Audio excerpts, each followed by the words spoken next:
実はですね、本日もう1本の映像の方をご用意しております。こちらの方はタイトル発表用のティザー映像となりますので、ほんの少しですがご覧ください。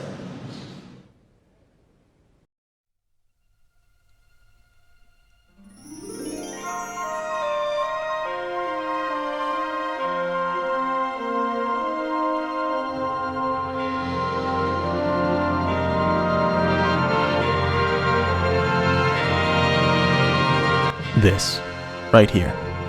What you see is the peak of video game hype. They show so little, but you knew that Kingdom Hearts 3 was finally coming out. Your mind dizzied with speculation. How are they going to finish off Xehanort? What mechanics are coming back? Will Sora and Riku finally kiss? Well, you're gonna have to wait. Video games take the longest to make as a medium, I'm sure you know this. It's why some big budget games take so long to come out. But the longer a highly anticipated game takes, the more hype is going to be drummed up.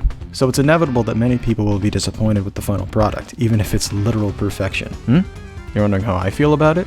Well, I used to be a sucker for upcoming games, but over time I grew bitter. Halo 4 and 5 are genuinely bad games, Red Dead Redemption 2 doesn't know the meaning of the term tendon, I'm one of the only people that thinks Breath of the Wild is just okay, and Fallout 4 ruined my life. The last game I was truly excited for was Smash Ultimate, but only because that's a very safe bet. That all being said, when Kingdom Hearts 3 came out, my expectations weren't incredibly high. Kingdom Hearts 1 is one of the first games I've ever played, and Kingdom Hearts 2 is one of my favorites. Despite that, the bitterness I grew kept me from being too hyped. But I still wasn't expecting what I got.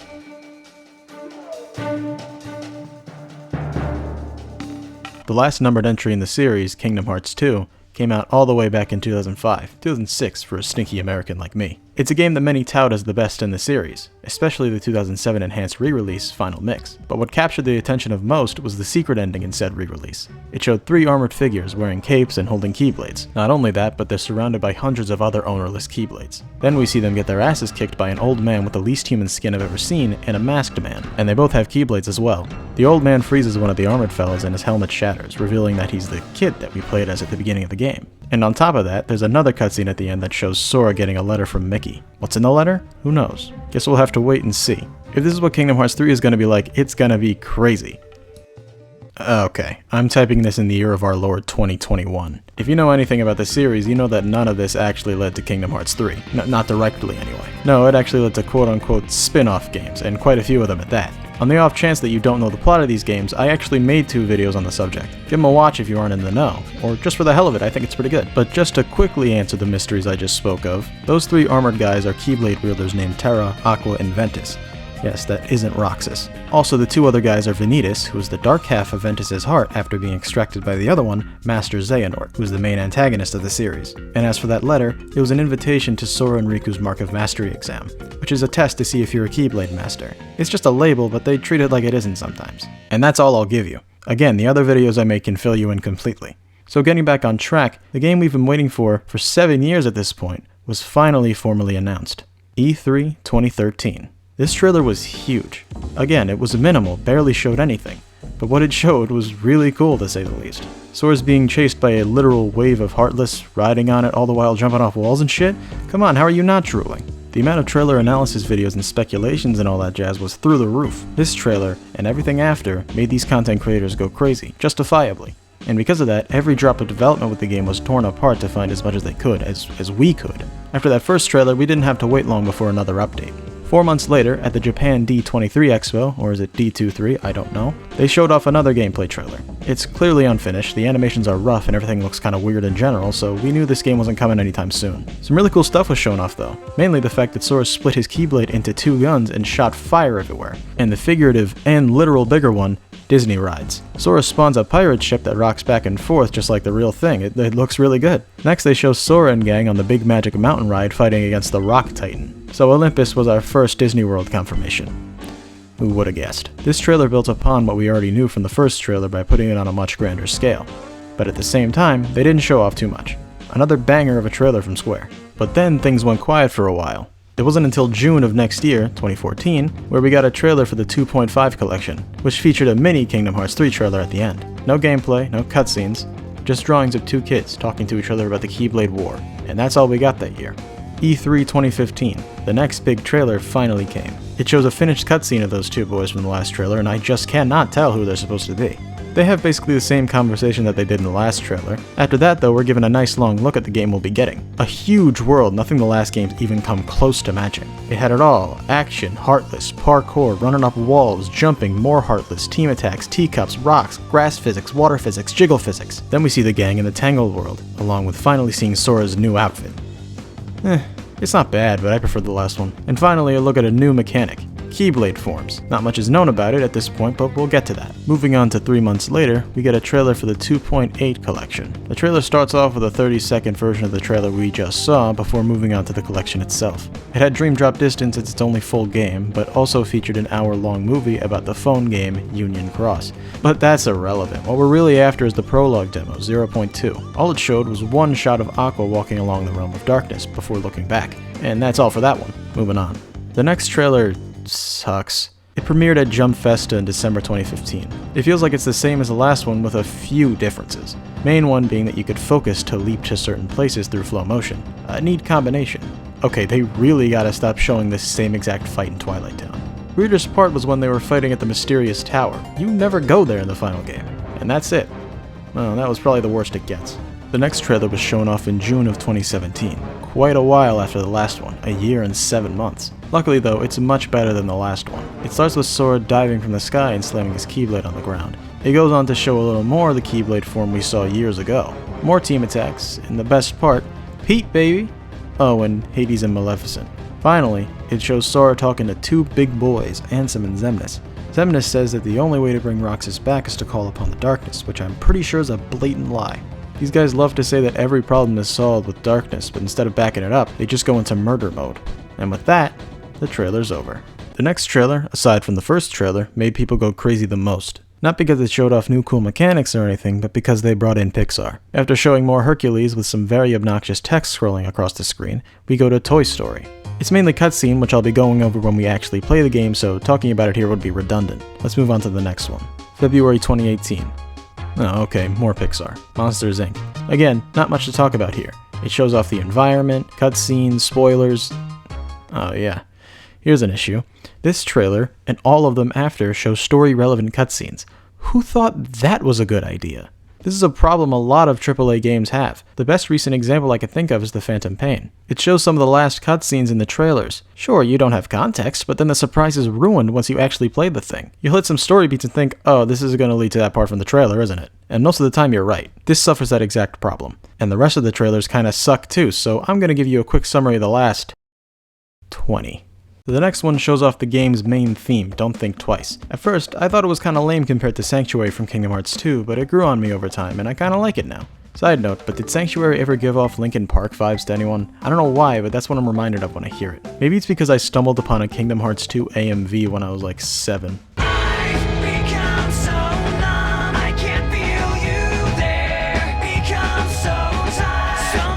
E3 2018, we got confirmation of a world that came totally out of left field, Frozen. Weird that they picked such an obscure movie for a game like this. Might as well have went with Mars Needs Moms. Another Disney World announced was the return of Pirates of the Caribbean. We also got a small look at what the gummy ship is going to be like. Not much shown, but it looks like it's taking an open world approach. The quality of these trailers really dropped off at this point. They're mainly just showing cutscenes and barely anything else as we go along. And the cutscenes are missing sound effects for whatever reason.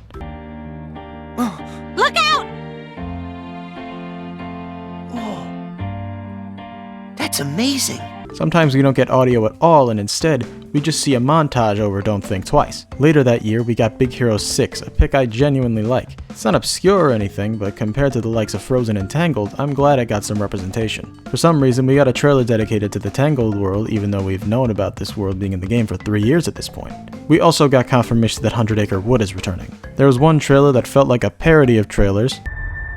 Our worlds are under attack, and only you can stand against the darkness. Now, the battle between light and dark will reach its epic conclusion. There, Sora! Jack Sparrow! caption, Jack Sparrow. Okay, I added that record scratch, but it seemed real, didn't it? Skipping over to right before the game's release, we got a Japanese trailer featuring English-speaking fans talking about how great the series is. Kingdom Hearts helped me get my mom into liking video games. I made a lot of friends because of our shared love of Kingdom Hearts. And finally, the last trailer before the game's release, mere days before the fated event, we got a gameplay overview. Basically just a narrator explaining the concept of what a Keyblade is and what it does over footage of gameplay. And that's it. What happened here? We had a strong start for these trailers, not showing too much, but just enough to get us excited. But then we nosedived and showed way too much, to the point that it starts to diminish the hype if anything. And they got so poorly made over time. I could have made these and I suck at editing. Instead of building up slowly over the course of the game's development, carefully picking things to show that will get people excited without risking ruining the experience once it's out, they suddenly skyrocket how much they showed. Then someone at the marketing department smoked some crack and decided it was a brilliant idea to show cutscenes from the last few hours of the game. It's fine to go wild with how much you show off the gameplay, but don't compromise the story. All that being said, I'm not gonna dock points from the game for this. It wasn't the developer's idea to do all that. It was a good thing I didn't watch too many trailers, or else I would have been pissed. Now all we can do is wait for the fateful day to come. January 25th, 2019. If you would have told me that was the day the game would come out in 2013, I wouldn't have believed you. But here we are. The game is here in my hand, and it's surreal. I've been waiting so long for this. But like I said, I tempered my expectations. So when reviews rolled in from official and non-official sources alike, I was expecting positive but not overwhelming reception. I wasn't expecting mixed, however. Sure, we had the typical 8 out of 10s from all the big names in game journalism, but go down a few tiers of humanity and things get muddy. Anything ranging from, this game is a fantastic follow-up to the previous games, to, this is far from what I wanted and I'm disappointed, and even straight, this game is a piece of shit. Thing is, if you voice not liking a JRPG on the internet, you'll get murdered. So you saying you didn't like the game was practically asking for you to get shit on when it came out. Popular cooking channel Video Game Donkey made a review about Kingdom Hearts 3 and he really liked it. One of the biggest glumberfucks I have ever witnessed. A story which is possibly one of the worst yet in a video game. There is no sense of narrative cohesion. Jingle. The game is boring. Really boring. Long awkward pauses. No structure, no stakes. The villains are completely aimless. Fucking Mario Kart. They just dump all of that shit straight into a garbage bin. I give this shit show a 1 out of 5. I think this is one of his most controversial videos due to this. What struck me as the most annoying part of the backlash he got was that a good portion of the criticism he got was along the lines of he doesn't like RPGs, so he shouldn't keep playing and reviewing them. And you know what? That's a great point. Hi, my name's Jess, Joe if you're inclined. I really enjoy a good JRPG. Mother 3 is among one of my favorite games. I have Stockholm Syndrome towards Persona 3 because I sure have played that one a lot. And most importantly, Kingdom Hearts 2 is a game I really like. And even more importantly than that, since its release, I've played Kingdom Hearts 3 6 times. So I could say with confidence that Kingdom Hearts 3 is a bad game.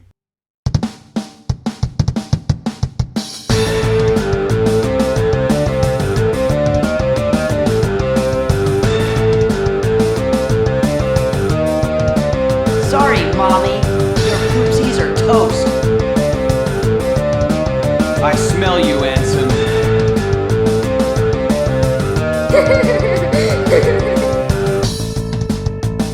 Say, fellas, did somebody mention the door to darkness?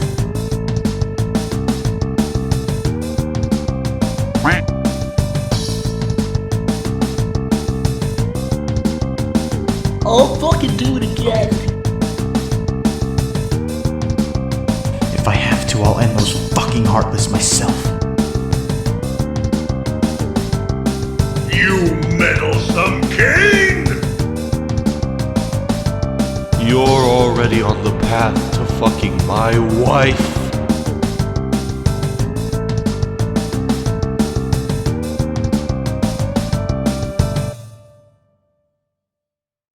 A bold statement to be sure, but one I've already made, so I guess I gotta prove why that is. Let me give you a few quick disclaimers before we jump in. 1. If you like this game, that's great. I'm not here to make you hate it.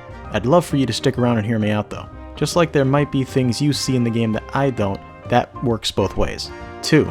I'm gonna be covering the game from start to end to post-end, so spoilers, obviously. 3. I'm mainly covering the game we got at launch, so the critical mode update and the Remind DLC comes after the main portion. 4. The The amount of garbage littering the earth right now not being properly disposed of can lead to pollutants in the air that cause birth defects, cancer, vermin and insects causing disease, bacteria, and that's just to name a few. This has gone unchecked by our governments, and it's believed by some experts that we're past the point of no return, so be sure to subscribe while you still can. 5. Let's get down to it. Hit it!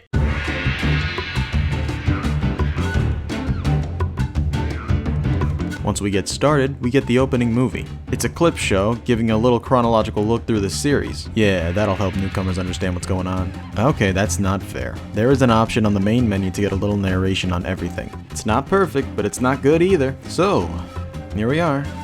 Not much else to do but get started. The highest difficulty option is Proud Mode. Or it was, but like I said, we'll get to that later. The first thing we see is this really weird looking town? Village? I don't know. We get to see those kids with their darned chests. Have you heard of the ancient Keyblade War? Huh? Of course I have. Long ago, Keyblade wielders waged a war over the ownership of light. Yeah, the Master's favorite story. I like to think the Keyblade War is just common knowledge, so what happened was basically like playing a game with your friend and they're like, have you heard of World War II? These two are very obviously Xehanort and Ericus, but I think the developers know that you're gonna know that. Their chat about the war whittles down to saying that one day, inevitably, the light will expire and the dark will prevail. I suppose they've never heard of friendship. Cue the heart diving. They can take your world. They can take your heart. Cut you loose from all you know. But you can't unfatten this ass.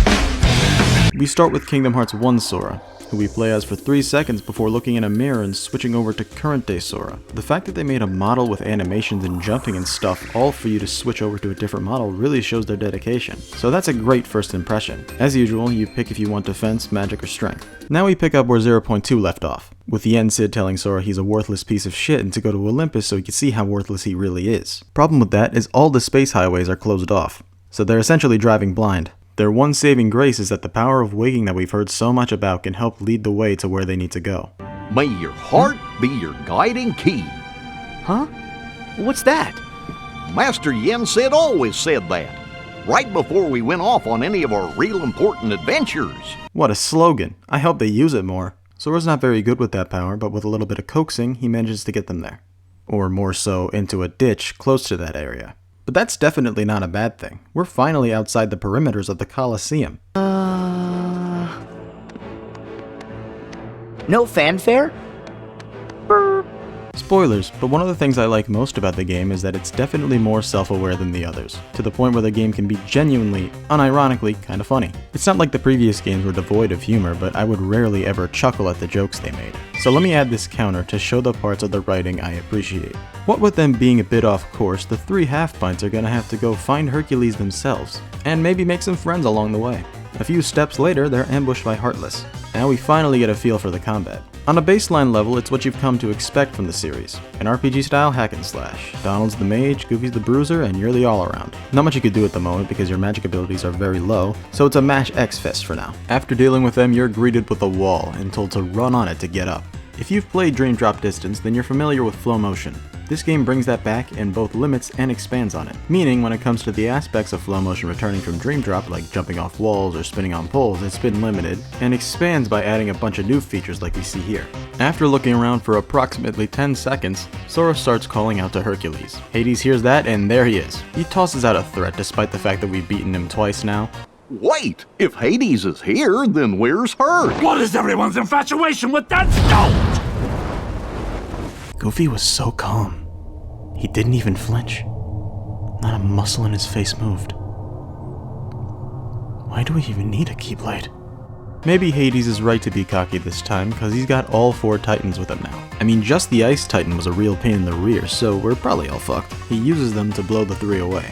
Man, hate to see him leave, but love to watch him. Oh, hey Pete. So, you can keep your Heartless this time. I'm going back to my original plan, alright? So, toodaloo, exits that away. Hey, it was great seeing ya. Happy trails! Alright, geez, cut the ham, Hades. They're not here to meddle like usual, but rather they're looking for a black box and searching throughout all the worlds to find it. Hades points them in the direction of Pandora's box. Sora and co are sent flying over to the city of Thebes, where Hercules catches them. Looks like the place has seen better days. It's due to the Titans running amok and throwing big boulders everywhere. After swatting some pesky flies, Megara and Phil come in on Pegasus, and then they leave immediately. Why did they even come here? Be careful, Wonder Boy. I will. So, you guys in? Now hold on, don't be selfish, Herc. Sora's got a question for you. Herc, I came here so I could ask you something. Do you remember the last time we were together? You were feeling down and out. How'd you get your strength back? When you jumped in and saved Meg?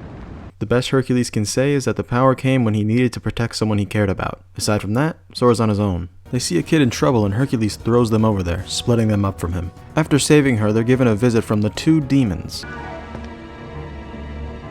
Say, Maleficent, I don't know about his sidekicks, but Kid Keyblader here looks way putier than the last time we saw him. I say we finish him off while we still can. Waste no time with the boy, he's inconsequential. Well, that was pointless. Moving on. The goal now is to save the townsfolk from the Heartless. And now we get a good look at the size of this game. It's huge. For reference, the Colosseum in Kingdom Hearts 1 was a whole 3 rooms large, totaling to a whopping square inch in size. And one of those rooms was only accessible from fighting in the Colosseum. While the underworld in 2 is significantly larger, it's not very visually stimulating. There's some cool looking parts, but most of it is dark cave area with like, what are these, souls? Why am I hitting them for magic? It's kind of morbid. But this is a large space with a lot of variety. There's multiple routes for you to take from the start. There's a bunch of crumbling buildings and statues and the like. It's great. Remember when I said your magic abilities are low? I meant it. You start with fire and water spells and they do piss poor damage, even when you use water on fire. It's kind of frustrating if anything, because I'd like to do something aside from just pressing X during fights. You could do team attacks, but aside from that right now, nothing. While running through the city, you save actual people, human beings that you can talk to. Once again, PS4 does what PS2 don't. If you beat the Heartless around them, they give you a little something for the road. Hey, here's a gamer tip for any gamers that play this. Unequip aerial dodge. Basically, all it does is neuter your pre-existing aerial slide when in combat. It doesn't really make avoiding attacks in midair any easier, so just don't use it. Anyway, we catch up with Hercules, who's holding up an entire building while the Heartless attack the citizens. We made it just in time, but Herc can't hold on much longer. We gotta take these guys out quick, but how? As I said, our damage output right now is terrible. What to do? Ah, perfect, a tutorial. Ladies and gentlemen, the successor to Drive forms, Keyblade forms. Basically, depending on what Keyblade you have equipped, you'll get a unique form that only that one uses. There are 15 Keyblades, so that means the amount of Keyblade forms is triple the amount of Drive forms. I'll cover each as we go along. On top of that, we're also introduced to Grand Magic, which essentially means if you use a certain spell enough times, you'll sometimes get the ability to use the same spell but one tier higher. For example, Fire to Fyra or Fyraga to Fyraza. But what do I mean by sometimes? And also, how do you even access these shiny new Keyblade forms? Well, this thing.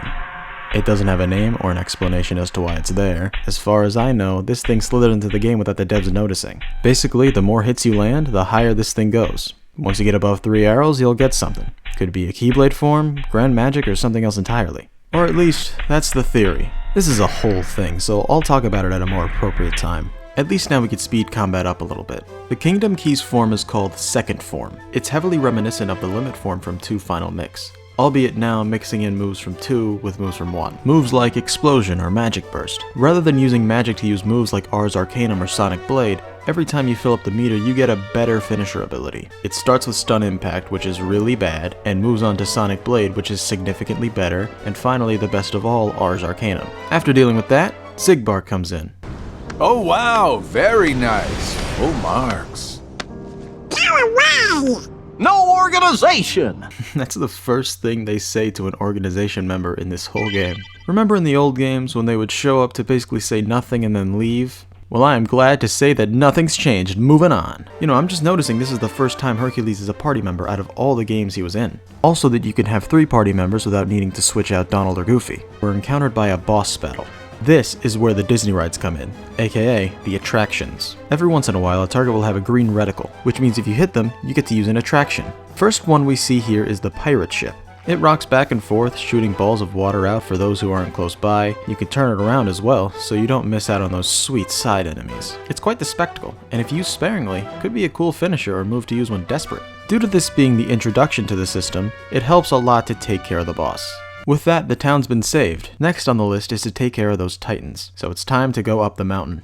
On our way up, we're interrupted by some water heartless. Oh, that was fast. We get to use an attraction again. Wait, why did I get the pirate ship? That's a water-based move. Unless they're right next to me, I'm not doing any damage. Well, whatever, I guess. You may notice when going up the mountain that there are actual secrets and stuff for rewards. As much as I like Kingdom Hearts 2, it's hard to deny its level design was pretty bad. I never minded personally because I preferred it getting straight to the point, but if you like the way 1 handled its level design, then 2 is most certainly lacking. So, good news for those people, as Kingdom Hearts 3 uses its big maps to its advantage. With the mountain crumbling, Herc gets worried and flies on ahead, leaving the 3 to deal with the Rock Titan. If you remember, the Rock Titan was an optional late game boss in Kingdom Hearts 1. Optional bosses in these games are usually pretty hard, but this guy was outright pathetic. One of the easiest in the series without a doubt. So putting him as not even the final boss of the first world is both very fitting and very funny. Before being able to actually hit him, you gotta run up the mountains. While you do that, boulders hail in. Visually speaking, this is a great fight. The weather changes from sunny to pouring rain, Sora's jumping off rocks like it's nothing, rocks are breaking into a million pieces. Once you nip at his feet for a while, you get to flow motion your way up to him and start bonking him in the heads. Then you're given the big magic mountain ride, and the fight is basically won at that point. Let's keep heading up.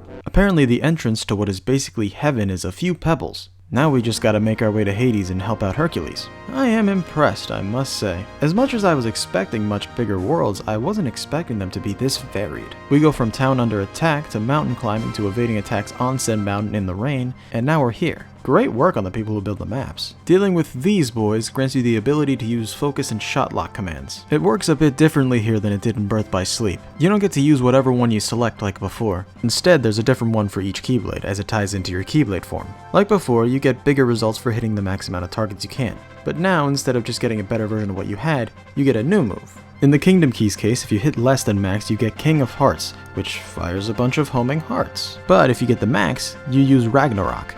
Those two are pretty similar, but the later Keyblades have ones that are more unique to each other.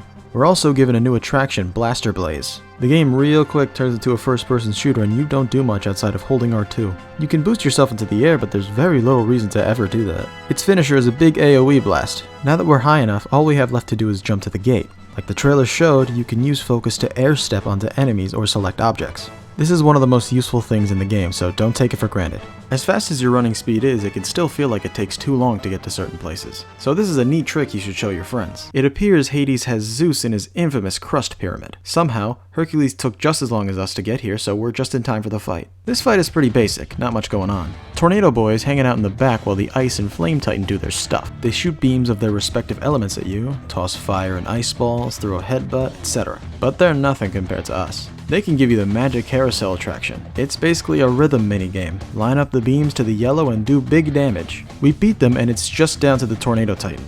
He uses the other two to harness the power of ice and fire. Aside from that, he throws debris from Thebes at you and tosses you in the air. Again, not too big a challenge, but it doesn't need to be. After this, Zeus is freed from the crust and the two of them destroy all the Titans. Hades gets very frustrated by this and he gets ready to fight. But we've already fought him twice, do we really need a third? Herc decks him and he retreats, likely to never be seen again in the series. Hercules reunites with Meg, and Sora figures out that he's supposed to figure out this power of waking and regaining his strength himself. And that's the end of the tutorial. So, what did I think of that? It was a good intro. The complaint many had with the previous two games is that it took too long to get to the meat of the game, and I think they did a good job of remedying that. But before we move on, I want to compare and contrast the beginnings of the three games. I find Kingdom Hearts 1's intro to be the worst. It's fine on the first playthrough, but on repeat playthroughs it's tedious. Kingdom Hearts 2's intro is the exact opposite, where your first playthrough will likely be miserable, but when playing the game again you can appreciate what it had to offer. They both took their time on introducing the mechanics of the game. This game gets straight to the point, and I can respect that. However, one thing that I think the first two did better was making you feel weak. The first game especially. When you're on Destiny Islands, you could fight 4 of your friends. Waka was a bit tricky, but Selphie and Tidus were easy. It's when you get to Riku that you start to realize that maybe you're not the strongest kid on the block. What was especially demoralizing about this is the fact that every time you lost was shown to you. 0 to 5, 0 to 10, etc. And the race, don't get me started. And things didn't get much better once you hit Traverse Town. You walk around aimlessly until you're attacked by fucking Squall from Final Fantasy VIII. That's Leon. Even if you beat him, you collapse from exhaustion anyway. You're a wimpy brat that's nothing, even with a legendary weapon. The only way you're getting by is with a duck and a dog by your side. In Kingdom Hearts 2, Roxas was just a kid hanging out in his hometown, or at least that's what we were led to believe at first. Your first major enemy isn't a giant Heartless, it's a high school bully, although you do fight a giant nobody later on. Man, doesn't that tick you off? Yeah, that's just wrong. Cypher's gone too far this time. You don't get money by shredding through hordes of enemies, you get it by doing side jobs around town, like putting up posters. You feel a little more powerful later when you fight that giant nobody and also get 2 Keyblades. But in the end it's futile, you're not even a person. Now go and become one with the strong guy, would you? Here, the only thing they do to make you feel weak is by telling you are. Sora looks virtually the same as he did in Kingdom Hearts 2, but everyone can just tell he's level 1. But then you're doing parkour shit that Sora did in the final boss of 2. You beat 4 Titans, one kind of single-handedly. You also beat that one rock golem Heartless very easily. Sora's strong as fuck here, but let's just pretend he isn't. So it's annoying when he's getting made fun of for it to the point that he gets visibly depressed. Call it a bias, but I feel bad for him. So it gets to the point and lets you do a bunch of the cool stuff early, but at the cost of making you feel really strong from the start. In the end, it comes down to if you care about that or not. Personally, I don't really think it's a big deal, just enough to write 4 paragraphs about it. Overall, good intro. Even though this is a game made for the fans, this would be the best intro in the series for beginners. So, I haven't really been proving my point that this is a bad game thus far. Hell, it kinda seems like a good game from the way I'm describing it. Don't worry, hell is just a short trip away.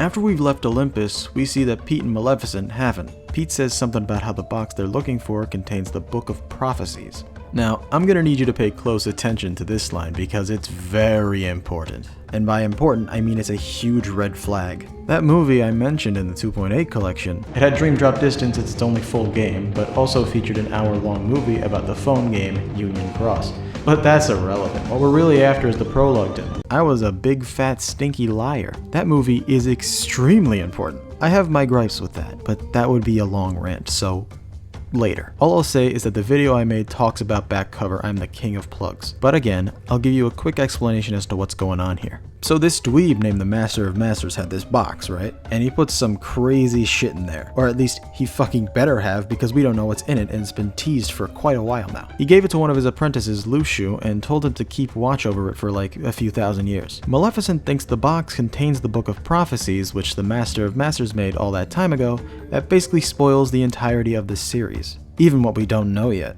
I assume she wants it to defy fate and rule the worlds or something. Who cares? Whoa! What is it? Have you found something? Show it to me at once, fool! Jesus fucking Christ, relax, he's helping you. They find Pandora's little box, but obviously that's not the one they want, so they move on.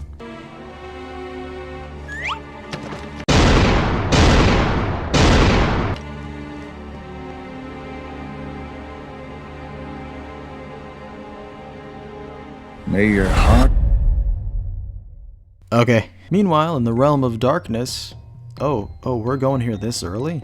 Alright. Riku and Mickey are on the hunt for Aqua, but they stop for a second to talk about... Christ, basically nothing. This cutscene is so bad. They're reminiscing on the good old days for Riku, but they're talking in circles. I remember my first time here. I was so scared. But now my doubts and fears are gone. If anything, I feel exhilarated. And it's not because there's darkness in me. I know too well what that rush is like. This is different. I get the point, okay? Riku's conquered the darkness in his heart. We talk about this at least twice in every game. And oh my god, watch this exchange. It reminds me of a promise I made. To who? Just someone I once met. Can't tell. Sounds like a good memory.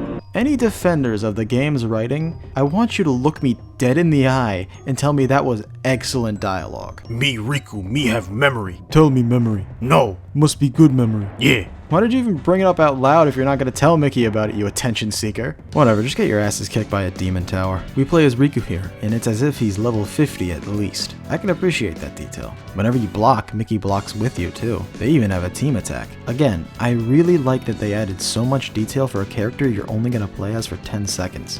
They pull the old winning gameplay losing cutscene and Riku gets gobbled up by the demon tower. It was strangely strategically done for a bunch of shadows. Can they do that? Riku's drowning in the Heartless. It's very scary, but in the nick of time he hears a muffled voice call out to him. But before he can get this voice's name and phone number, Mickey does his coming in clutch thing he does. Unfortunately, there was one casualty in the fight. Riku's Keyblade. The Heartless here are stronger than what we expected. I guess we probably should have powered up our Keyblades before we came in here, huh? Power up Keyblades? You can do that? Whatever, no time for questions. We gotta get out of here. How long are we supposed to keep her waiting in this awful place? But Aqua, she's like Sora. What? No. Strong like Sora. Oh. Okay. Good. One last thing before we go. We're gonna leave the Keyblade here. A proper burial. Rest in peace, Waited On. I liked your design. Back at Yen Sid's, Sora and Co. are telling him about how good they are at failing their tasks. Yen Sid says that he might need to use the unbridled wrath of the Deus Ex Machina to awaken the power of waking. He really has a point though. Riku and Mickey are also back.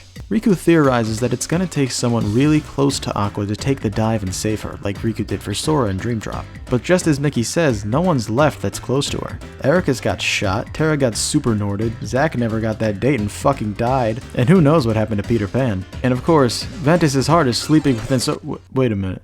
I'll save her. Huh? But Sora, that's gonna be super hard since you don't have the power of waking. Huh? Sorry. I have no idea why that just popped out. Oh, that's right. No one knows that Ventus is right there. Yen Sid tells the two losers to meet up with Kairi and Lee to get new Keyblades. And while they're at it, deliver their redesigns for him. Here's one for Sora too. Apparently the new clothes everyone gets wards off darkness like the organization coats, so it's kind of fucked that Donald and Goofy don't get some. Also, here's a summon for you, Sora. Wow, Grandpa Yen Sid is feeling generous today. Back on the gummy ship, Sora gets a call on his smartphone? Grandpa, please, this is too much. Speaking of grandpas, Sora has no idea what a smartphone even is, or seemingly a phone at all. Destiny Islands must have had some form of communication. Anyway, it's Chip and Dale here to say that they've been researching a bunch of the JPEGs that Ansem the Wise hid inside Sora. You remember that? Because it's on the quiz. But before they could say anything, they're cut off by my boy Yenzo. Huh? Oh. I guess we haven't spoken since the castle. You didn't speak in the castle. Alias is here too. Alias! Whatever's between you and Roxas, it's in the past. Did they have beef? I don't think they interacted much at all. Anyway, all he says is that Roxas' heart is inside his. That gave Sora the idea of heading to Twilight Town to see if they could figure anything out. Well, before we get there, I suppose I can't keep ignoring it. And now that we have the gummy phone, that's what it's called by the way, now's the perfect time to talk about the loading screens. Yeah, this video wasn't long enough. I'm talking about loading screens now. But in this case, I'm completely justified because... look. Hello world, this is Sora. Me and the other two half-pints are on a new adventure. Hashtag it begins, hashtag Donald, hashtag Goofy, hashtag pint and a half. Those huge lightning bolts Herkstad was throwing around make my thunder magic look like sparks. Hashtag Zeus, hashtag Hercules, hashtag Olympus, hashtag like father like son, hashtag weather. Never thought I'd find my way to these shores again. It's almost like someone wanted me to come here. Hashtag way to the dawn, hashtag realm of darkness. The leaves in the trees here seem to whisper unspoken words, unspoken feelings. Sora, it's my turn to fight for you. Hashtag Kairi, hashtag Lee, hashtag Axel, hashtag Secret Forest, hashtag shh. That's right. Our main characters post on Instagram now. Although it's not actually Instagram, this is called Kingdom Hearts, and honestly, that's for the best. I don't think Sora would be able to handle all the meme pages that shamelessly advertise dildos. The hashtags are more baffling than the captions themselves. I'll read some more of these as they become relevant. And now, we get to look at the gummy ship segments of the game. The first game was a shitty Star Fox clone. The second game felt more like an arcade shooter, but with a controller. And this is an open space with a bunch of optional ship battles, boss battles, you can take pictures of constellations and get a prize, all that good stuff. Do I like it? No, I find all that stuff pointless, and so when I just want to get to the next world, it's quite annoying how you have a limit of 3 boosts, all of which don't last very long and takes a whole 10 seconds to recharge one of them. Also, these battles feel like a genuine afterthought, like they needed to put something in to make you feel like these sections are worth it. It's also mindless, just hold R2 and mash square. Oh, and don't get me started on those meteorites. No, really, I shouldn't get started on them. Later. I know I'm pushing a lot of things back, but trust me, once we start actually getting to them, it'll be worth it. For now, let's just head to Twilight Town. Once we set foot back on this land for the first time in 10 years, we get a joke about the fact that it's been 10 years. Oh, cool! The trams are still here!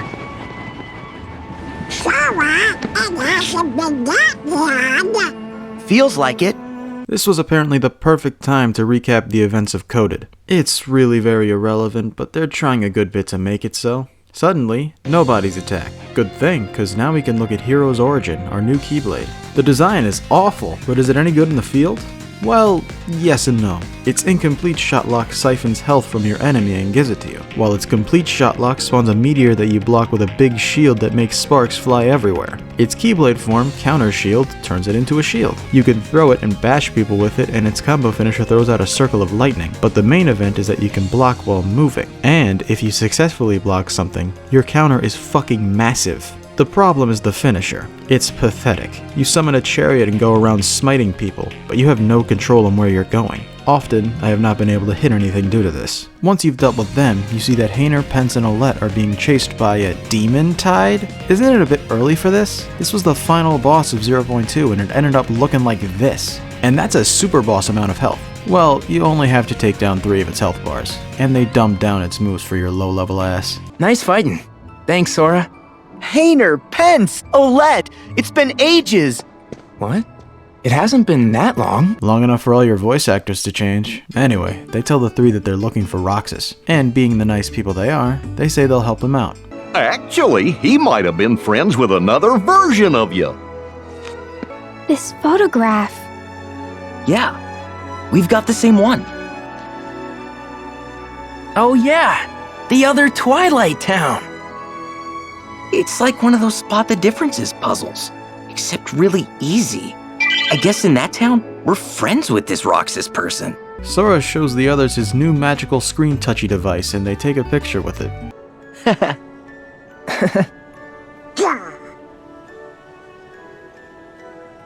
Hmm? Wait, who's taking it? Oh. Ooh, 2 in a row. Olette points out the Mickey indent in the wall. It's a lucky emblem, a spin on the hidden Mickeys in Disney World. Now they're a sort of collectible. If you could take pictures of more of them, you get prizes. Some of them are pretty damn good too. It's a cute concept. Now we could look at the new and improved Twilight Town. It's been shrunk to only 3 of the rooms from the second game, unfortunately, but that's not too bad. They added a lot of detail to this one room. There's a bistro, people all over the place, you could spin in a barrel and the townsfolk will toss money at you. The junk area has been converted to a movie theater where they're watching old-timey cartoons of Mickey and you. Aside from how that doesn't make sense, how are you gonna tell me that isn't pretty cool? Our goal right now is to get to the mansion, so into the sewers we go. Once you exit through the other side, you see that the rat's in danger. One of these Heartless will introduce you to Splash Run, what I believe to be the most powerful attraction. You slide and bounce anywhere you want, leaving a trail of water that hurts enemies, and you finish by making that water burst. You clear that problem up for Remy, and as a thank you, he forces you to pick up his ingredients. After doing that for him, you leave him with a pile of fruit that he still can't carry all of, and also has to go through a sewer with. Good for him. We made it to the mansion, and Sora's getting some Roxas vibes from that curtain. They say that if you look closely, you just might be able to hear the better Twilight Town theme.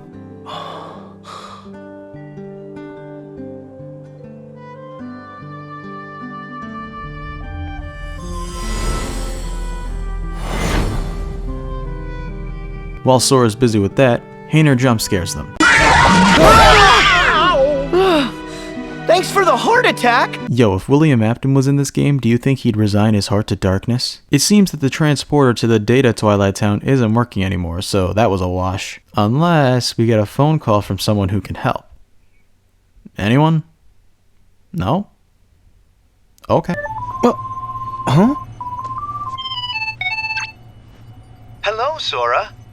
You wouldn't happen to be in front of a computer. Huh? Pence and Ienzo get to work on getting the transporter working, but computers is boring, so Sora takes a nap. By the end, they've settled that they can analyze the data town and decrypt the Roxas data that Ansem made. Okay, great. I can't computers, so... Ew. Well, that was a successful venture, I think. Let's go take a hard-earned break at the bistro. Oh, whoa! What happened to your face? How do you go from that to this? Xemnas pops in too. It's just like the scene from the trailer. The only way to truly bring Roxas back is to call upon the darkness. Again, pretty sure that's a myth. You shouldn't listen to every life hack you see, Xemnas. Before any sort of reasonable debate can occur, they spawn their ghouls and run away. Well, this is perfect. Now I can try out my new summon, or, as it's called in this game, Link. Meow Wow Balloon, aka the Meow Wow Dream Eater. You jump around, and with every jump you inflate more and more, until you decide to deflate, which will send you flying all around and do an unreasonable amount of damage to anyone who comes in contact with you. I know what you're seeing doesn't look like too much damage, but this early in the game it is, and it's only getting stronger. Its finisher is a burst with a ton of other Dream Eaters. That's cute. With that out of the way, they're gonna head out, but before they can do that, Scrooge stops them. He's the owner of the bistro here, and Remy is his chef. He's not called Remy in this game though, he's called Little Chef. Yeah, so Remy wants to make some food for you, but he needs the right ingredients. So off we go to steal food from the locals. Ingredients are an item that can be found similar to any item dropped from an enemy. The only difference is these come from food sources like fruit baskets or snack machines. They're everywhere in all the worlds. I actually picked some up back in Thebes. Once we've gathered enough here, we bring it back to Remy and he'll cook something up for us. It works like synthesis. You need the right ingredients to make the right dishes. But here's the difference. Is the food ready yet? Huh? He hasn't started? Huh? Whoa, hold on! Hey! Oh no! Oh, whoa! Would you... You gotta do a minigame to get your dinner, bud. There's 4 different kinds of minigames, and if you do good enough, you get the food. How's that? If you do great, you get excellent quality food, which means its effects are stronger. We did it! But if you mess up the minigame, you don't get the food and you lose the ingredients. Sorry. What you get out of the food is in the pause menu. You can combine all the stuff you've made into a full course meal. It increases any of your stats. I don't know how they pick which ones and by how much. You don't have to fill every slot, but if you do, you get a bonus condition. Something like the effects lasting longer or the stat increases being increased, or having all enemies drop only money. If you get an excellent rating on every item on the menu, you get a Keyblade, so you bet your ass I'm gonna do that. Once that initiation process is over, Hayner and Olette meet with you. They've been putting up posters for Scrooge to promote his movies, which are the ones playing in Junktown. There's a QR code on the poster, scan it and you get... Oh my god, I just got done Okay, so another new thing is phone games. You have to unlock them by finding them around the worlds, or a few freebies like the first one you get here. They're Game & Watch style minigames, which are really cute and clever, but what do you get out of them? Well, not much if you're just playing them casually. But if you want a reward, you gotta get all 20 games and get a high score on all of them. If you do, you get, guess what? A Keyblade. So you bet your ass I'm gonna do that. While Olette's explaining all of that, Ansem and Xemnas are very visibly standing above them, watching with smirks on their faces for no reason. Xigbar comes in and is strangely the voice of reason. Aren't you making it a little too obvious?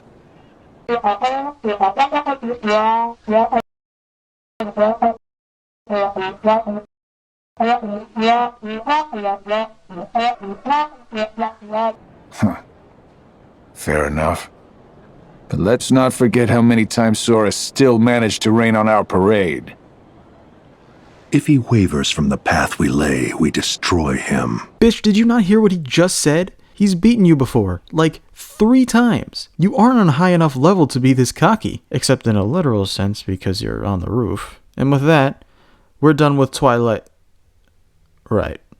Obviously, Moogle's return for this game. That's not what we're here for. As it turns out, what Mickey said earlier was true. In what is quite possibly the best addition made in this game, you can upgrade your Keyblade. Nothing crazy, just upping its stats. But that on its own is great. Because of Keyblade forms, you might feel cheated by having one that's really fun to use, but stats-wise is weak and brittle.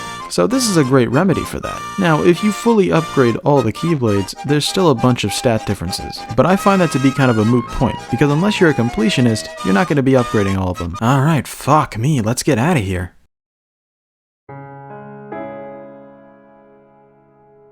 As soon as we leave, we're greeted with a pre-rendered cutscene. Sounds like we're being read a letter to Sora from Kairi. Merlin has used his magic to bring us to a place where time doesn't matter. We can take as long as we need to complete our training. What?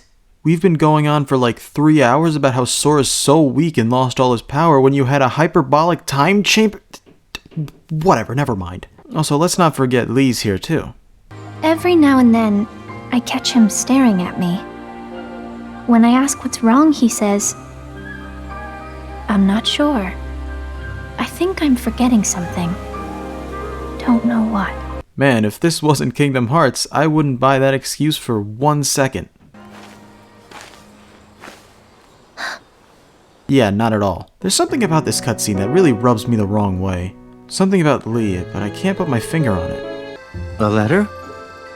Yep. To Sora? Technically, yes. But I won't send it. It's more for me. Ask Merlin. He'll deliver it for you. Yeah. But it's okay. I just like talking to Sora. Even if it's on paper. No, but you should really send it. Give him that confidence boost. Did you put something too personal in there? Maybe some backhanded compliments?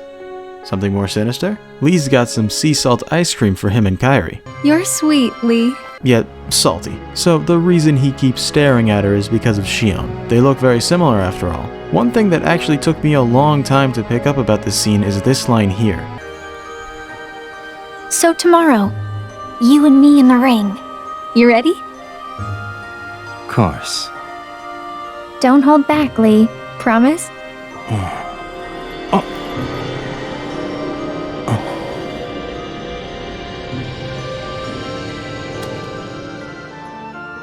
Please don't hold back, Axel. Promise. It could be a coincidence, but it's the line right before he sees Xion. If it's intentional, good job, writers. Probably the last time I'll be saying that. You're crying. What's wrong? Something in my eyes. Lee tells Kairi to call him Axel now, which totally goes against him desperately trying to get people to call him Lee in Dream Drop, but fuck it, it's a cooler name. Meanwhile, in Radiant Garden, Mickey and Riku are wondering what Terra's been up to lately. This is a bit of a recap scene, so there's not much to say here, aside from the reason that Xehanort's an old man again, despite the last time we saw him being in the form of Terranort, is that Terranort's most likely also in the organization. Xehanort was controlling Terra's body when he created Ansem and Xemnas, but Ansem had no form until he possessed me. Am I why he looks the way he does? Yeah, the resemblance is uncanny. Hashtag Terra, hashtag searching, hashtag Radiant Garden. Anywho, our next stop is Toy Box, so off we go. Before you can land, you get attacked by a big Heartless. Cool, now I can prove my point. Just look at the gameplay here.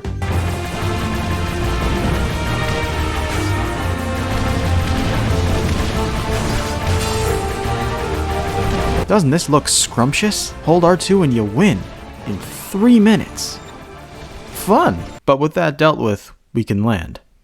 Does anyone feel a bit of dread, or is it just me?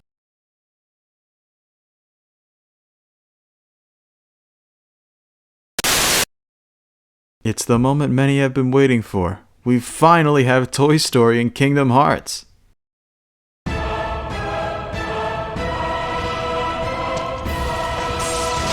What the fuck is this? Is this Final Fantasy? Who are these people? Why are these people? Why is this so well made? Is this just a trailer for Final Fantasy 16 in the middle of my Kingdom Hearts game? Verum Rex? Commercial? Limited edition? Action figures? Actual Rex? Alright, apparently Verum Rex is a video game in the Toy Story universe, and that was an in-character commercial. Interesting concept. But now's not the time for Disney crossovers. We got Heartless from Kingdom Hearts in Andy's room. Sora and Co have been shrunk and turned into toys to protect the world order. The toys are gonna try and fight the Heartless, but we got it. Here's where you're introduced to the final attraction, Mad Teacups. I don't think I need to describe it, it does exactly what it looks like. Once you've dealt with them, the toys come to interrogate you on where you came from. Well, except for Rex, who thinks you're Yozora. He was that one guy with the two colored eyes and the red laser sword thingy. You said that you've battled those intruders before. Tell us where and why. Oh, becomes a Heartless. Nobodies with strong wills, however, she can basically take people's memories and add, remove, or change them completely. The meaning's that where he says he wants the Keyblade Forge to trigger a Keyblade war. There's a war centuries ago. They did do very little to importantly, but a body doesn't belong to. Those are the Heartless. Strangely, something is going wrong with the laws of this world. Like that half of the main cast of the movies disappeared and Buzz's laser actually works as a laser now. You know, excuses to be a party member. But most importantly, Andy's gone. Sora and Woody agree to team up and figure out what's wrong, but Buzz is a bit apprehensive about it. The destination is Galaxy Toys, because that's where they spotted a man in a black coat. Would you look at that? 4 party members. Another thing I should point out is that unlike the previous games, where talking to NPCs only gave a speech bubble, here they're all voiced. Another thing you'll notice about this world is how detailed it is. It's filled to the brim with little things you wouldn't find in other games. Andy's room is very detailed, of course, but once you jump out the window, that's when you see how much time was put into this map. And again, it's filled with secrets. Just down the road is Galaxy Toys, and everyone's wowed. And for good reason. This is an impressive looking environment. Hey, why doesn't that toy move? I guess it hasn't figured it out. Figured what out? I can make it move for you. Huh? Oh hey, it's the worst Xehanort. Some may say Terranort is the worst, but to me, he's annoying to the point of being funny. Young Xehanort over here is just annoying. He spits out some Heartless that jump into the remote control mech toys, and then he says that the reason he's here is because they're still missing one of their 13 vessels, and researching the way a toy's heart connects to another's could help them. To achieve this, he split this world into 2, and had half of the toys stay here while the rest went to the other world. I wonder how you'll handle the strain. Wait! What does that mean? Don't let me down. Stop the tape. This shot. This one right here. This is the exact moment that the game starts to decline. Sora gets the wise idea to jump in one of those mechs himself, and we're introduced to another gameplay style. The game real quick turns into a first-person shooter, and you don't do much outside of holding R2. Wait, have I said that before? Ah yes, that's how I described Blaster Blaze. Why are there 2 different kinds of first-person shooter gameplay styles? Okay, well, to be fair, you can do more things in these mechs. You can strafe, punch, and there are 3 varieties of the mech that have unique special moves. So these outclass Blaster Blaze by a lot. So why couldn't they have removed it? It's so boring. The mechs are exclusive to this world, but I think it's still a worthy trade-off. You're likely to get through this segment fast because the mech is very, very overpowered. I'm confused. That guy in the black coat, did he say he made a copy of the real world? What's that mean? Oh, you got me there, old pal. Only one of the worlds is real, and the other is just really convincing. You can't be serious. Oh, that's right, you're from a video game. Poor guy doesn't know that he's in a video game right now. Woody comes in as the voice of reason and tells Buzz that obviously the world's been split into 2 because your laser works as a real laser now, duh. Before any more arguing can occur, Rex, Ham, and the aliens get kidnapped off screen, and we gotta find them. We gotta take all the help we can get. Don't worry. Sora can be reckless, and Donald grumbles a lot. It's true. But you can trust him. I suspect you do. It's true. These rails coming out of that giant gumball machine are our ticket up. First stop, Toy Store. You have to save Rex from scary dinosaurs and you're given access to the mechs again, so that's the end of that. Now the next stop is the babies and toddlers section, but it's closed off from the outside, so we gotta get in through the vents. And now I can show off Shooting Star, the Keyblade that we got from Twilight Town. It's a projectile-based weapon. Its incomplete shot lock fires some bullets, and its complete shot lock fires more bullets, or has you dive at them from above, raining them with bullets. This is the first Keyblade we get that has 2 Keyblade forms. Its first, double arrow guns, changes your Keyblade into 2 guns, and all combos are changed to projectiles. But even cooler is that you can hold R2 to aim and shoot. The second form, Magic Launcher, has your Keyblade turn into a big gun, and you could fire explosive magic bullets. Sarge, didn't you mention music? Affirmative, Goofy! Alright. Why don't we look for things that make noise? Sure. That's good thinking from you. What do you mean, for me? Hey, where you... Donald? That was incredibly forced. There's a record player that's just begging to be stepped on. About as much as I am. Running on it reveals that the Orchestra of Frogs has one that sounds off. Reaching in reveals that your boy Corporal was stuffed in there. A few feet away is Ham stuck in a toy house. The culprit of these 2 crimes reveals herself. What a tiny little house. I'd hate to be the guy that looked up how to beat this one. This fight isn't very good. Usually in a boss fight, if there's Heartless surrounding them, they aren't the worst thing in the world. There's not too many of them, and are usually in a space enclosed enough that you'll probably take them down quickly. Here, you're in a large room, and it's a clusterfuck. On her own, the doll's easy, but because the Heartless are actively hunting you down, you have to go in and out of attacking her, even when she's very open. So what I end up doing is either using everything I have against her as soon as I get the chance, or run to the other end of the room and hope she gets to me before the Heartless do. Wait. What if we end up just like her? Forgetting ourselves and attacking each other. We're all just cogs in the machine, Buzz, oiled by the elite. You'll become a lifeless puppet just like the rest of us will. You'll never lose heart when it comes to your friends. That be true enough, cowboy. Now, let's go find the others. We see a UFO Heartless, so obviously this is gonna lead us to Bo Peep. The aliens get snatched up by it, and we gotta cut them loose. All you gotta do is reduce its health while it's running away from you. That clusterfuck problem I mentioned is doubled here. You're gonna be barraged by like 20 Heartless in this enclosed space. But it's not too bad if you just watch where you're going. With everyone rescued, Buzz and Woody say they're going home to wait for Andy. Organization 13's our problem to solve. Yeah, I can take him. I'm not so sure about that. Obviously they're not gonna leave, we need our precious party members. So Rex went over to the video game store, we gotta go save him! As it turns out, Verum Rex is a hit around these parts. If you look at this poster, you'll see a bunch of transparent blades surrounding the main red one that Yozora uses. That's actually something that was used in the trailer for Final Fantasy Versus 13 all the way back in 2008. It was a project that was in development for 7 years before ultimately being completely reworked and rebranded to what we know as Final Fantasy 15. It's a shame that Nomura's original characters and story for the game were changed so heavily, so I'm glad he's able to let it live on as one big reference in Kingdom Hearts. Ugh, I hate it when people say that. This, right here, so cringy. This.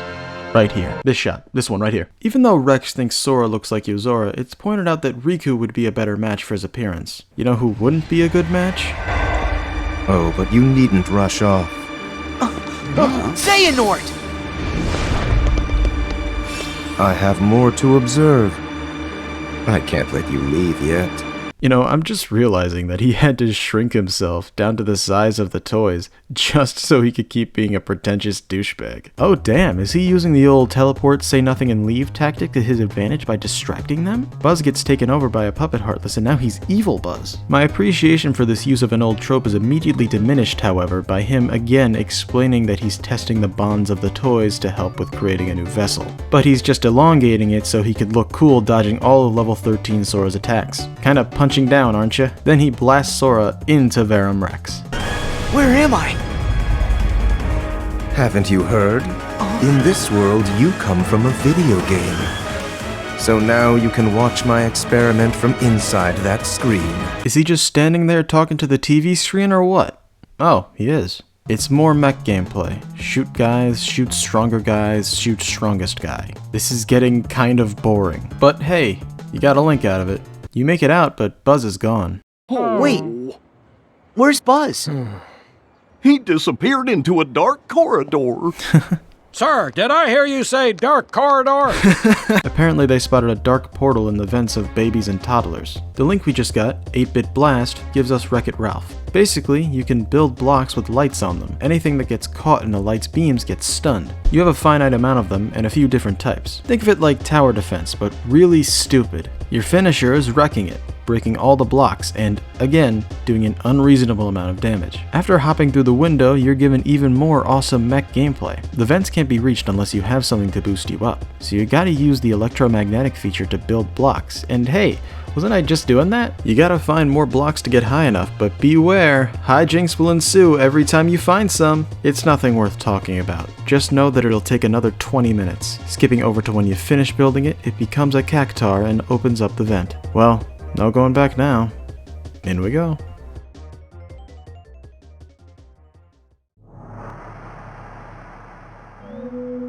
We make it in to see Xehanort, who probably stood in that exact spot the entire time waiting for you to get here, and Buzz, who's being darkened by darkness.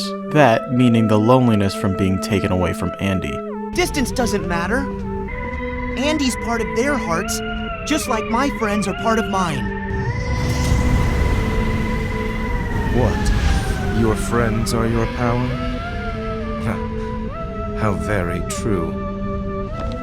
But if the light of friendship is a form of power, the darkness of being alone is a power even greater. Oh, shut up! As I've said, he's the most annoying Xehanort, but that mostly derives from how easy it is to tear apart his idiot logic, but yet all the main characters are just stumped by it. How is this a villain that people like unironically? He has no good reason to be doing what he does. He doesn't have a tragic past or an interesting one. He's not a chaotic force with no regard for anything. He's just some prick that decided to become 13 different people and start a war. And yet there's so many fans that love and even empathize with Xehanort. Check out this Reddit post I found. I actually don't sympathize or empathize with Sora at all. I think I'm closer to characters like Xehanort or Ansem, so Sora is like my enemy. I really think that Sora is just like an opposite personality to who I am. I just don't understand this logic. It makes no sense. I mean... Oh, that wasn't a Reddit post? That was a quote from Tetsuya Nomura? Oh! You heard it here first, folks. The creator of Kingdom Hearts himself thinks that the Ben Shapiro of darkness is one to be empathized with. Let us say that, hypothetically, the Keyblade War will cause more problems than it solves. There is an imbalance of light and dark. There's too much of the latter. If the war were to solve that one problem, the others would be worth it. And you, hypocrites that you are, might say that my most present self will use the power of the Keyblade selfishly. But if we look at this 2010 study, we can see that 60% of the heartless killed by Keyblade wielders of light are done for experience or items, and 10% is done merely for sport. That leaves only 30% of heartless that are killed for the greater good. So much for the tolerant light. Such cruel acts can only be done by someone who doesn't act by the light, but by their instinct, their nature. And that leaves us with the indisputable fact that darkness is the heart's true nature. Whatever you're talking about, I don't care. Put Buzz back the way he was, then get lost. Or else what, Toy? Yeah, I am a toy. And a friend. My guess is no one's ever loved you before. Because you know nothing about hearts and love. Xehanort, you're so caught up in... Yeah, shut up a second. We're going home no matter what. And taking Buzz.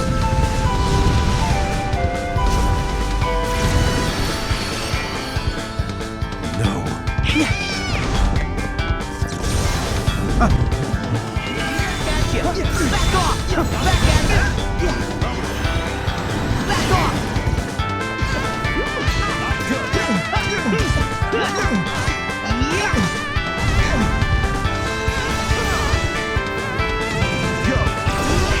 Don't blink. Time is a cruel prison.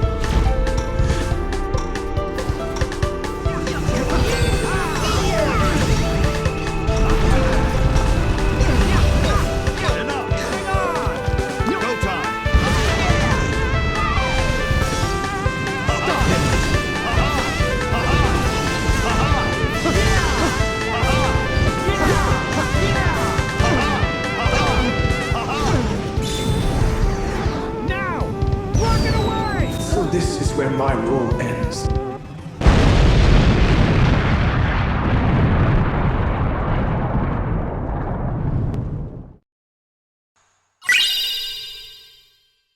With his tail between his legs, Xehanort spawns a giant Heartless and leaves. This fight sucks. The main gimmick is that barrier around its center, but it's so small you can clear it whenever it's within the boundaries at all, aside from one move. It can try and spin you off, but most of the time you can land right back on.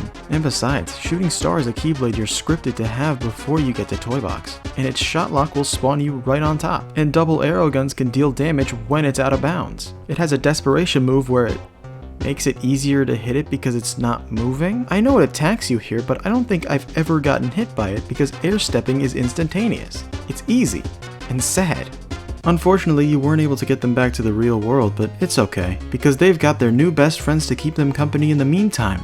Anyway, we gotta leave forever. Goodbye. Wow, what a nosedive. Toy Box was long and boring. You can get lost pretty easily on a first playthrough, but for subsequent ones it'll feel samey. The world is full of detail, don't get me wrong, but it means nothing when the detail is in a shitty environment. I don't know how they shrunk you down to the size of a toy and the world still feels small and cramped. And they don't know when to end it too. They could have easily put the boss around the time you first gathered up the toys, but no. You gotta play this dumb minigame, then go back to the play area, then use the mech you just got done using in the minigame to build a big reference. And that's gonna take a few more annoying fights in annoying areas. And let me tell ya, You've Got a Friend in Me gets just a tad irritating after a while. And by the end of it, you're rewarded with a boss that made me want to fall asleep just as much as everything else. I fucking added a fake scenario just to make things more interesting. This was a very bad world. Back in the gummy ship.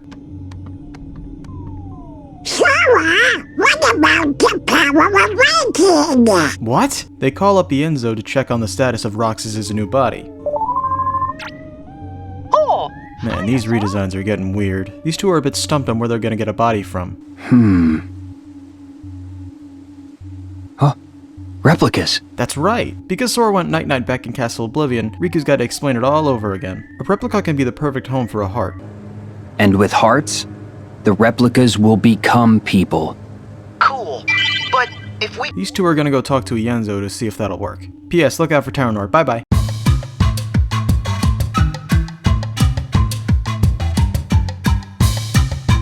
We start this one off with the gang just walking around with no reason as to why we're here.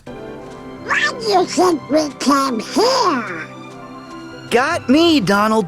That almost seems like an issue. But before we can think about that, we're rudely interrupted by the movie this world is based on. Looks like we're taking out Heartless just like old times. Oh hey, I got Blaster Blaze again. Like I said earlier, I find it kind of boring, but maybe I was being a bit too harsh. It's alright for what it is. Although most of the time, you're able to keep shooting for a while after your finisher. Don't know what that's about. Now that we slow down natural selection once again, let's head for the secret passageway.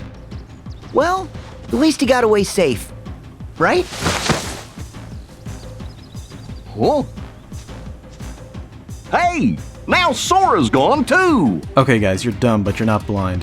While they're trying to figure out if leaves and large spaces can go hand in hand, they're missing what I believe is a shot-for-shot recreation of one of the scenes from the movie. I haven't seen Tangled, but I think I've seen this scene at some point. Although I'm going to assume that him scheming to bring Sora, Donald, and Goofy along as bodyguards didn't make the final cut. You never know. Speak of the devil, basic gist, Rapunzel has the tiara Flynn stole and he has to take her to see the lanterns if he wants it back. But first, more movie. Shot for shot, but with the gummy crew in the background. I notice you seem a little at war with yourself here. A little more than a little. More not a lot. Thanks, guys. Great insight. I can get her to the kingdom, but you guys are clearly more cut out for combat. That's because we're heroes. Uh-huh. And we're heartless experts. Yeah! That's literally all the organization has to do. Just trick them into doing something they want by guising it under the veil of being heroic. You know, instead of if he wavers from the path, you destroy him. Jesus. Now let's take a look at this here environment. Alright, foresty, very pretty looking, secrets. Although I will say that for some reason, in this world alone, they point you in the right direction on most of these treasure boxes. Like here. The flowers are growing on top of the water. Yeah, look at all that water. Very, very interesting stuff. If I had to theorize as to why this is, it's because the devs were particularly proud of this world and wanted you to see all of it. Which I get. This is a very good looking world. Probably the best in terms of visuals thus far. Now let's take a look at our new Keyblade, Your Favorite Deputy. This is a pretty good one. It's in complete shot lock like leaves a ghost of where you're going and then you go there, slashing whoever you were aiming at. Its complete shot lock has you do a bunch of faster teleporting slashes, no ghost required. This is another one with two forms, first being Hyper Hammer. You get a big hammer, have fun. It's its next form, Drill Punch, that's a bit more interesting. Hammer turns into a drill and you do a bunch of drill-based combos, a lot of them being AoE. The finisher is kinda lame though, just grabs one enemy and smacks him around. It deals damage to anyone nearby too, but not a whole lot. Grand Magic. I haven't talked about it too much, but what's interesting about Grand Magic is... Oh, I got Blaster Blaze again. A team attack too. Game's feeling generous right now, I guess, and there's my Keyblade form. Just what I needed. Blaster Blaze again. Do I really need this much? This has all been one fight. And another team attack. And a second Keyblade form. What is going on? In 2 minutes and 10 seconds, I got 7 things. Well, chalk it up to the game wanting me to get used to enemies with armored states. I mean, the fight right around the corner here gave me one thing, a much more reasonable number. How is she not worried about her dress getting wet? Her hair, too. I mean, Sora's outfit has darkness repellent, so I mean, it probably dries fast or something. But she ain't got no clothing abilities, I think. Speaking of water, she splashes you with water, so in retaliation, you kill her. Okay, you're in for it. After gallivanting a bit more through the forest, you find a big nobody-colored flower. So, who's gonna wake it up? We're all clear.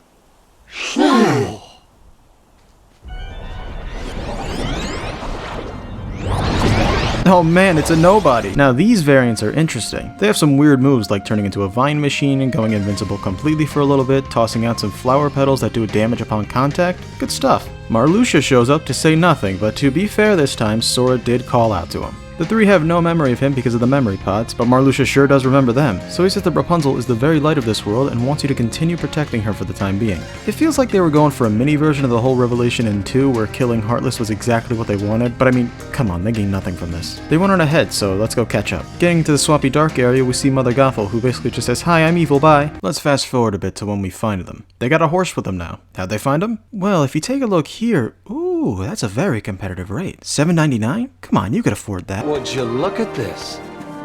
It's so pretty. How about we stop for a second and enjoy the scenery?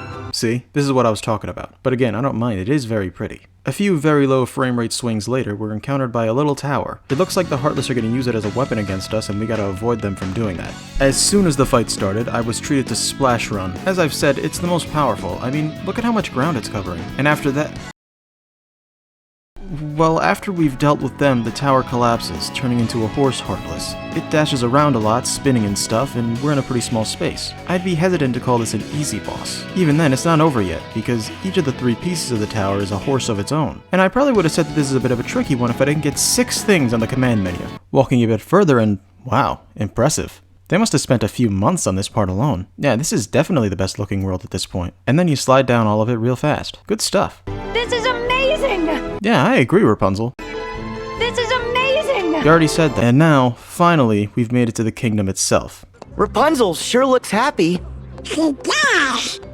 Well, her dream's gonna come true. They're sending the lanterns up after dark. Oh, is that why she's happy? Now let's do a little exploring. It's pretty similar to Twilight Town. It's bustling, village people are doing their own thing. A little barrel spinning, a little fishing, a little stealing, a little property damage, a little taking selfies with the world's most oppressed looking man. Hope we find some ingredients around here. Same. This might be a good spot to find some ingredients. Agreed. I bet we'll find some ingredients around here. Never thought of it that way. I bet we'll find some ingredients around here. Ooh, he said it. In the center of town is a festival. Everyone's dancing. It's a great time. You're dancing. This sucks. It is a mercifully short minigame though. Just don't tell Kairi, alright? The Lantern Festival approaches, so it's time to watch another scene from the movie. Lights, awesome, love, romance, dreams, satchel, tiara, BRB. Looks like the nobodies just had to ruin everything as usual, so we gotta clean them up before they get to the townsfolk. This is another with those Marluxia-themed side variants. They are pretty tricky to handle in groups, so this is pretty hard.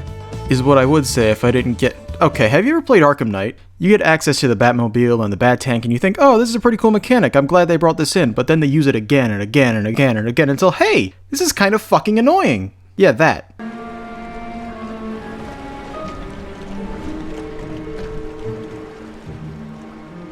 Oh dear, he's run off with the crown and forgotten you. Bro, you could sound a little less like you're about to yawn. I understand you're supposed to sound less emotional than our main cast, but I don't think the tone of voice you're making is the one intended here. No, he wouldn't. Who are you? Very tall, apparently. Hadn't really noticed until now. He pulls the classic make a bad guy look good technique to bring Rapunzel back into Mother Gothel's grip. The boys come in just barely too late. Let's say she's keeping Rapunzel on the shelf for us. An extra pawn in case you fail to find the remaining Guardians of Light. And we have occasion to call on other Hearts of Light instead. A new 7 hearts to fill out the ranks. So the previous 7 princesses gave up their role to a new generation of Disney princesses.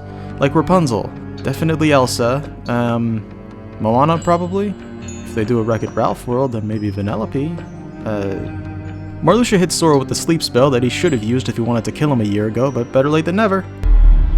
You always were such a sound sleeper. How would you know? You were dead. Skipping over to 3 minutes later, it's now daytime and Rapunzel figures out she's the lost princess. Duh, did you not hear what Marluxia just said? Blah blah blah captivity. Sora wakes up and the 4 race back to the tower. Although Flynn goes on ahead after a while because the movie's gotta play out somehow. So you gotta race through the Heartless and Nobodies to get to the tower. This would feel a lot more urgent if you were timed and there were more guys blocking the way or something. Because as it is, you could just run right through with no stakes. Or maybe you could start a little close to the tower and fight waves of enemies against an invisible wall that sequentially moves closer and closer. Kinda like that one part in the underworld with Hades in the second game. Grab your popcorn because here comes more movie.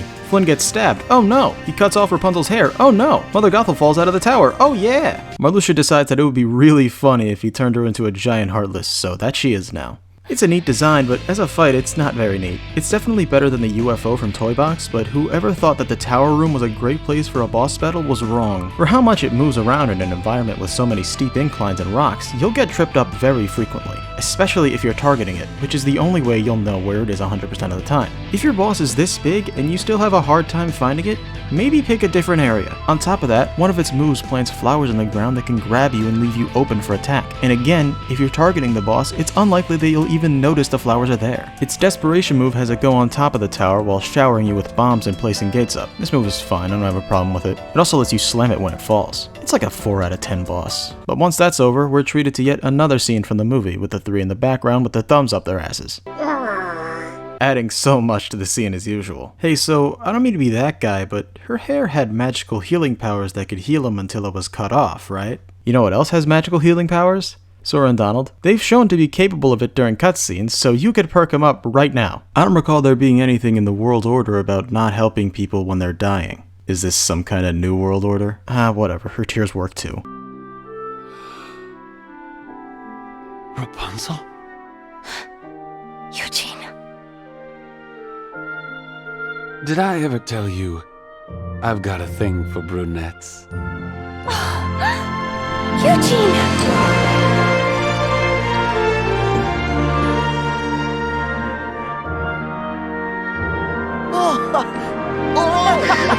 Yo, shut up, they're having a moment. How would you feel if I just... Riku! It's Riku. Riku's here.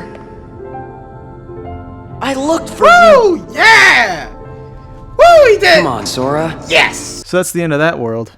It was meh. Feels weird saying the Toy Story world was worse than the Tangled one, but the environment was more enjoyable, if also samey at times. It just had more going on. What Toy Box did have over it was that you were directly involved with the plot there. Here, you're a backdrop, nothing more. You're along for the ride that is the movie. But also, I should bring it up, shouldn't I? The sheer amount of times you get access to a super strong ability like a Keyblade form, an attraction, or a team attack is really high. I counted the amount of times anything, barring Drill Punch because it's an extension of an already existing Keyblade form, showed up on top of the command menu. The amount of gameplay time in that world was roughly an hour and a half. Care to guess how many times I got something? Keep in mind, these are abilities that can annihilate enemies quickly. If it doesn't wipe them all out, it'll leave a pretty big hole in their numbers. So, how much do you think? If you guessed 36? You'd be wrong because it was 60. 60 fucking times! That is ridiculous. I imagine the amount of gameplay time is supposed to be more along the line of 3 hours, so keep in mind, I didn't even take every ability I was given. I probably took less than a third. That's just not right, and I hate to break it to you, but that is not a problem with this world. Back in Radiant Garden, turns out only Evan can tell them what they want to know about replicas, but he's gone missing. Seemingly to join the organization again, but he'd never do that. The documents left behind on replicas are incomplete, so Evan was their only hope. But wait a minute, if Vexen is with them now, does that mean the organization is going to use replicas to fill out their ranks? Better go tell Yen Sid. This galaxy is getting a bit crowded, don't you think? Let's get ourselves a new wide open space to explore. Hey, a new zone! You guys should check it out!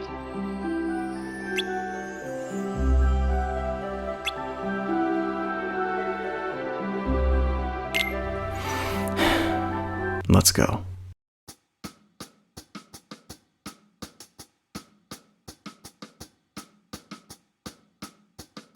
You remember the Keyblade upgrading system I mentioned earlier? How it was possibly the best addition to the game? Well, that was a half-truth. There's one thing that takes it from great to almost not worth it. Synthesis, of course, makes its return in this game. It works the same as it did in every other game with it. Gather the right materials to make whatever it is you're aiming for. You do that by grinding them off of enemies. It's not so bad, just a detour in a large-scale RPG. The problem begins with what's required to upgrade your Keyblade. Every one of them will require Fluorite, Damascus, Adamantite, and Electrum at some point in its 10 levels. All 4 of them. Now what's wrong with these, you may ask? Well, you don't get these from enemies. All of them can be found in chests, but there's only so many of those, and it doesn't nearly meet the requirement of upgrading all the Keyblades. So, how do you get that amount?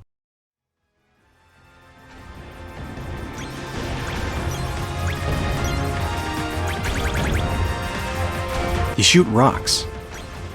For a long time. The drop rate is low, so if you want to upgrade a Keyblade, you could be sitting there holding R2 for upwards to 3 minutes apiece. So usually 10 minutes in total every time you want to get some goddamn fluorite for your favorite deputy. Say what you want about grinding for materials in the past games, but fuck, it could be interesting sometimes. The only way you could get Fury Stones in the first game is by fighting a million shadows in this room until some big ones show up. In the second game, Remembrance Crystals were only obtainable in the Cavern of Remembrance in a difficult to traverse room. It kept your brain active instead of just sitting there doing nothing but keeping your finger pressed on a button. It doesn't help in the slightest that the gummy ship controls like complete ass when going slow. You'll miss meteorites constantly, making you turn around, but don't do it too close or you'll overshoot it again. You can do that, or hold L2 and move the direction you need to go at a snail's pace. You unlock a prize bonus later, which increases the likelihood of these items dropping, but don't get your hopes up. You still don't get what you want often. Oh, and did I mention that meteorites have health? They don't crumble with one shot, you have to hit it enough for that. These things are artificial lengtheners, and the game doesn't try to mask it with anything remotely enjoyable. So yeah, that's the main reason I don't like the gummy ship segments. Say what you want about the previous 2 games, but they didn't make you repeat the same grinding process over and over again. I got through Kingdom Hearts 1 just fine with the default gummy ship, and the second game doesn't really ask you for anything. The optional gummy ship parts were entirely superfluous. Here, if you want a stronger weapon, fork over your precious time. Fuck this. But before we move on to our next world, I want to talk about something I liked in the gummy ship segments. The game has some optional bosses littered throughout the spaces you fly through. They aren't anything special, you could beat them by holding R2, just like everything else. But there's one I like. In this new space we just unlocked, there's this big whirlpool tornado thing. If you try to fly into it, you'll be told you need a gummy ship that's fast enough. Once you have one that is, and you fly into it, you're greeted with this thing. Huh? I think it's hostile. It's called the Schwarzgeist. If you don't recognize this, that's alright because neither did I. But the fact that it had its own unique boss theme, Thermosphere, playing here, and the fact that it kinda slaps tipped me off that maybe this is from something. After doing a very minimal amount of research, I've determined that this is from a boss from the PS1 game Einhander, a game that's often considered one of the best 2D shooters apparently. It seems the team behind that game worked on the gummy ship segments in this game, so honestly, if that game is considered a gem, I'm kinda interested in playing it to see where things went wrong. As a boss, it's probably the hardest of the gummy ships, but it still just comes down to holding R2 and moving around. The cool parts are the music, and the fact that all of its moves are taken from its source material. It even has a phase after beating it where it ejects a small part of it that barely attacks at all, and you just kinda gotta wail on it. Also, when you fight it in the ship Endymion, designed after the main ship in Einhander, you get the original version of the song. Good reference. For beating it, you get the gummy ship equivalent to the Ultima weapon, Golden Highwind. It gets things done real fast, just the way I like it. And with that, let's move on to the next world.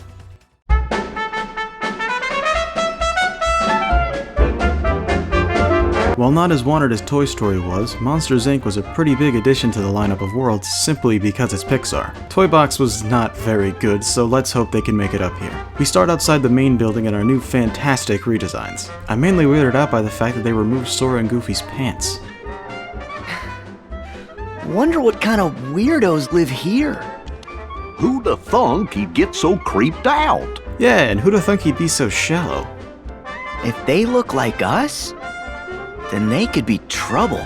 Yeah, seriously, what the fuck? Seems we have a big misunderstanding. The gang thinks Sully's a ravenous carnivore and is gonna eat that child. We gotta call the CDA, oh yeah, a code 835. Okay, but really, why are we so quick to assume they're terrible beings that need to be put down? After Goofy snaps Sora out of his murderous intent, we all get to know each other. Come on, Boo! I'm Mike Wazowski! Mike Wazowski! What's going on? I'm Tangled. Do you know who I am? I could fucking buy you! Oh shit, unversed. Guess we know who today's antagonist is. Let's take a look at our new Keyblade, Ever After. People tend to sleep on this one because it's a more magic-oriented Keyblade, but its unique abilities make this a weapon with genocidal capabilities. Its incomplete shotlock is a shameless ripoff of Heroic Origins, siphoning health from enemies, but its complete shotlock does... I don't even know what that is, but it's really good. Its Keyblade form, Mirage Staff, lets you do combos with wide range while moving, so you can move from one opponent to another in the middle of a combo on the fly. But that's not its best feature. If you dash, you leave behind a ghost of yourself. You can leave up to 3, and when you've done that and hold X, it's ranged, it does a healthy amount of damage, and you can do it as much as you want while you're in the form. Its finisher is the best yet. It spawns a tower that shoots out a bunch of lasers, fucking up anyone within 500 meters. This big Unverse with the shell is one of the hardest non-boss enemies in the whole game. It's got a lot of health, it doesn't have too much of a wind-up before most of its moves, and some of said moves cover a lot of ground. On top of that, you need to attack from the front because of the shell. And damn, it would have been pretty tough if I didn't get a million things in the command menu to combat it. You could feel it too, can't you? The rant incoming. After Sora gets the history lesson on one Unverse Star, Sully and Wazowski decide to bring Boo back to her world because of the infestation going on. Oh come on, this isn't even a good place to get Blaster Blaze. Looks like the Unverse pressed a couple of buttons and now Boo's door is being sent to who knows where. The cans of laughter/scream can be hit and fly into enemies to do some extra damage. Not like we do enough or anything. We gotta hitch a ride if we want to catch up to Boo's door, so hop on. Oh man, I forgot about these on-rail segments. There's so many gameplay styles, I have a hard time keeping track of them all. Now we gotta get through this door, but it's offline, and we need to make Boo laugh to power it up. So let's kill shit, that always does the trick. Fun fact, the enemies here spawn infinitely. Once you fill up the laugh meter, you need to do a finisher to end this part. But if you want to, you could just keep going to grind. I mean, it's not like you're gonna die with how many attractions they give you. Okay, time's up. I've been waiting for this. If you've played this game, you might have noticed that I left out 3 specific major features about it. Them being Rage Form, Kupo Coins, and that you could have 3 Keyblades equipped at once. Let's go over them real quick. Rage Form is this game's equivalent to Anti-Form, but it's way better. Instead of showing up sometimes and using dry forms against your will and limiting your moveset to the point of being an instant death in certain scenarios, it shows up on top of the command menu when you're low on health sometimes as a last resort to heal yourself. It's optional, which is already a plus, but it works pretty differently too. Your moveset is still restricted, but not nearly as much. It's a genuine viable asset in combat. It has its own special move, Risk Charge. It takes a chunk of your health, but in exchange you do more damage. You can do it up to 3 times. After the 3rd, you can use a finisher that does whatever the hell that is. Up next is Kupo Coins. It basically gives you all your health back if you die once. A second chance, if you will. You can buy them from Moogles, and you can only hold 1 at a time. The previous 2 games had things somewhat similar to this in the form of Tinkerbell and Mickey. Tinkerbell was a late game summon in the first game that periodically healed you, and only went away if you lost all of your health, in which case she'll save you and disappear. During certain boss fights in the second game, if you lose you get a chance of getting a prompt asking if you'll give up. If you don't, you suddenly start playing as Mickey.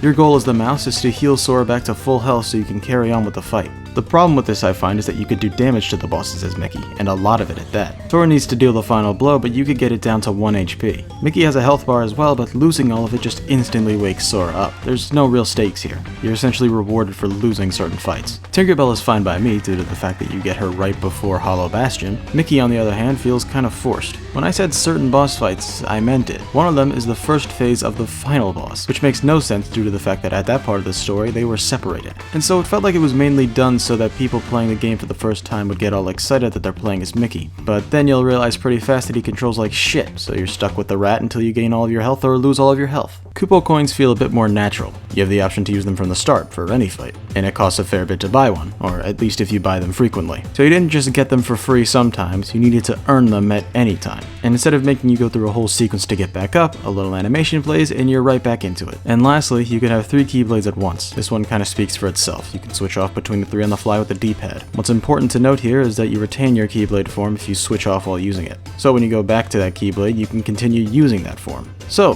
why did I withhold all this information until now? Well, simply put, they don't matter. I could have gone the entirety of the non-DLC portion of this video and left it out, and nothing would have changed. Why is that?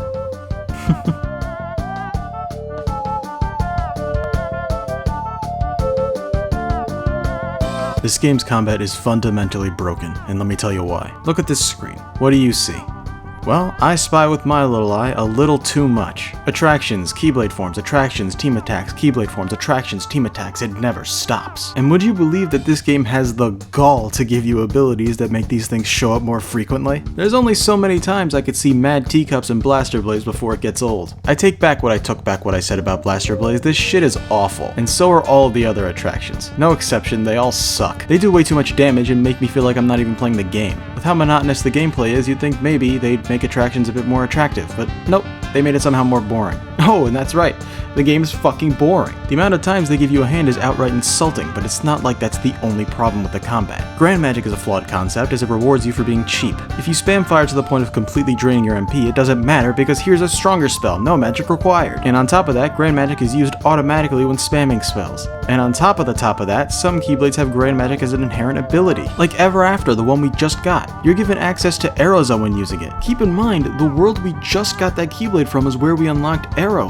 the tier 1 version of that spell. Arrowza is tier 4, the highest. A little above our current enemy's pay grade. And what's stopping you from using 3 Keyblades that can use OP abilities like that at once? Just switching between them whenever you want. On that note, that system is stupid. The whole point of Keyblades having stats and abilities is so you have to pick one for the situation you're getting into. But now, who cares? You could have a strength-oriented and a magic-oriented Keyblade at the same time. No stakes, no consequences, do whatever the fuck you want. What sucks the most is that we're only scratching the surface. Shot locks are extremely powerful as well. They can shred through anything in your path and do unfair amounts of damage to bosses, not to mention more than one being able to heal you while doing damage to enemies. Keyblade forms. Damn it, I want to love these, but I can't. The idea of unique forms being attached to your Keyblade is a great step forward from dry forms, it really is. But this meter had to ruin everything. Because of how fast this thing fills itself, you can use a Keyblade form 10 seconds after you just got done using it. It doesn't help this game's cycle of repetition at all. In the second game, you had to fill 3 to 9 meters to get the dry form you were after. The only way to fill it up was with drive orbs, which weren't incredibly common. Due to this, I'd use a dry form 1 to 3 times in every world. Not to mention that excessive use of dry forms was punished, as we've gone over. Anti-form shows up a bit more than I'd like, but it still works as a deterrent from using them so often. On the topic of dry forms, each one was fairly balanced to where you were up to in the game. Valor form you get at the beginning, and it's still a pretty good option near the end if you leveled it up. Wisdom form is kinda meh, but still useful at times where you want to stay ranged, because projectile magic didn't home in on enemies, so you couldn't rely on that. Limit form's pretty deceiving. It seems like a shitty form you'd only use in desperate situations, but in actuality it was strong as hell if limiting for movement. Master form is the only one I'd say you get a bit too early. It's also one that's a bit limiting in movement, but its combo game is ridiculous. And lastly, Final Form, the strongest of all. Most people wouldn't even realize this form exists. You need to use this one specific Keyblade you get at the last world, activate any drive form, and you have a 50% chance of getting either Anti-Form or Final Form. But once you get Final, it's all yours. I considered it a perfectly fair system. Up until Final, each drive form had its own strengths and weaknesses. Valor was good for speed, but at the cost of any and all defense as well as Goofy. Wisdom was a magic-based form entirely. Aside from that, you had the projectiles and that's it, and it also got rid of Donald. Limit could deal major amounts of damage at once, at the cost of magic, mind you, but as I said, your range of movement is neutered. Master could do super long combos and keep enemies suspended in the air, open for even more attacks, but your movement and defense are decreased as well as both of your party members being removed. Final was objectively the best, with little downside aside from your party members being removed again, but not one you could use until the very end of the game. Compare that system to Keyblade forms. Instead of at least 3 meters, you only need to fill 1, which can be done through fighting anything. As a result, you'll have access to Keyblade forms to such a ridiculous extent that you could very well get one 30 times in each world. And who needs balance for where you are in the game when all of your Keyblade forms are Final Form tier? There are never any downsides to using these, you even keep all of your party members. So getting them so often is really frustrating. And the biggest shame here is that I genuinely think a lot of these Keyblade forms are more enjoyable than drive forms. The first 2 trailers for this game showed that they might have been using a drive gauge-esque system, and I wish they stuck with that. I'll cut it off here. There's much more to talk about, but this isn't the time to blow my whole load on this game. Consider this pre-cum. No, it's fucking disgusting, I'm sorry. So, where were we?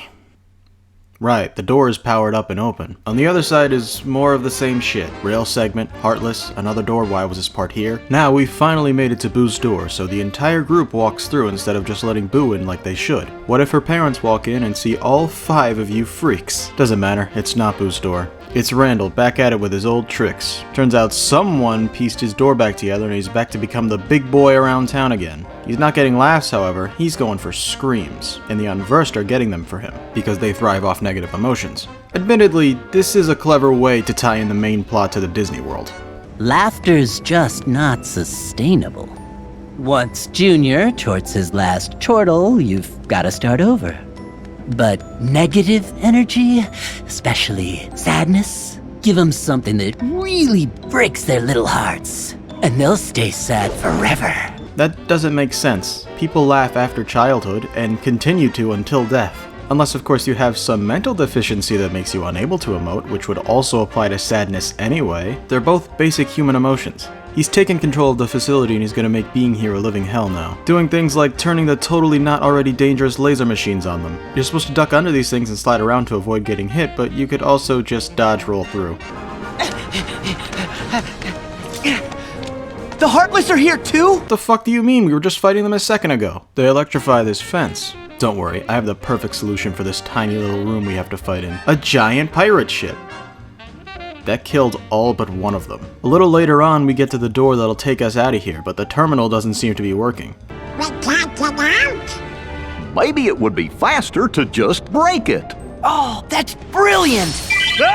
We gotta short out the power on it to disengage the lock, so let's overload it with laughter. It's the same as the part earlier with the door. This is another where you can just keep going for as long as you'd like, and the enemies are stronger here, so you'll get more XP. Once we get that done and over with, Randall comes back with his trump card. Give it a rest, Randall. You're not gonna get away with this. We'll stop anything you throw at us. Yeah! Maybe you will. Or then again, maybe you won't. Dude must have been practicing that one in a mirror. What a comeback. Well, that thing in the corner looks like it's gonna be our boss for the evening. That is, if it worked. What a fucking idiot. He didn't even have anything in there. Just a piece of metal with teeth. Loser. Looks like we don't have a boss in this world. All that's left is to find Boo's door and be done. Oh, hey, Vanitas. Ah, jeez. Look at all the damage the Unversed caused. But no time for mourning. We gotta get this kid out of here. We're mainly just going through and putting out the flames while dealing with Heartless and Unversed. Stand aside. We'll get this fire put out pronto. Roger Craig Smith over here was supposed to, but he wasn't fast enough. I actually don't know if you have to put the fires out or if it's just to avoid them being a hazard for you. Water spells do the trick, and they give you Splash Run as well. I'll let it slide this time due to the context. You're at a D- game, don't mess up anymore. You head over toward the door vault by doing an epic dive from one building into another, landing by slamming onto this crate and being rewarded with a phone game. And we're introduced to another spooky fire segment. Getting through this one rewards you with a new link, King's Flare, aka Simba. Wanna see what it does? Look.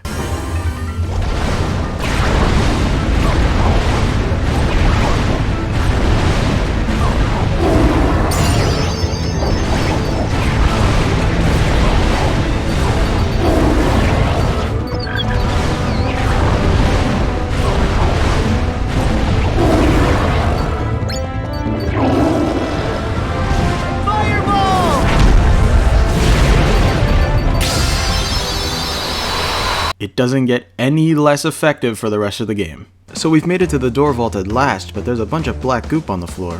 What could that mean? Well, Randall brought back his little contraption, but now it's working as intended. It's turned into a giant Unversed. Well, I say giant, but it's probably as big as the shell guys from earlier. This fight is actually pretty good. Nothing mind-blowing or anything, but it's more enjoyable than the last two. It's a plain square environment, no obstacles, inclines, or declines. Its moves aren't incredibly easy to punish, and it's not open all the time either. It won't let up at times. He has a move where he spreads some of his gunk out to a certain amount of hands that do attacks on their own, albeit kinda rarely. And he's not open until you get rid of them all. Its desperation move is that last one on more crack than the CIA gives to low-income neighborhoods. It turns the arena into a hell zone and puts goop hands around the whole thing, while turning itself into the Lord of Goop. The only thing it'll do is flap its newfound wings to push you back into the hands so you can get attacked. Overall, I think this is the best boss fight so far. But I think this is a good place to talk about another one of my gripes with this game, the soundtrack. This boss uses a remix of one from Birth by Sleep, which makes sense and I don't really mind it in this instance, but my issue is that it's far from the only time they've relied on remixing or reusing songs in this game. This one is much more subjective than my other criticisms of the game, I know, but I think it's still one worth talking about. Throughout this game, they use old songs constantly. Songs from the first game, the second game, Rechain of Memories, Dream Drop, Birth by Sleep, and a good bit of the original tracks use leitmotifs. In case you don't know, a leitmotif is when you take a part of a song, or a motif, and put a new spin on it in a different song. Here's an example.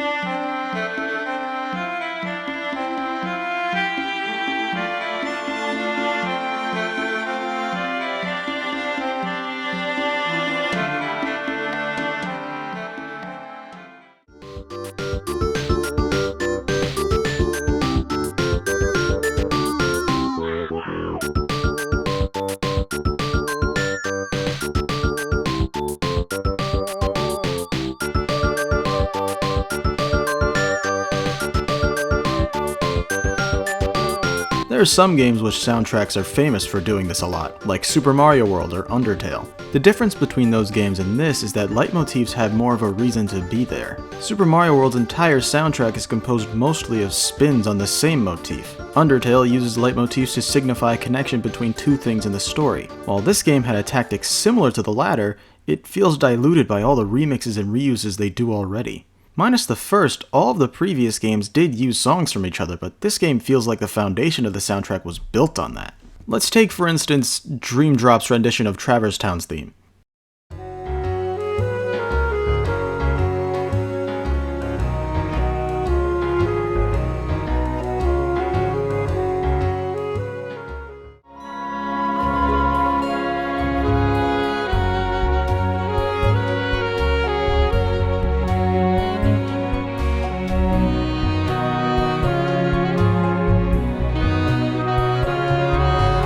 Shared the same motifs, but it spun it to the point of it being its own thing.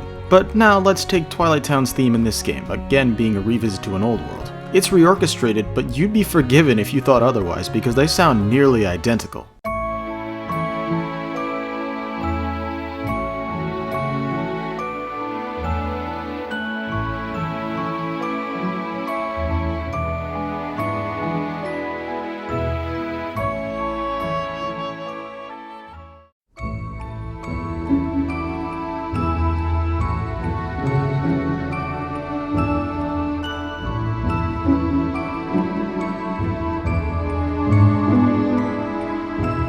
To be fair, nearly all of the Disney World songs are unique, but that was a given. Were you expecting them to use Pride Land's theme in Toy Box? It's a shame because some of the completely original songs in this game are very good. The Toy Box fight theme, for example.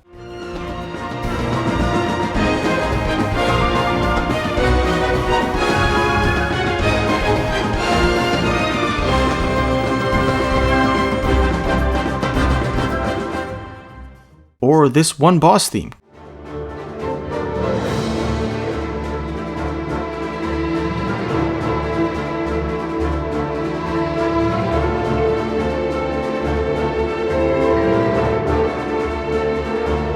Again, this is all very subjective. If you don't care about all that, whatever. Moving on from that, the Unverse is defeated and Arendelle is sent back to the other world, door shredded once again, or rather, locked away by Sora. But hey, don't we have someone else to deal with? Where is that silly man? Gotta say, that strange facade had me fooled at first. Brother, we haven't ever met in the flesh. I am Vanitas. What's this voice we're doing here? That's not what you sounded like before. Hey! This is the part where you spout some mumbo-jumbo and disappear, right? Oh man, I'm glad they acknowledged that problem so now they could fix it. This whole world was powered by Scream. They converted the screams of human children into energy. For the last time, we already stopped doing that! Did you? Then how do you explain all these canisters of surplus Scream? Yeah, surplus. Kinda answered your own question there, Vanitas. By the way, you're acting oddly cocky for someone who, last we saw, was reaching for the Keyblade like a little baby after getting his ass kicked. Basically, the negative emotion in this world let Vanitas thrive, but his heart still isn't complete without Ventus, who's inside Sora. And by the way, this is the first that the gang is hearing of this. Vanitas gives the whole explanation before going into darkness mode. Donald and Goofy try to stop him, but it's worthless. Sora tries to fight, but it's worthless. Nowhere to turn, no one to save him. It looks like Vanitas is about to end this series for good. Join your heart with mine! Need to look.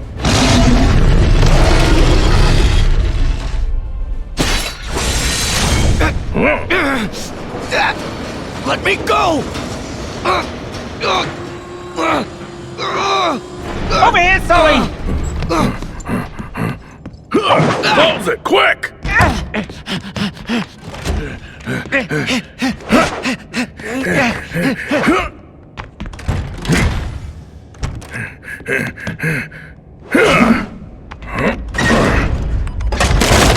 So that was the best scene in the game. I don't even think I'm kidding. All I've ever wanted was for someone to shut one of these characters up without going into some unneeded friendship speech, and there it was. People tend to talk about when Woody told young Xehanort to fuck off as the best moment, but come on, Vanitas was just fucking humiliated. Someone who was once able to fight Keyblade Masters and come out unscathed so many times just got literally shown the door by Sully from Monsters Incorporated before doing a fist bump with Mike Wazowski from Monsters Incorporated. Vanitas was probably so frustrated and embarrassed that he didn't bother coming back with a dark portal. He just couldn't face them after that. But he'll totally come back all cocky later, just watch. And then they totally act like that didn't just happen and go back to talking about Boo's door immediately. I love this. We send Boo back home, and we're done with Monstropolis.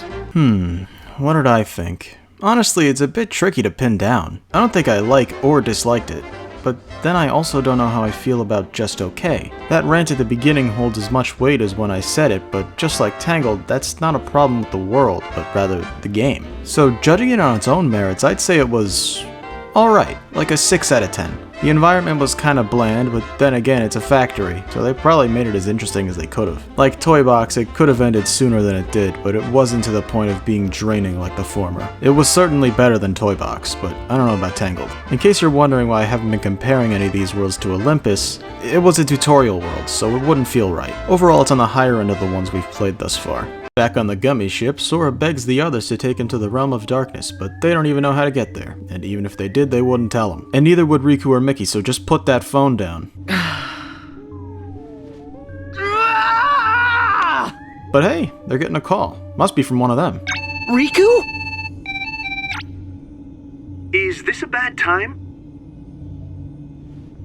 Enzo. Fucking roasted, holy shit, way to make him feel welcome. He's calling to tell them that they've uncovered something interesting about Sora's heart. There isn't just one foreign heart inside it, there's 3. Well, obviously there's Roxas, and we've figured out about Ventus, so that's 2 down. I wonder how long it'll take before they figure out about Xion. Sora, do you know who the 3rd one might be? Guess I can't out. Hey, that's not related. Before we head back out into the cosmos, Chip and Dale let you know that Merlin wants to have a word with you in Twilight Town. Heading over there, he says something's up with that little old bear book. Sora's not on the cover anymore. Time for him to head on in for old time's sake. 100 Acre Wood is going for a more cel-shaded approach this time, I dig it. We say our hellos, but we can immediately tell something's off. Just something weird about this interaction. But before any intrusive thoughts can come in, Rabbit reminds us that as is tradition, we must do minigames. Don't mind me, go on. Now who's this? I'm not a baby that watches Winnie the Pooh, so I don't know who this is. However, I am a man-child that plays Kingdom Hearts, so I looked it up on the wiki. Now I know, and you don't. Rabbit needs help with his harvest, so we gotta play Puzzle Bobble to help him out, of course. I don't know if I'm playing this wrong or anything, but I just hold down the button when I'm aiming towards the matching fruit and it works just fine. I always win in the end. Easy game. Well, looks like your problem's solved. Guess I'll be on my way.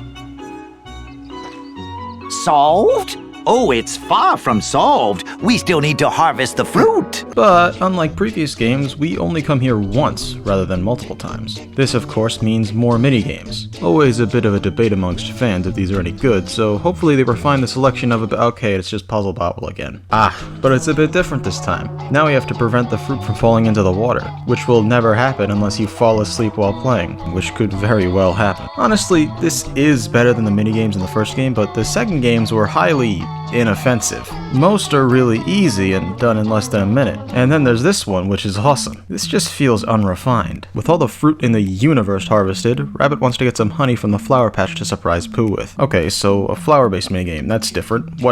Seriously? This is just a reskin. Whatever, let's just skip past. With Pooh's bloodlust satiated, he tells Sora that he doesn't feel him in his heart anymore. Sora reassures him that he's always been and always will be there. Except I can feel it. Our connection's weaker. Why is that? Fake friends, am I right, fellas? Well, that was fun. Back outside, Sora mourns over the loss of his friendship, saying he doesn't want to lose that bear, goddammit. Merlin tells him not to worry because look, Sora's back on the cover. Okay, so is their connection weaker or not? Did smacking some fruit around make it better? Then why did Sora say it was weaker in the last cutscene there? Did we learn anything at all? I think they just needed an excuse to put Sora's redesign on the cover again. Well, that was pointless. Whatever, fuck you, let's go make a crepe Suzette. Heading back out. Alright, let's see, what's our next world? Oh boy. Things are about to get interesting, huh?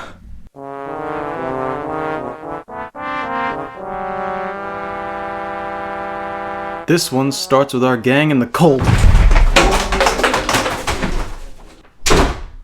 Okay, look, I'm not gonna beat around the bush. Arendelle is fucking terrible. Even people who like this game think this world sucks. But just how terrible is it? Well, you're just gonna have to figure out by watching this part of the video and hitting the bell without subscribing. Anyway, Sora's cold and Donald has the ability to give him a coat, but is perfectly fine letting him freeze to death over 0.02 MP. How am I supposed to keep the order from freezing my butt off? Come on, can't I order some bitches? They spot Elsa on the run and make chase. The first Heartless encounter we have here is very long, like unnecessarily long. 3 whole minutes, which is the average boss length in this game. That's a very strange start for a world. But while we're on this, we can use our new Keyblades. Yeah, we have a double feature this time. Happy Gear, which we got from Monstropolis, and Honey Spout, which we got from 100 Acre Wood. As for Happy Gear, its incomplete shotlock is a ripoff of the Kingdom keys. Its complete shotlock warps some yo-yos to whoever you're targeting. And I know they're yo-yos because that's what the second form is. The first is Agile Claws, which lets you do damage while dodge rolling alongside the usual moveset change. Honey Spout is a 100% complete knockoff of Shooting Star, taking its Keyblade forms and shotlock straight from the source. Only difference is that the shotlock also slows targets down because honey. We catch up with Elsa to ask what's up. She asks them very politely to leave her alone, but they don't shut up to the point that she attacks them like anyone would, honestly. Then some more Heartless show up, but it's alright, cause Elsa can deal with them herself, no need for sound effects or anything. That's amazing! You can control ice! Yeah, that's pretty epic and awesome. You free this weekend? She leaves, blocking them from following her, and then everyone's favorite comes in. She's here to stop you from meddling with their new 7 hearts, so she puts you in a little ice prison. And by little ice prison, I mean a giant meticulously crafted ice palace complete with ice trees for ice bats to hang off of, and elevators and rotating walls. Ice is so not my style. It fucking should be, good lord. This sucks. I have no clue how this part was even considered, but it wasn't worth it. It serves zero purpose to the plot of the world, it just comes and goes. Or at least, that's what I would say if it wasn't 24 minutes long. It has elements of puzzle solving, and by that I mean it has elements of spinning on a pole until the wall moves to the right spot. Aside from that, it's just a bunch of nothing. It's easy to get lost too because everything looks the same. It's like a really shitty Zelda dungeon. Anyway, once we're out of there via black hole that Larxene generously left out for us, we gotta head up the mountain and catch up to Elsa. This part's pretty bland, run up a wall, fight some Heartless, run up a wall, fight some Heartless, etc. until you reach the top, which is where you're greeted with a pre-rendered cutscene of the entirety of Let It Go, with the Gummy crew in the background doing a fucking director's commentary on it. And I mean it, they're talking over the song. I can't play the audio for obvious reasons, but just look at the subtitles. I get it guys, technology has progressed so much since 2002, it looks so close to the actual movie. But the fact that our main characters have zero to do with the scene makes it feel less like they're there and more like I'm watching a reaction to a music video. Anyway, after that Disney Plus advertisement, Larxene pops in to reiterate what Marluxia said. Except, maybe Elsa isn't a princess, because I mean, she could be full of darkness or something. Elsa would never rely on the darkness! You just met her. A little bit of bickering and she uses more of her licensing to blow you away. Once we land, we're immediately hit with an avalanche, so it's time to go sledding. There's Heartless in there too, so we gotta avoid them on top of that. This part is very fun. That is, if you replace the F with a Z and the U with a Z and the N with a Z. Jumping to avoid lasers is very enjoyable, especially when you're doing it for 2 whole minutes, followed by sledding down the mountain with no consequences for another 2 minutes. I mean, look how much fun this is. I'm having a lot of fun with this fun part of this fun game. Once you're done with that, you gotta fight the Heartless from earlier. These guys have interesting design. You could take out their wings so they stay grounded and have completely different movesets. They're not incredibly difficult though. Ends up feeling as boring and repetitive as everything else. Once we're done with them, some more show up and cause another avalanche that sweeps us away. Basically telling me that, like everything else thus far, that entire last part was padding. Gold star to the devs for wasting my time this much. Sora's awoken by Olaf, but for reasons beyond comprehension, Donald and Goofy can't believe his existence. Huh? Everybody knows Sora can walk. Good thing he hasn't moved too far so we could prove them wrong. We get acquainted with Anna and Kristoff. Alright, I know we just met, but Sora, was it? I get the feeling that you're someone to trust. I just hope you like long stories. Oh no.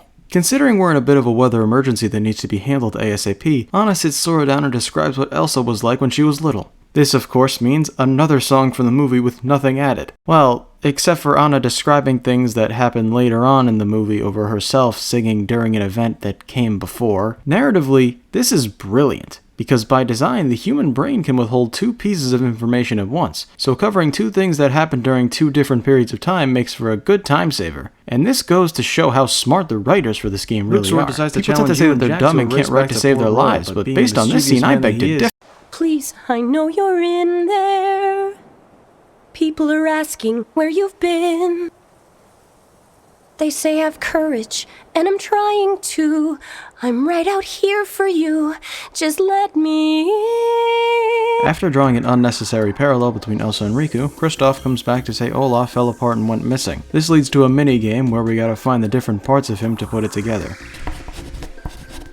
Oh, we're really coming along now. Olaf's head calls out to you in an attempt to bring you closer, but the voice line doesn't have any sense of distance to it. It just sounds like it's in your ear. So it serves no point other than to be annoying.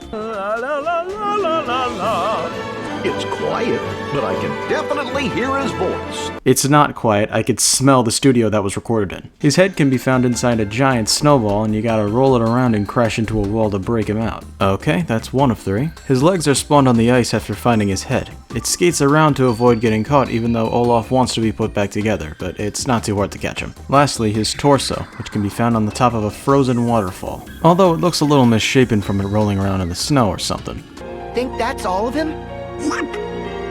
Well, I don't know what to do next. Uh-oh, looks like we got the wrong piece. The real torso is somewhere else. We then get a cutscene of us finding the right piece and we move on. Psych. We gotta find the real piece ourselves. Over here, we've got us a brown piece that is also probably not his, leading to getting the same cutscene telling us we got everything until whoops, no, we didn't, keep looking. Back up that waterfall and there's a giant piece that is very clearly wrong, but I get the feeling we're supposed to find all the wrong ones and then we'll automatically get the right one.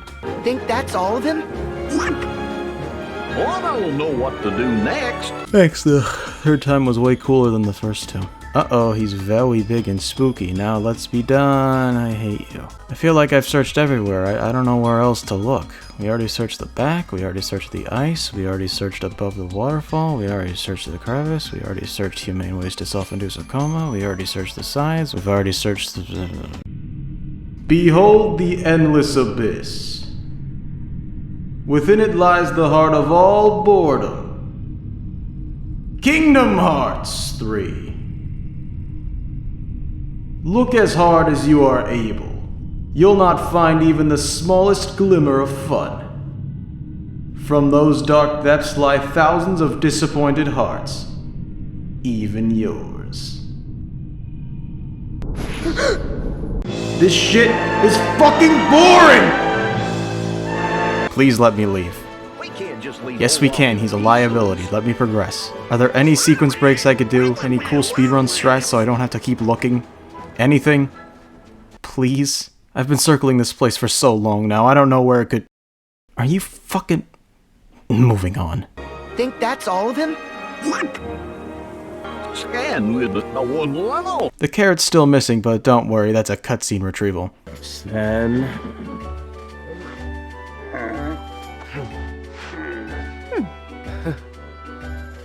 Someone had to pick it up. You're right, buddy. Thanks for finding it and not actually eating it. Oh, you're welcome. You see, this is the problem with how they're telling the story of the movie. They're skipping so many details and assuming you know them because, come on, it's Frozen. Well, I haven't seen Frozen since it came out in 2013, so Kristoff just seems like an insane person here. Before I can gouge out my own eyes, more Heartless come in, so we tell them to run on ahead while we deal with them. All this meaning we don't want them on screen for too long, so let's go meet up with them at the top of the mountain. So now we gotta climb back up. We go up a different way than we did last time, but I honestly couldn't tell my first few playthroughs because everything looks the fucking same in this world. That is, of course, aside from the Ice Palace, but everything in there looks the same too. I described some of the previous worlds as feeling samey, but this takes the cake. It's all snow and ice and snow. Nothing really interesting to comment on. This environment's large, but it sucks big time. This time we also get some snowballs to roll around on and do a very large amount of damage to all enemies on contact. Again, not like we do enough, but fuck it, whatever gets this world done faster. Let's just fast forward to 17 minutes later when we get back to the top. We get another pre-rendered cutscene showing another scene from the movie. Meanwhile, our trio stands outside without coming in out of politeness or something.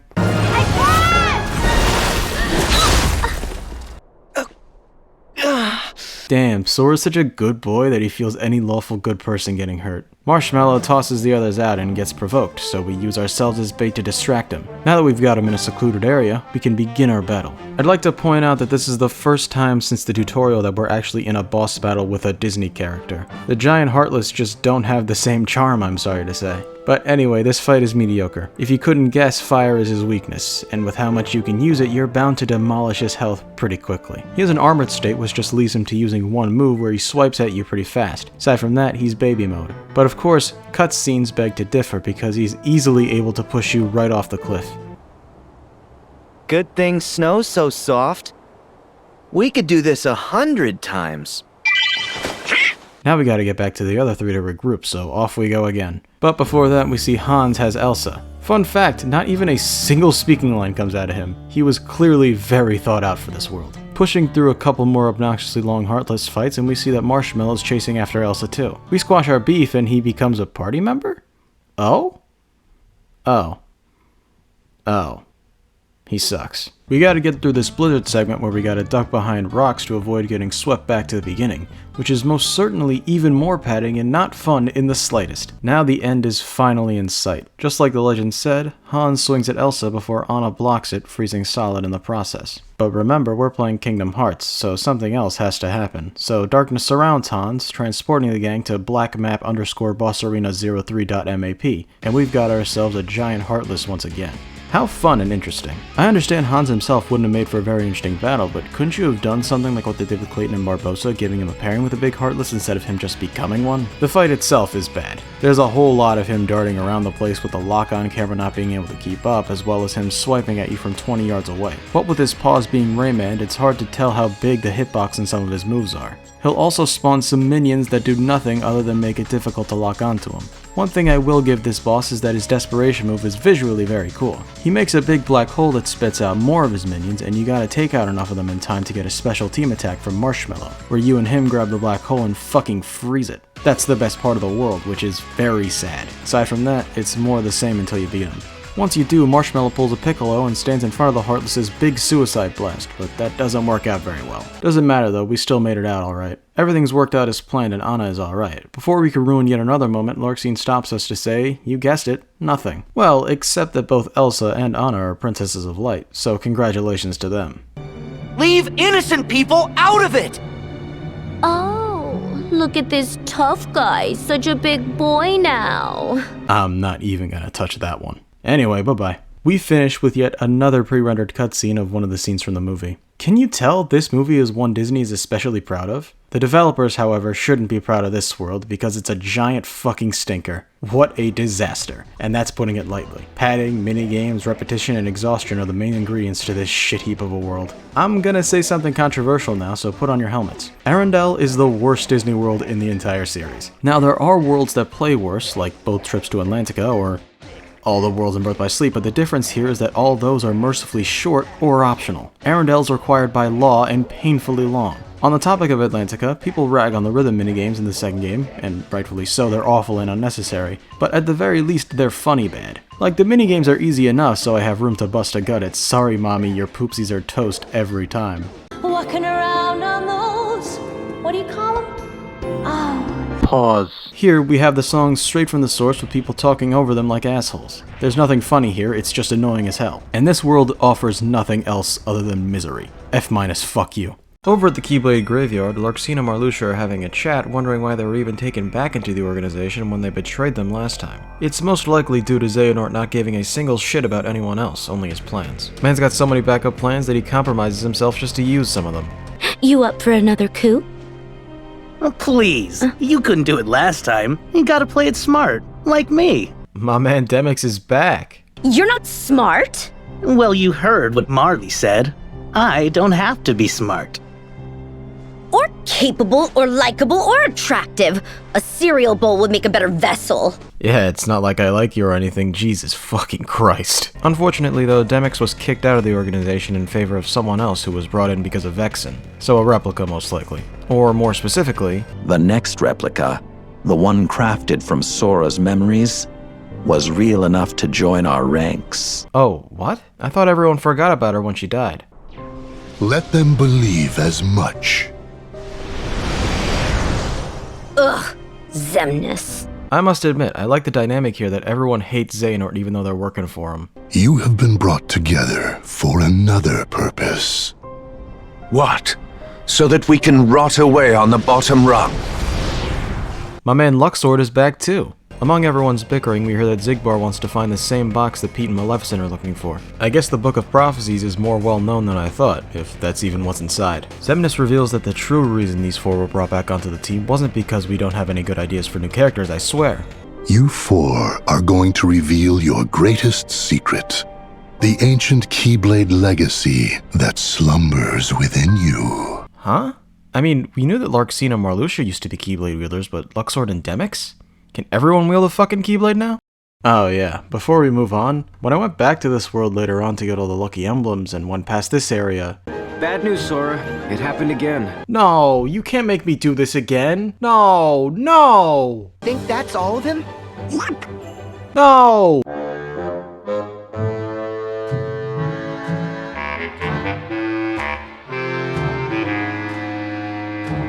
The Carribean is what we're up to. People say that if it's not Arendelle that's the worst, then it's definitely this one. Oh joy. I already stated that Arendelle was my least favorite, but if it's neck and neck with this one, then I can't wait. We start this one with our gang on the raft. Aw, how far we've come. That doesn't last too long though, because they fall off the flat earth. I fucking knew it. They wake up in, okay, I've only seen like a quarter of this movie on cable in like 2010, so I basically know nothing going in. What I do know is that this is another film Disney is especially proud of, considering this is one of the most expensive movies ever made, only being topped by 4 other Disney-produced films, the highest budget being the 4th Pirates movie. So I expect nothing but the movie, with our main characters contributing 0 again. We find the Black Pearl being carried away and Jack Sparrow who's chasing after it, so I mean, what else are we doing? Let's help him. There, Sora! Alright, that's the 3rd time you've done that joke. Hi, Sora! Hey! Sora! Hello, goodbye! We get ourselves an incredibly short chase sequence before fighting some hook guys. They're pretty tough, but also tend to miss a lot, so they're no big deal. With all that taken care of, we meet up with the rest of the gang, and holy shit, these graphics are good. Environment-wise, the game looks fantastic, as I've said, but one thing I think is hit or miss are the character models for our main cast. Sometimes they look just fine, but other times they look like they're made of clay with some facial features slapped on. But this is good. It's like I stepped into a different game, one that just so happened to be one of the best looking of its time. They let us know we're in Davy Jones' locker. Also, we've got ourselves a rekindled old flame, Hector Barbosa. Now we have to escape and get Jones and Cutler Beckett, who commands him. To escape the locker, we gotta sail. Yep, we can control the ship now, complete with ship combat. Cool. It's pretty simple, aim and fire. Each Heartless ship has a visible weak spot that you could shoot to instantly kill them. There's blocking and some special moves too. Aside from that, there's nothing here. It's quite boring. Tia Dalma gives us some more information on the movie, telling us that Jack was supposed to give Jones his soul in exchange for letting him captain the Black Pearl for 13 years. But Jack never gave it to him, so Jones sent him here using the Kraken. The rest of the gang is here to rescue him. To escape his debt, Jack wants to get the box with Jones's heart in it. The trio thinks that this may be the box that Pete and Maleficent are looking for. Xigbar thinks the same thing, so he sent Luxord here. And Vexen came too because the prospect of a being without a heart being able to live on so effortlessly would make for great research toward his replicas. Already there's a lot of moving parts here, so try to keep up if you can. I'd like to point out that not only were Sora and Co redesigned for this world, but so were these two. In Vexen's case, it's only some mild coloring and more realistic skin, but Luxord got a facelift. Apparently, this was because they just didn't fit here with their regular designs. And what exactly are we striding towards? Luxord. Oh, it's Luxord now. Alright, you're the boss. I'll be sure to correct my pronunciation.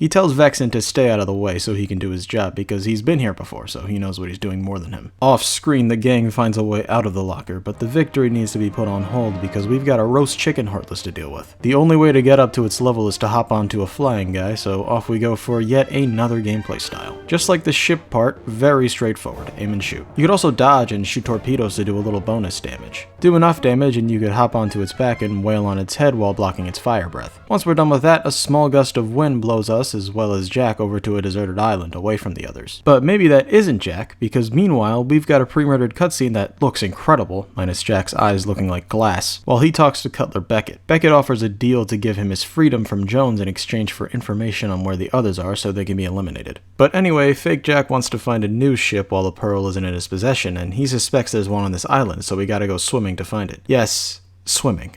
Another gameplay style. And with that, my notes are mostly finished. You might have heard a few times that I've been writing some stuff every once in a while. Well, that was me keeping track of the number of gameplay styles and minigames. The grand total of all of them is a lot. But how much is that? Well, let's count. We have our base gameplay with the regular combat, then we have the on-rails segments, there are the mechs and toy box, there's the Verum Rex minigame, the dancing minigame, there's the gummy ship and the gummy ship battles, cover shooting, find the food. I'll be generous and count the 3 mildly different minigames in 100 Acre Wood as one, pin the tail on the snowman, then there are some team attacks that change gameplay like Woody and Buzz's, Marshmallows, Hercules, Jax, or Goofy's Trinity Guard. Then there's the sledding, and by extension the sledding minigame, which functions fairly differently. And let's not forget the 3 that we found in the first 15 minutes of gameplay in this world, the ship, the flying, and the swimming. All of that doesn't seem like too much, but I haven't mentioned the minigames that follow you around for the entire game, the attractions and the links. Counting Big Magic Mountain, there are 6 attractions, and as for links, there's 2 more that we haven't seen, making for a total of 5. We haven't seen the end of the game yet, so we have still yet to see all the different stuff it has to offer. But I'll spoil the amount that there is by the end. There are 43 gameplay styles and minigames in Kingdom Hearts 3. 43. That's a pretty high number. You might be thinking that some of those are stretching the definition of gameplay style, like the cover shooting. Or you might think that some of them shouldn't count because they barely have a presence in the game, like the cover shooting, but that's my point. They do barely have a presence, and that's a problem. Keep in mind how long this game took to make, at least 7 years. Now I want you to think about how much of that time was dedicated to things like this, that show up in the single digits of times in the entire game. Something like the cover shooting could have taken weeks, making the animations, the reticle, and the aiming that has a unique control to everything else, the effects of the energy balls that come out of your Keyblade as well as when they hit enemies. All of that work for something completely useless that could be skipped easily by just dodge rolling. And that is only one. The rest are mostly much more complicated than this. I've stated that the game is boring, and this does not help in the slightest. They could have spent all that time refining the base gameplay, making it more exciting, engaging, challenging, but instead we opted with throwing a bunch of different gameplay styles your way, very little of which are enjoyable in the slightest,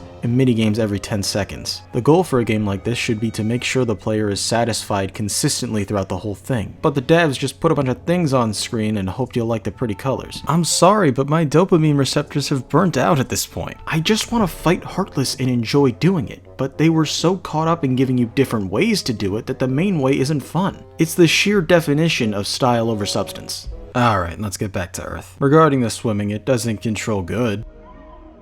It's better than Kingdom Hearts 1's Atlantica, if only because you can dodge and block, but personally, I prefer the air. There are fish though, so it's a masterpiece. There's a boss here as well, and it sucks. The camera hates this fucking thing, and due to our underwater combo being shit, it goes really slow. But once we beat it, we're given a new link, so there's that. Turns out Jack was right. We've got ourselves a ship. Now it's time to go... Where were we going?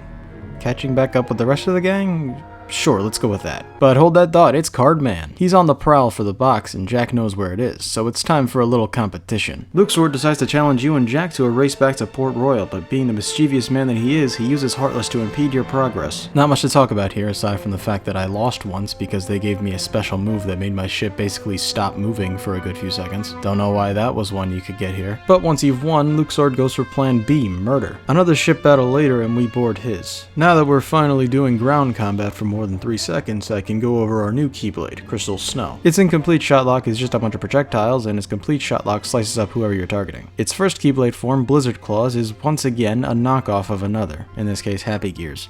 Are you noticing that they're doing this a lot now? Its second form is unique, however. It's called Blizzard Blades. It's pretty cool, mainly because of the combo animations, but you could also freeze people with it. Its finisher creates a big ice chandelier and drops it, hurting anyone nearby. With that handled, Luxord congratulates you on your victory and tells Jack that he will grant him one wish. Jack wishes for the box to be found, but tells him it's located on the Dutchman in the process, which is exactly what Luxord wanted in the first place. The ship got messed up, so we gotta get it repaired before we go after him. To Port Royal. What we need to patch the ship up are white crabs. Not sure why, but I'll bite. We've got to scavenge around the town to find 300 of them. A lot of people point to this part as one of the shittier moments in the game, but I'm actually going to go against the grain here and say that I like this part quite a bit. Port Royal this time around is pretty fun to explore. Once again, the town is filled with people and lively. It's also really big. It's bigger than some worlds in the first 2 games. My first few playthroughs I found places I hadn't been before. While we're on this, let's go over the link we got earlier, Sea Spectacle. It's Ariel, and she's pissed. This is on par, if not better than Simba. You dive in and out of the ground while shooting out balls of water. The better you time the button presses, the more you can do, and the amount of damage you can do here is ridiculous. I forgot to mention something about links. You can't die while using them. So it's basically a get out of jail free card if you're in any danger. So that's pretty lame. Once we've got enough craps to fix this ship, Jack reveals that he's not the real one, but rather one created by Tealgamemaster to guide the trio. You see, this Jack, much like the developers, was actually a bunch of crabs in a trench coat, okay? Meanwhile, the real one is with the others to strike a deal with Davy Jones and Cutler Beckett. They don't explain how, but Will was taken by them. Elizabeth strikes a deal to trade Jack in for Will.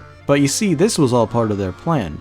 I think. Again, they don't really explain. We're supposed to meet with them to help, but before we do that, I'd like to point out something really good about this world. The events of the story here are very linear, but the world itself is anything but. There are a bunch of islands to explore for treasure, and a lot of it too. One instance I particularly liked is on this island. When you get here, one of the first things you'll see is a big crate. It can't be broken by normal means, so you'll think, okay, how do you break this? And you'll probably remember that you've broken crates like this before by slamming it from above. So now your goal is to find a place high enough to jump and do that. So you'll go into the island until you find a ledge you could dive from. For your efforts, you're given a pretty good accessory. This is genuinely good game design, and I wish there was more of it. Another good one is on this island with a shit ton of enemies.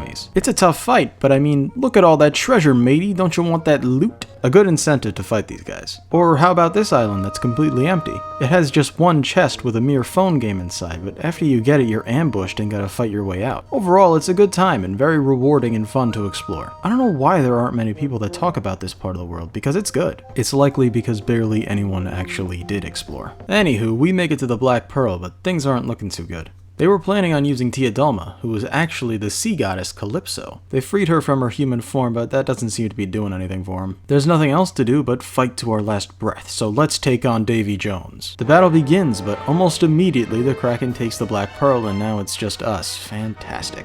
We gotta shoot the tentacles enough to get it to let them go. But also, we gotta make sure that the Dutchman doesn't destroy them.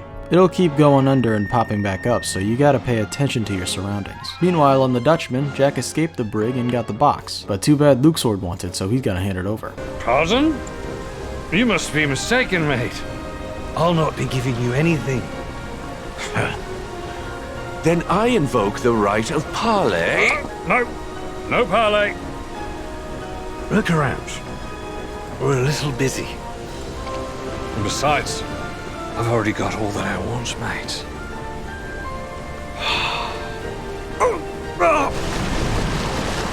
Once again, the Disney character beats the organization. I like this trend. But now we've got my man Davy, who also wants the box, because, you know, it has his heart in it. We make it, and now it's fight time. This is the first humanoid boss in the game. The devs must know that people enjoy the humanoid bosses the most, so I find it very weird that they waited until now to give us one. But either way, this fight sucks. The asshole's almost always vulnerable and can be comboed for like 10 years straight with mild interruptions that could be ignored. His main attacks also just consist of sword swings and nothing else really, aside from his desperation move where he summons the Kraken to crowd the ship for a while. All you gotta do here is take out a few tentacles and we're back to normal. He'll do this move twice, once with just tentacles and one where he pops in as well. Funnily enough, the one where you're getting attacked more is the easier variant of the move, because now that he's here, you could just wail on him even more. Should've stayed up top. Incredibly easy and disappointing. We're treated with a pre-rendered cutscene of Jack and Jones's duel. Will gets a good shot in, but the man ain't got no heart, so that was worthless.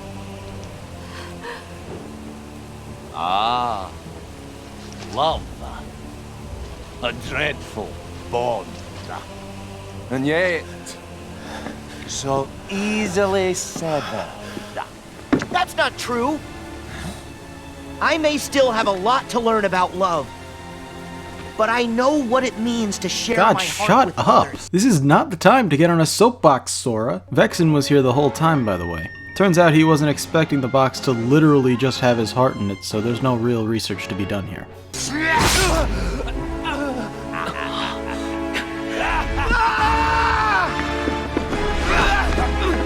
Hey, you guys have weapons, ones that could do wonders and deal heavy amounts of damage. You don't need to use your bare hands, remember? It not matter. Jack and Will stab his heart and kill him. Now that Will is dead, he must become the captain of the Dutchman, so we need to leave him behind. The next day, it's time to fight Beckett, but uh-oh, he's got a lot of ships. Uh-oh, Will's back and brutally destroys his ship, killing the fuck out of him. And now our problem is solved. Okay, now hear me out on this one. This is actually the best world in this game. It's got a heap of problems, don't get me wrong. The ship combat and swimming are very boring, but I think it makes up for that in spades by being really fun to explore. I felt like going through the whole world was worth my time. Everything thus far has been hot garbage or just alright, with the only saving grace being the visuals. But not only is this the best looking world anyway, but it's the only one I can confidently say is good. Not great, but good. Moving right past that, we're back in the realm of darkness. But not with Riku or Mickey, they haven't come back yet. Nah, we're with Aqua and Ansem the Wise. They've been chilling here since the end of Kingdom Hearts 2 in this spot that looks very similar to the one Riku and Mickey were in. It's almost like they didn't want to make a different map for the same shore. Can't blame them, honestly. It's a tame conversation, no exposition or anything. Just two people talking. In a way, that's kind of a breath of fresh air. Whoa!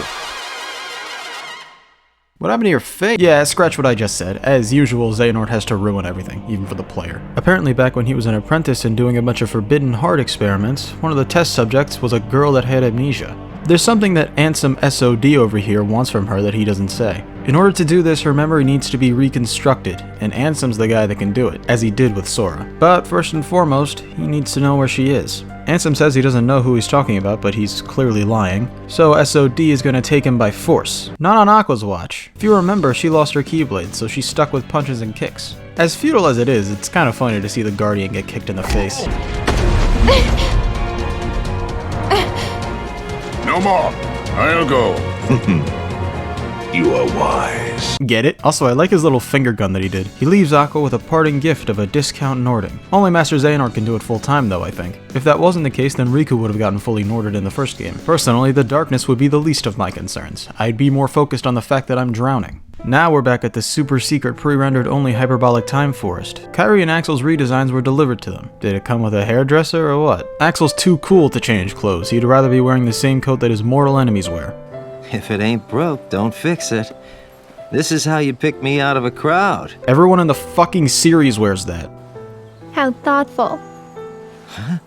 Oh, nah, not really. Again, there's just something off about Axel in these cutscenes. Can't quite put my finger on it. There's nothing of real substance in this conversation, so let's move on to the final Disney World.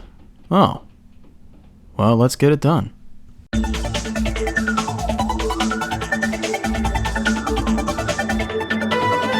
The Big Hero 6 world, San Fransokyo, is our final stop. I'd like this one to be good, but at this point I can't have my hopes too high.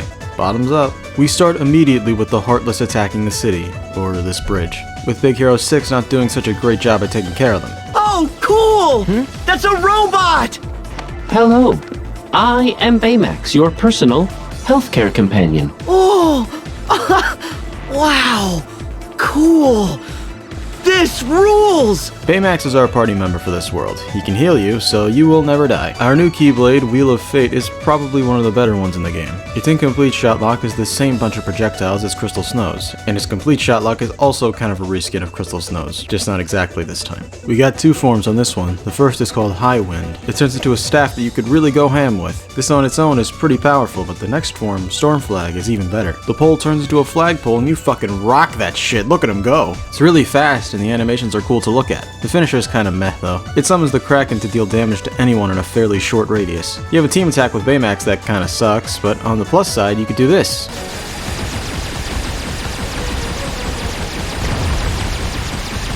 Whee! After we got that sorted out, we head back to Hero's place. Not cool. People like spectacle, not truth.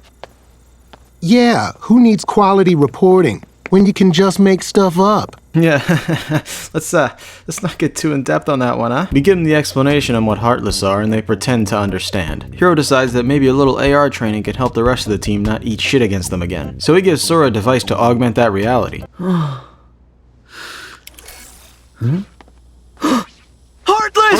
Donald, go me! Jesus Christ, relax. It's one shadow. At this point, you can kill them in like 2 hits. Is this really a voice crack level threat? Sora, all you need to do is run through some courses that Hero scripted. Like a minigame. What's a minigame? Also, why are we doing the obstacle course? You guys were getting your asses kicked. We saved you. Well, before we get started, we learned Focus Siphon, which basically means we could target people with shot lock, and instead of actually using an attack, you can steal focus orbs off of them. But... fuck this game, man. This minigame is an actual obstacle course. Go through the rings and perform stunts to do it. And by stunts, I mean property damage. I just wish they were pedestrians so I could show them my cool ball that one-shots everything. It's about 3 minutes, not too bad. We also inspire the others by being so cool and using Shooting Star. That's one of my favorites too. We have a montage of them creating new weapons and stuff over Olympus music for some reason.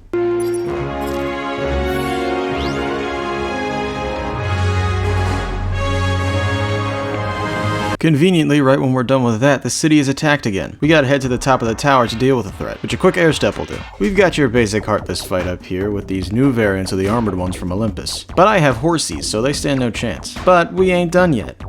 Dinosaur Volcano Villain!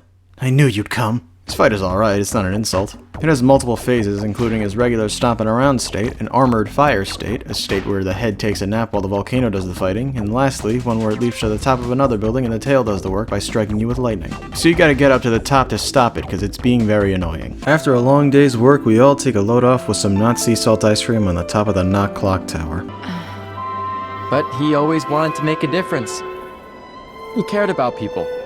That's why he worked so hard to create Baymax. I'm sorry. He's still here. In Baymax. In all of us. Tadashi, he lives on in your hearts. Huh? Yeah. Right. What the fuck, man? It's like Sora has 3 presets for every conversation in his entire life, even if it makes shit really uncomfortable for everyone around him. He's more robotic than Baymax. For whatever reason, this awakens a bit of Roxas inside him. That reminds me, have we learned anything about the power of waking in this game yet? No? Well, there's only a half a world left, so they gotta figure something out. We start heading back home, but I guess you guys never paid attention to your guardians. Never walk around the city at night or you'll be attacked by the goop. Hero says that there are microbots, which needs to be controlled by a person, but who could it be? Either way, we've gotta stop it. So we're sent out to find them. Except, there's no waypoint. Where am I going? This way? Well, there's some Heartless here, maybe that means I'm close? No, I'm not. Then maybe this way. Nope, dead end. Here? No. I'm not interested in this game. Well, while we're here, let's go over the link that I forgot to tell you we got, Plasma Encounter. It's Stitch. What you do here is create lines of plasma that create centers that do damage. You basically keep doing that until the finisher, which just ups the damage it does.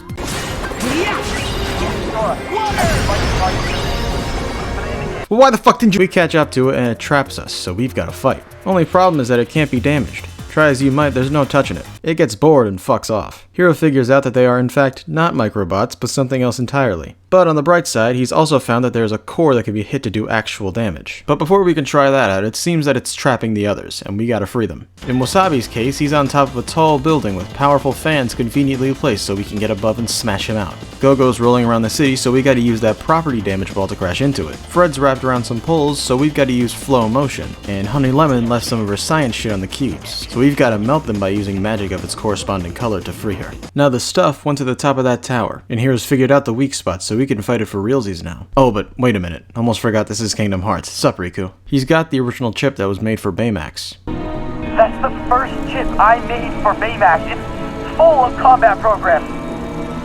Yeah, they tell Baymax how to react. Does that mean it's like his heart? As we all know, the heart only knows combat programs. Well, he tosses it in the cubes and leaves so we can fight it. It's a pretty boring fight, honestly. All of its moves are incredibly choreographed, but then it also isn't vulnerable very often. So it's a whole bunch of waiting around. Not much to talk about besides that. The chip falls out once it's defeated, but fake Riku isn't quite done with it yet. After playing some mind games with Sora saying he's the real guy even though he clearly isn't, Donald and Goofy make the logical conclusion that because young Xehanort was going across time to get members for the organization, he probably went to get as many Xehanorts as he could because they would probably be the most loyal. So this must be Riku when Ansem possessed him back in the first game. This is Ansem is the basic gist here. He basically confirms this. I'm gonna call him Dark Riku because Riku Ansem doesn't- ow, fuck.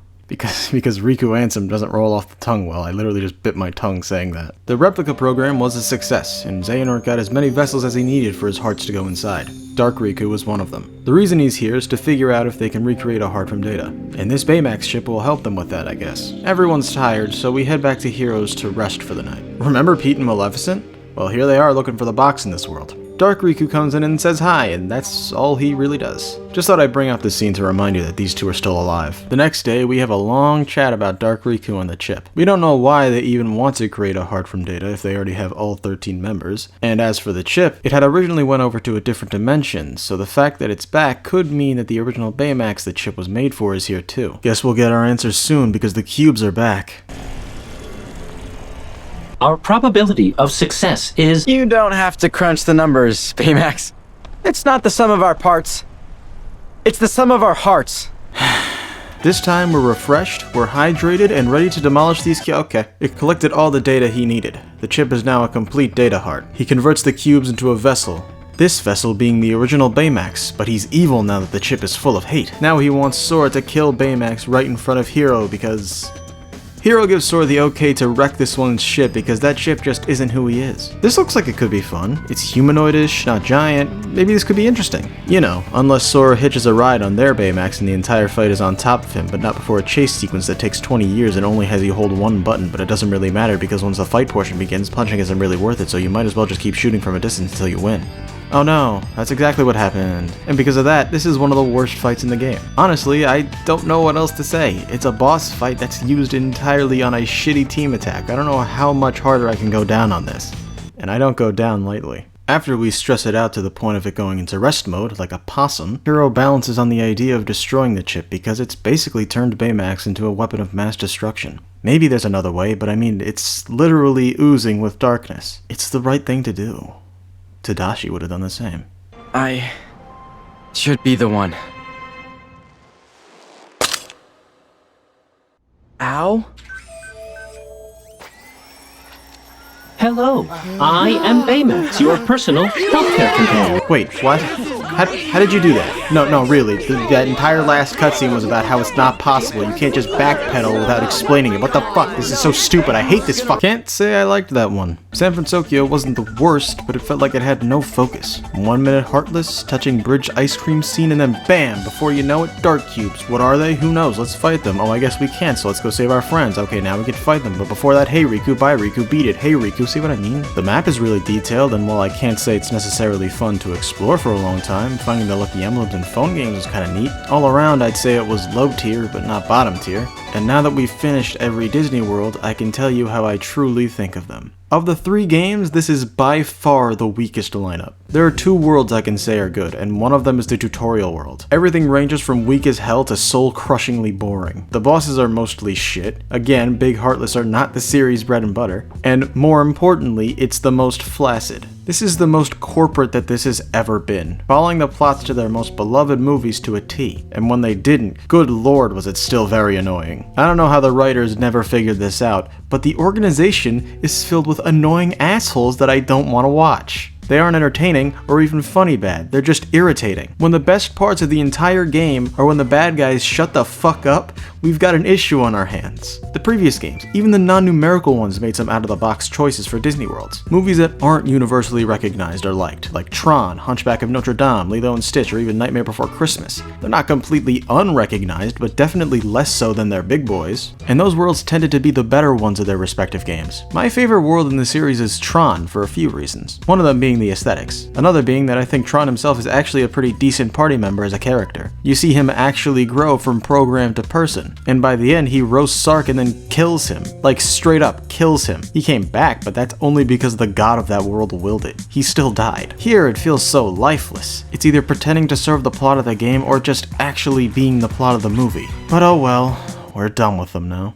Once you beat this one, instead of spitting you out at the end, you stay there. Which should tell you, okay, once I leave there's no going back. Well, not literally, but you know what I mean. So I'm gonna take the time to talk about other things before we head out. First off, our new Keyblade we got from this world, Nano Gear. I'd argue that it's probably the best that you get from a Disney World in this game. Its incomplete Shotlock is a reskin, and so is its complete Shotlock, and so is its Keyblade form. So why do I think highly of this one? Well, the Keyblade form is a reskin of multiple other ones. It's the hammer, the drill, the yo-yos, and whatever the hell this is. There is no second form, which I think is the best part. You get all these moves for the price of one. It's a great choice if you're not going for the optional Keyblades. And speaking of which, that leads me to the next thing, the optional Keyblades. There's 3, but one of them is the ultimate weapon, so we'll get to that one later. If you remember earlier, I said that you can get a Keyblade for getting an excellent rating on everything at the bistro, so I did that. For your efforts, you're given the Keyblade Grand Chef.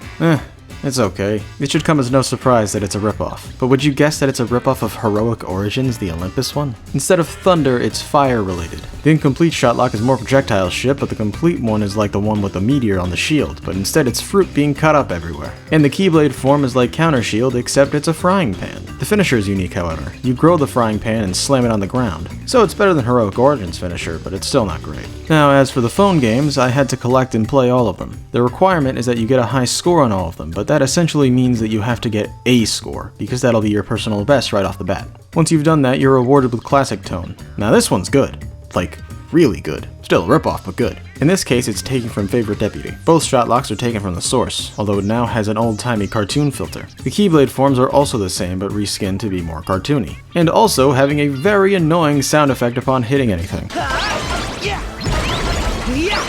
Are you ready?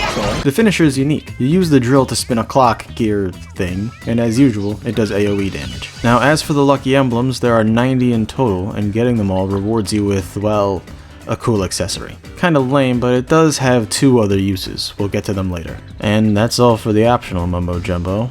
But let's get to the real thing I wanted to talk about.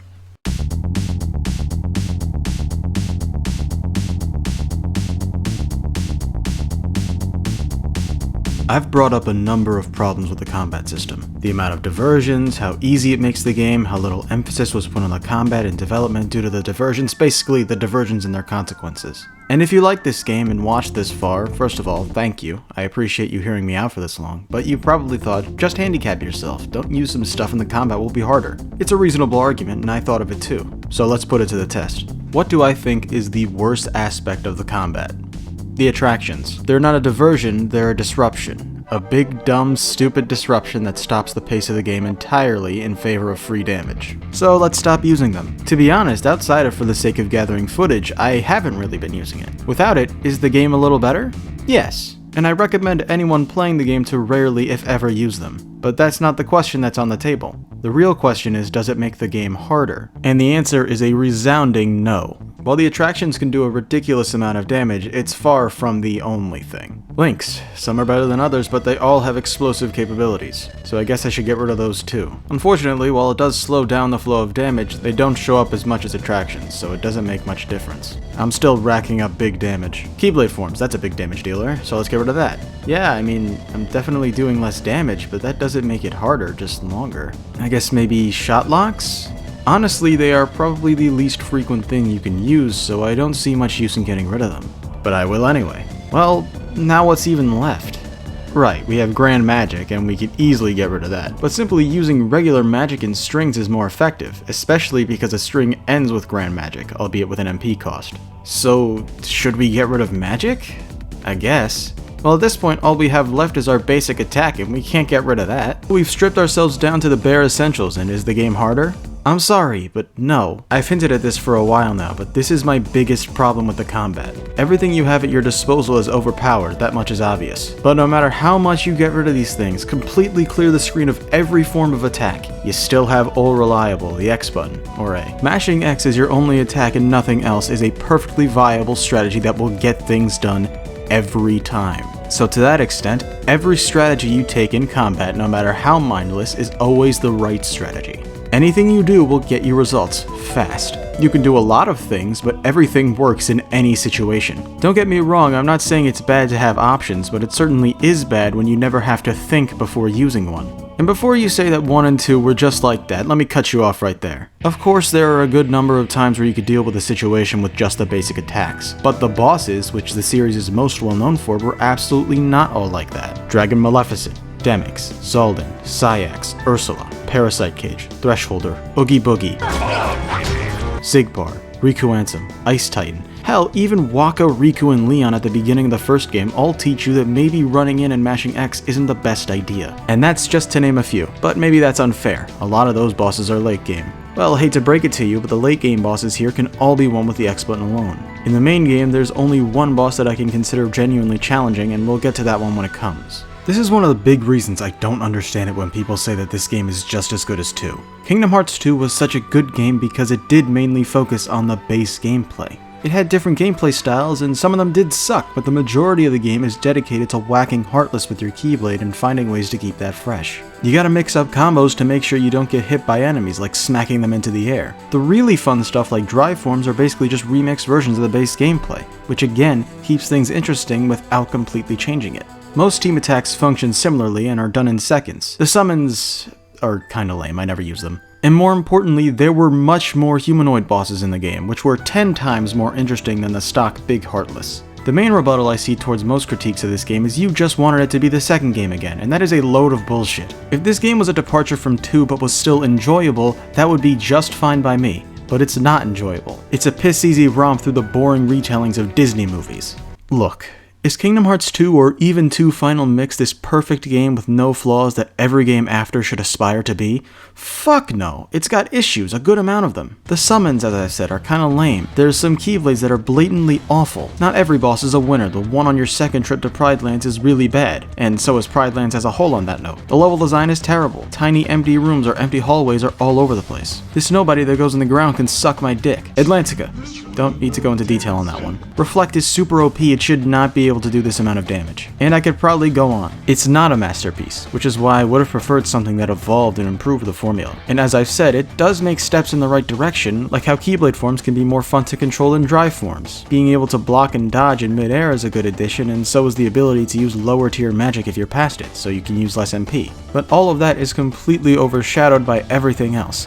You can do anything, and you will win. This game is a masochist, they want you to abuse it. Now, another problem, although not as severe, leads to a decent segue. Some have described this game's combat as floaty, but I'm not sure that that's the right word for it. I think when they say that, they mean that things just don't feel as fast-paced as 2. And while that much is true, I think the animations are deceiving, that it makes things look slower. The best example I could give is Magic Flash, our combo finisher. Look at it compared to 2's combo finisher.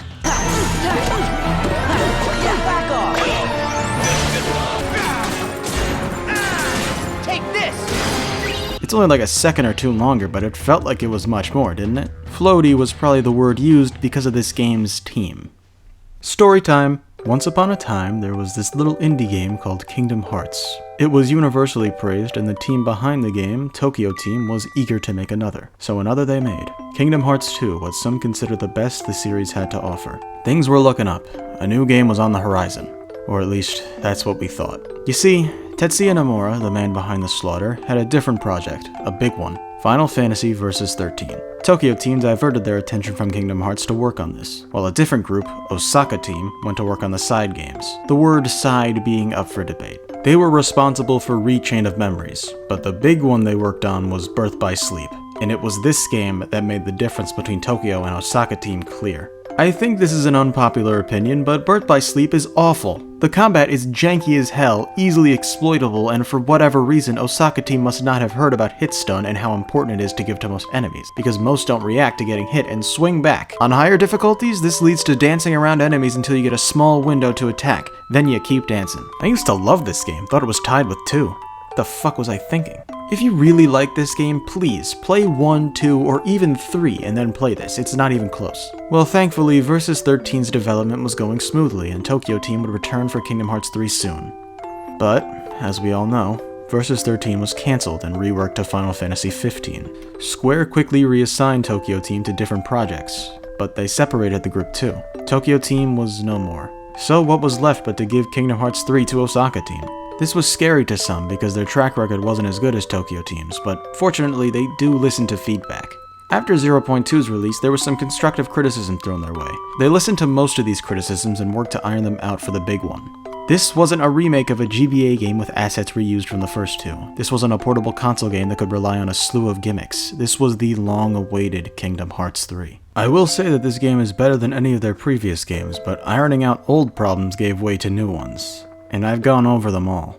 This is where the quote-unquote debate began on people not liking this game just being stuck in the past with Kingdom Hearts 2. It's different than 2, and different doesn't equal bad. That much is very true, but it had to be a good different. And Kingdom Hearts 3 is not that. It's a game with broken combat. Now, maybe you're thinking that I could have gotten rid of more things earlier to make the combat harder. I can disable some of the many abilities, I can unequip accessories, I can turn on EXP 0, I can not upgrade Keyblades, I can turn party members' AI off, or I could just play critical mode. When it comes to not upgrading Keyblades, I barely did throughout the whole game. Some Keyblades come automatically at a higher level, so I only think I upgraded 2 or 3, and none of them passed the halfway point. I didn't want to bother with shooting rocks for a million years. When it comes to party members' AI, I had turned it off early in the game for the sake of gathering footage of me using one of the Keyblade forms and forgot to turn it back on until San Fransokyo. So Donald and Goofy weren't doing anything for the majority of the game for me. And as for critical mode, well, I said I'd do that after the main story. But to give a TLDR to the impatient, that doesn't make it naturally harder or better, and neither do any of these handicaps. As for not using abilities or accessories, well, I tried to fight without it, and yeah, I died. But was it fun or fair? Not at all. I wasn't enjoying being restricted to only the X button for attack while getting my health shredded in a few hits. Yes, it is harder, but now it's really bad. Removing features doesn't magically make the game better. Well, Jess, are you gonna keep bitching or are you gonna say how you'd fix it? Well, I'm glad you asked, voice inside my head. Attractions go bye-bye is step number 1. Step 2 is making this meter fill 5 times slower at least. It should feel like a treat to get a Keyblade form, not a regular occurrence. Do that, or replace this meter with a much cooler one that takes orbs to fill rather than breathing in the direction of any enemy. Don't let me spam magic so much, make the animations longer or something. And at the same time, don't put Grand Magic at the end of a string. But when Grand Magic appears above the command menu, it should still take MP. Team attacks should also take MP. You should only be able to hold one Keyblade at a time, so there are actual risks to sticking with strength or magic. Shot locks can stay as they are. But for the love of God, we do not need Focus Siphon. And when it comes down to only having your Keyblade swings left, maybe make some of the animations less wonky. Does this sound better to you? Worse? I don't know. But what I do know is that what we have here ain't cutting it. It needs some serious renovations, even if it's not the ones I just said. But hey, the game still isn't over. It's unlikely that the combat will change in the ending, but maybe this story can make it all worth it. Hit it.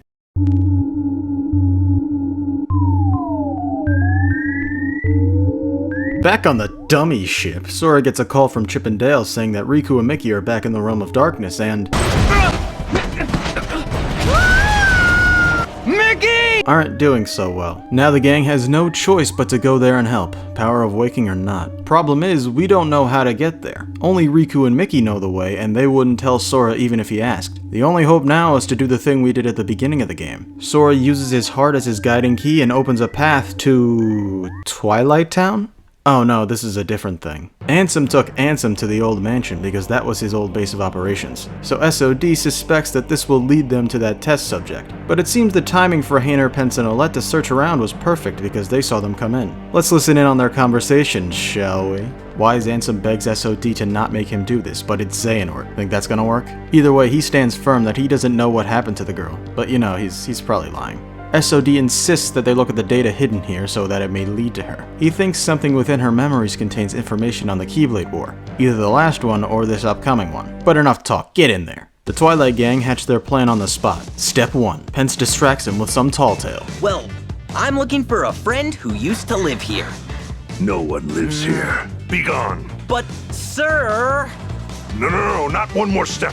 Get out! Step 2. Olette somehow makes it in without being seen and takes Wise Ansem out of there. And Step 3. Hayner goes in for the kill. I reach for the darkness. Just kidding, Hayner's gonna die. But at the last second, he's saved by...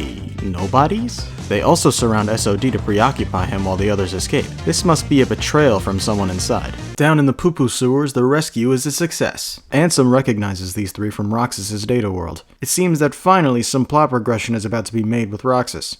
But still no body to put his heart in. Shame we don't have someone who could make one. My dear master, you are safe. Ah, the true Deus Ex Machina.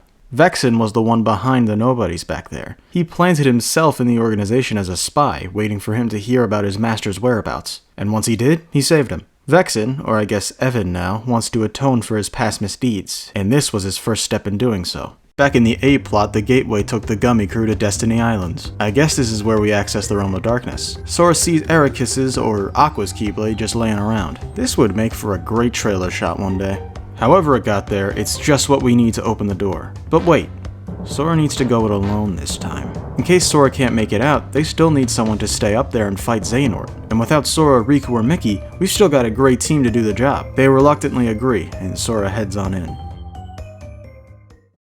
As we've established, things aren't looking too good for these two. This time, Mickey's swallowed by the Demon Tower, dropping his Keyblade in the process. Oh wait, hold on, it gets worse. The tower manifests itself into an aura sphere and out pops the product of what happened to Aqua. She's no longer Aqua, she's anti-Aqua. She's so evil now that she takes Mickey's head out so he can watch her steal his Keyblade. But worst of all, she's all edgy and moody now. Left me in this shadow prison for more than a decade, knowing what it would do to me. I reached this shore after endless wandering. Waited forever for help to arrive, but no one ever came. You should have known I was stranded. Do you have any idea how lonely it is here? Oh boo-hoo, look at me. I had to stay inside this universe's equivalent to hell for 10 years. Grow up. Have you ever had to write a 150-page script for a YouTube video before? Riku's on the same level as me and is going to show her that she's been taking everything for granted. This time with the help of an old friend. That voice from earlier, the replica of Riku. Oh yeah, by the way, that's his new Keyblade. It's like a modern car key, I don't think anyone said that yet. Time for the big battle. You know, not before Aqua turns the Mickey Ball into a demon tower and makes you fight that. Once again, we're in Riku's shoes, but now that we're this far into the game, I could see just how unfun fighting demon towers is. Instead of team attacks, now we get Dark Firaga, which is pretty dang powerful. But I think my favorite part about playing as Riku is how passive-aggressive he is. Sorry. Every once in a while, Aqua will show up to do an attack or two. You can't damage her, she's basically just another attack from the tower. But that's all there is to it, you just gotta beat it. Except, you can't. Once it's at 1 HP, you can't do any more damage. That is, of course, unless you use Riku's desperation move, MC Summon. It's probably the most powerful link in the game because, I mean, Sora on his own has like 5. But after I'm done making that awful joke, they work together to slice that shit in half. That, in turn, spits Mickey out. Riku's gonna check if he's alright, but Aqua, being the cheap shot that she is, goes for the kill. But it's time for the Keyblade Master to step aside. This is Sora's battle. This fight's pretty good. One of her moves is something I like to call Shadow Clone Guilt Trip.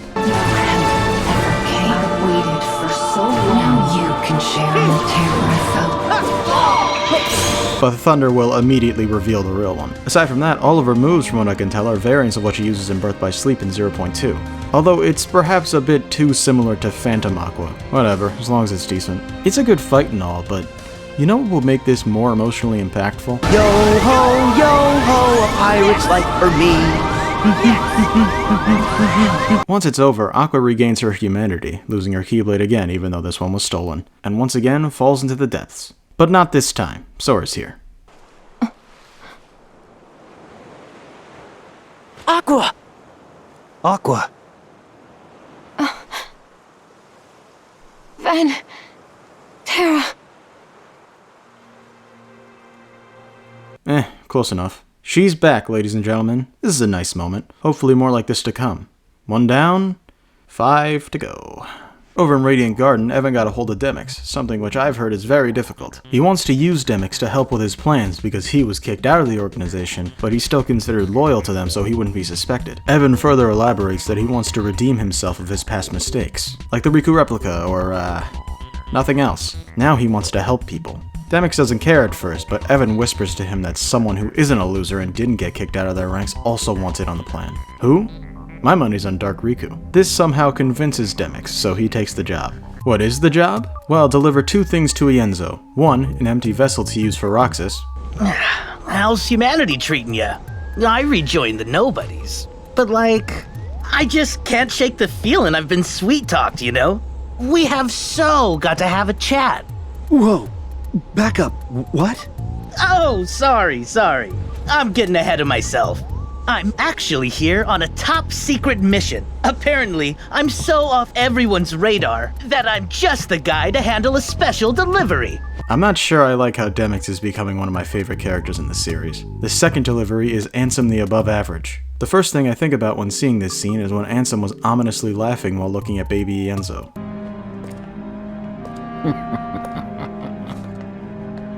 That also makes me think, how old is Ienzo anyway? He looks like he was the same age as Sora and Riku in Birth by Sleep, so maybe he's like 15, 16? Anyway, this is a very emotional moment. So much so that Alias and Dylan are at a loss for words. It impacts them so much that they don't speak before this cutscene too. With that, work can truly begin to bring Roxas back. Now, Aqua's taking us to Ventus. But Sora still doesn't have the power of waking. What do you think's gonna happen? He'll suddenly realize how to do it at the last second, making each and every Disney World completely fucking useless? Castle Oblivion. I did not miss you at all.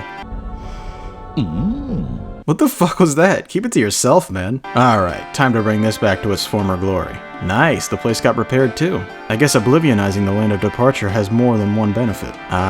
This brings me just a touch of nostalgia. I said I didn't like Birth by Sleep, but I still played it a lot. Possibly more than I played 2. Same goes for this game actually, now that I think about it. Guess I play bad games more than good ones. You can walk around, but it's not like there's much to see. Just a hall, some stairs, and Ventus, sleeping like an angel. Aqua slaps him around a bit, but it isn't really working. Where's Maximus when you need him? Why? Your heart never found its way home? That was a neat trick. No wonder no one could find him.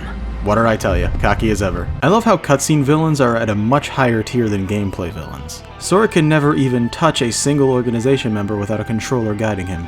We're the true heroes. Vanitas is suddenly fixated on Aqua being a Keyblade Master. He brings it up a lot in this game. I don't know why. Aqua decides this is the perfect opportunity to gate the Gummy Crew off so she can fight Vanitas alone. Like, just fucking gang up on him, you assholes. Why do you always try to lose? Whatever, we play as Aqua here. Both Aqua and Vanitas' movesets are nearly identical to their Birth by Sleep counterpart. Or I guess in Aqua's case, her 0.2 counterpart. Spellweaver is basically a Keyblade form for her now. And she has her old shotlock. As for Vanitas, the only difference with him is that he sure does get hit stunned easily. Overall, this fight's kinda weak. My favorite part is that you can see the other 3 outside and they have head tracking. How long do you think that took? Back in cutscene land, Vanitas uses the old kill Ventus strategy to bait Aqua into sacrificing herself. Call his bluff, he needs Ventus for Christ's sake. Or whatever, just do exactly what he wants you to do. He's gonna go ahead and finish the job, and it's looking like he actually can this time. That is until Sora has a Jimmy Neutron-esque thinking session. Deep down, he finds Ventus chilling out in his heart. He tells Sora to use the power of waking, but you know, he doesn't have it. And this is when Ventus tells Sora that he's had it all along, it never left. He just needs to believe. And what do you fucking know, it worked like a dream. They had the chance. They had the opportunity. We can make the Disney Worlds matter. We can make them have some story significance. Nope! Inside him the whole time. Look, I know this isn't exactly a new argument being made here, but that doesn't make it any less true. People say that it's always been like this, but no, I will not allow that, not in my house. The first game had a gang of Disney villains working together to find the keyholes. I know that doesn't really end up mattering in the end, but good lord, you at least feel like you're accomplishing something when beating them. And Maleficent taking the 7 princesses was what led Ansem to nearly accomplishing his goal. Not good enough for you? How about Captain Hook literally telling you about Hollow Bastion? In the second game, you fucking kill one of the organization members in Beast's Castle. And yes, I will be counting Hollow Bastion in that game because it's a world that isn't the last one. There's a shit ton of story progression in there. You kill another organization member there, you learn who Xehanort even is, you see Xemnas for the first time. Not to mention that the Tron world directly ties into Hollow Bastion's plot, aka the main plot of the game. Another reason that I'm counting Hollow Bastion is specifically because Kingdom Hearts 3 doesn't have anything remotely similar. What did we learn in Twilight Town in this game? We went in thinking maybe Roxas can be rebuilt, and we left thinking maybe Roxas can be rebuilt. What did we really learn there? The chapter title was not lying. The plot of this game really does start once you're done with all the Disney Worlds. Can you really say the same about the first 2 games? When you get out of Traverse Town in the first game, could you really go to the end of the world or even Hollow Bastion? Riku isn't immediately the biggest prick in the universe after Destiny Islands gets destroyed. You see that happen throughout the Disney Worlds. Can you really go to the world that never was after your first visit to Twilight Town? No. You learn so much about nobodies in the organization throughout the course of the game, and a good bit of that is portrayed in the Disney worlds. Can you really get straight to saving Aqua after Olympus in this game? No, you could do it before Olympus. Erase literally everything in this game leading up to that, and what did we really miss? Nothing. That new 7 Hearts shit is pointless too. Xehanort would use them as a backup plan to forge the Keyblade. You know, the ones that will put up the least fight. It would be so much easier if he used them instead of the 7 Guardians, but he wouldn't because the new 7 Hearts were added just as padding to make sure the organization had a reason to be in 2 of the worlds. I've heard more than one person say that each Disney world serves to symbolize a stage in Sora's growth as a character. Could've fooled me, I don't know what you're talking about. What did he learn in Tangled? The power of love will bring someone back to life? What a development. What about the pirate's world? You can always make time to have fun with your friends. Cool, that really changed his character. San Fransokyo? 2 Baymaxes? Wow, that's a lot! Arendelle? There is no true god, only fallacies. Okay, I'll give you that one. What I'm trying to say through all of this is that they could have made Sora figure out more about the power of waking in each world, but they didn't because the Disney worlds didn't matter to the writers, even though they sure did matter to the game's developers, because the majority of the development was focused on the Disney worlds. Anyway, Deus Ven Machina awakens and stops Vanitas from killing Aqua. Their clash breaks the barrier, and now Vanitas is very outnumbered, so he leaves. I guess Ventus never knew what Sora actually looked like because he's a bit weirded out by his appearance. I get it. You were my second chance. Actually, he was your once more. Also, what the fuck are you talking about? Him and Aqua share a good morning and we're done here. This scene was very weak. Finally, all 7 Guardians are here, plus Donald and Goofy. Axel and Kairi are trained, Aqua and Ventus are back, Mickey and Riku maybe don't suck anymore, and Sora has the power of waking under his belt. Although, I've got a question.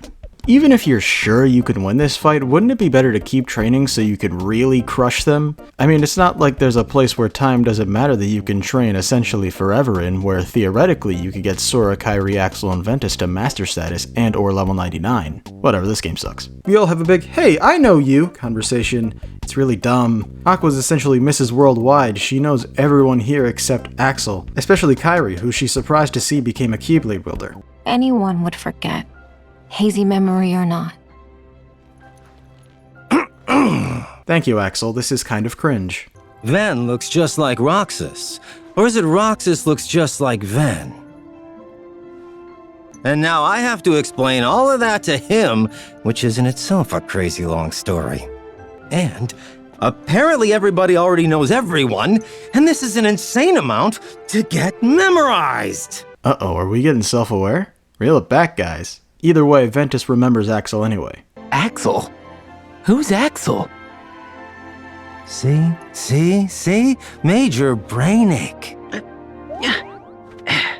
Huh? Now who? Jiminy's given everyone a gummy phone with his journal, so now we don't have to go over everything that's happened in the series again. I'm thankful for this. Good work, Bug. Meanwhile, with Pete and Maleficent, Pete's had enough of this shit, saying the box probably isn't real. But much to his surprise, she agrees with him and the search finally ends. She assumes that the box will materialize during the Norty Nort battle. So for now, all they'll do is wait. And that's the last we'll see of him. Or is it? Axel's on the clock tower with 3 ice creams. He doesn't know why, but it just feels right. Suddenly, Sayax. He takes one of the ice creams and he didn't even pay for it. What a jerk. Why did you buy 3 of them? 1 for Roxas? And 2 for good luck? I don't know. Because I felt like it, okay? The marks under your eyes. They're gone. Yeah. Don't need them. Alright. I think I figured out why those last scenes rubbed me the wrong way. Axel seems like a different character in this game. He had his moments but was still fairly calm and collected before. In this game, he's very much not that. Kinda whiny, actually. I understand he's human now in an environment where people don't mind if he's emotional, but I really do mean that he feels like a completely different character. And now that I think about it, I think I can say the same thing for Riku and Kairi. Riku was a complete dickwad in the first game, and then of course he started to change course from dark to light. But him being rude was always part of his character. I was starting to worry you guys weren't ever gonna catch on. Sora never did pick the brightest friends. What do you mean by that? That's completely absent here. Unless of course you want to count those fight lines I mentioned earlier. And as for Kairi, she used to be sort of, for lack of a better word, more human. You know Sora's completely hopeless without us. Come on, Riku. But cut to this game, she's the most polite person on the face of the earth with no faults. The point I'm getting at here is that they made all these characters less memorable. Anywho, Sayax gives some exposition about how when these two were young, they found a girl in Ansem the Wise's lab. Most likely the one Xehanort wants to get a hold of. They wanted to rescue her from the experiments, so they became apprentices to Ansem. But they weren't able to save her, because she just disappeared one day. Shortly after that was when they were turned into nobodies. Sayax figured that because Xehanort was the one doing the experiments on her, he could find her by working for him in the organization. That's the reason that Axel was helping Sayax rise up in the ranks. Remember when he killed Zexion? Yeah, he did that to keep him from snitching so Sayax could get to the top.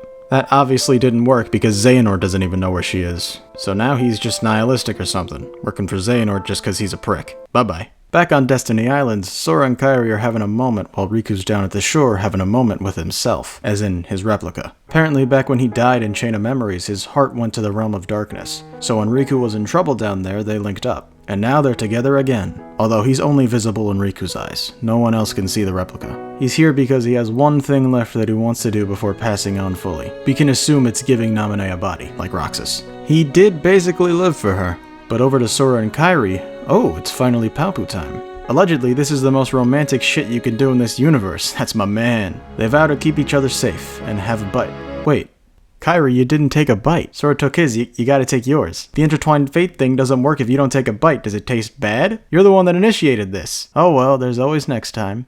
Friend-zoned again. We get one last new space to shoot rocks in. We start in a big space complex thing, kinda like in the second game, but this time it's much more boring. Once we make it out, we're greeted with a big scary final mandatory gummy ship boss.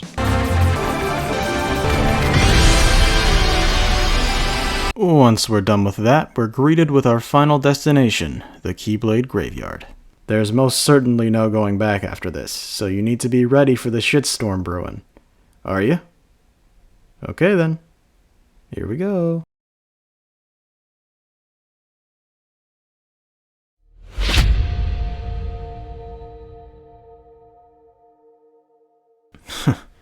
I know I just told you to be ready, but honestly, I'm a bit nervous myself. This is the big moment. This is what fans have been waiting for. Fuck everything else. Toy Story? More like, But first, let's do a little background. This isn't the first time we're seeing the Keyblade Graveyard. It made its debut in Birth by Sleep. Personally, I thought it was a very weak final world. Compared to the end of the world and the world that never was, it was just bland. We had the complete chaotic mess that symbolizes the worlds that fell to darkness, the clean all-white castle that symbolizes the emptiness that nobodies feel, or you know, at least that's what we were led to believe at the time. And then there's the Keyblade Graveyard. It serves no symbolic purpose, but rather a lore purpose, which is fine. But I'd say the wow factor of a desert with a bunch of Keyblades in it wore off after beating the game as one of the characters. You gotta go back twice after. But now that I think about it, neither the end of the world or the world that never was structure serves well to the big battle that we're going into like the Keyblade Graveyard does. I guess I would've just preferred something more visually interesting for our final stop. But remember what your Meemaw said, never judge a Keyblade Graveyard by its cover. So let's just go ahead and get this war started. Looks like everyone on our side's here. Now what about... Hey there. The head honcho, the big cheese, the godfather of darkness, Master Xehanort. Leonard Nimoy was the original voice actor for him, but he passed away in 2016, so he's been replaced by Rutger Hauer. Legend has it that darkness once covered the world. We know so little about the Keyblade War. Only that it was just the beginning. Who also died only 6 months after this game's release. And also, the original Japanese voice actor Chikao Otsuka died before Kingdom Hearts 3, so he was replaced with his son, Akio Otsuka. A real unfortunate turn of events around this guy. Also, I apologize if I pronounced any of the names wrong. Now, as for his appearance, he looks a little more veiny than before. Are there even that many veins in the head close enough to the surface to show? Hold on, let me look it up. How many veins are... Well, that's ominous. Anyway, he gives his classic Darkness Keyblade War speech. Some more fellas come in and continue from their part of the script allotted to them. They's gonna destroy us to forge the Keyblade and unlock Kingdom Hearts, yada yada. I've been thinking, why don't they just sue Xehanort? I feel like that would solve a lot of our problems. With that out of the way, wave 1 of 3 begins. Remember the 1000 Heartless battle from the second game? This is what this part should be titled, because it's that again. But they have an opportunity to one-up that part by having all the Guardians fighting together in a big old bloodbath. I'm sure you could tell by the way I phrased that, but that's not how this goes. Instead, the other 6 somehow disappear into the crowd of this pretty small space and the Gummy crew does their own thing. The first big battle had only 2 types of Heartless, and you were alone because the PS2 couldn't handle all that AI. But it makes more sense that you're alone because the space you were fighting in was giant, and you were only in one small part of it. And the main thing that I think the second game does better here is that it had a reason to be there. It was really cool and all, but then right after, you're told that every Heartless you just killed is going towards Kingdom Hearts for Xemnas. So keep doing that, why don't you? It's a pretty good twist and put in a pretty smart place, right after you burn through 1,000 of them. Here, this part isn't so much as brought up at all after, and so the flaws here shine extra bright. This is the only fight in the entire game that I'd wholeheartedly recommend attractions for, because that'll get the repetitive nonsense over with much quicker. Besides, this is the second and last time you're given the Big Magic Mountain ride, and you can absolutely destroy them with it. So let's just move on, shall we? Once we're done, we finally unlock Glide. It does what it looks like, although it does feel just a touch slower than 2's Glide. And also, you can't remain stationary while gliding, so you aren't able to do this. Don't tell me you've never done that. You'd be a filthy liar if you did. Let's head on over to the others. Everyone made it out without a scratch, including Terra! Ventus sprints over to him and Aqua remains skeptical, and for good reason, as this is obviously not Terra. Just like Riku and Mickey hypothesized, Terranort's made his triumphant return. He gives his usual Xehanort diatribe, saying they're all gonna fall to him. This is pretty bold of him to say, considering he hasn't accomplished a single thing in this form. The second he got his new body, he got his ass beat by an emotion, getting partial amnesia because of it. And then got his ass beat again by Aqua. All the while, Terra was fighting back inside, so he was getting pulled around everywhere because he wasn't good enough to fully suppress him. This resulted in him getting full amnesia. He tried to get information out of Aqua, but he's such a dumbass that he was about to give away who he really was. But it didn't really matter because Terra stopped him again. His greatest achievement is choking women in the night. So the fact that he thinks he could take 7 Keyblade wielders, including one that beat him before, is pretty fun.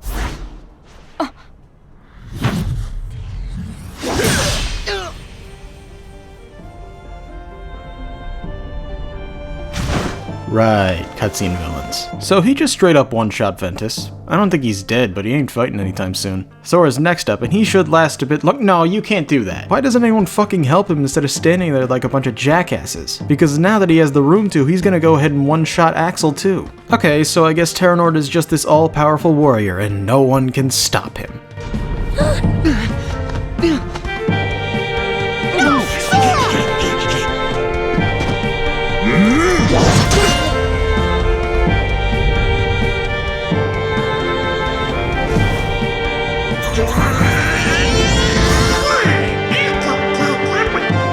I'm not so sure about that.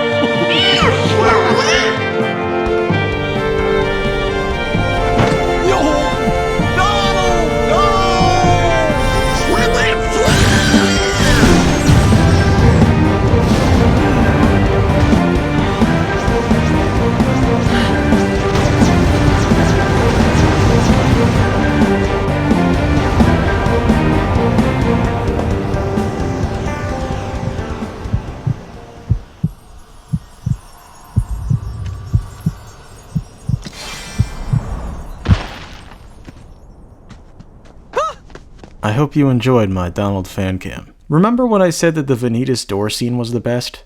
Well, it still is, but this is a close second. This whole time, Donald was holding on to this power capable of disintegrating a Xehanort, but unleashing it cost him his life. I really don't know what else to say. Donald killed Terranort. Donald killed Terranort. But anyway, now 3 of us are down. It already isn't looking too good, but it can always get worse. Is this a demon tide?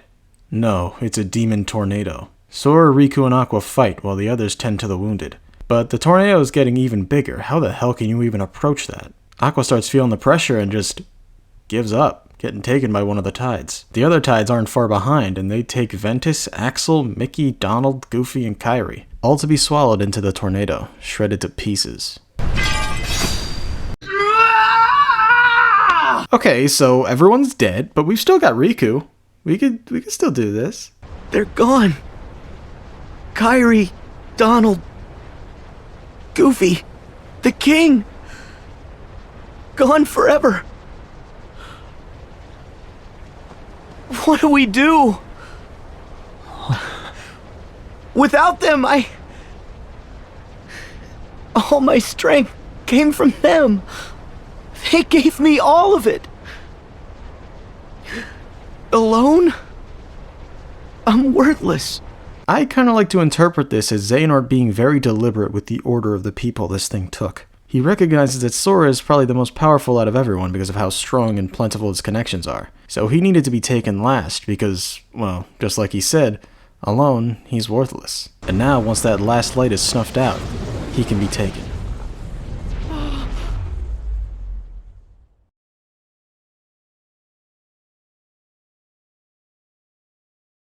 This would be the funny part where I say, well, that was a dark ending. Be sure to hit the pork button for weekly videos about pork. Oink oink. But obviously that can't be the ending. We cut back to the chess game. Xehanort calls checkmate and gloats, but Ericus isn't quite done yet. He moves his piece back and makes the ultimate play.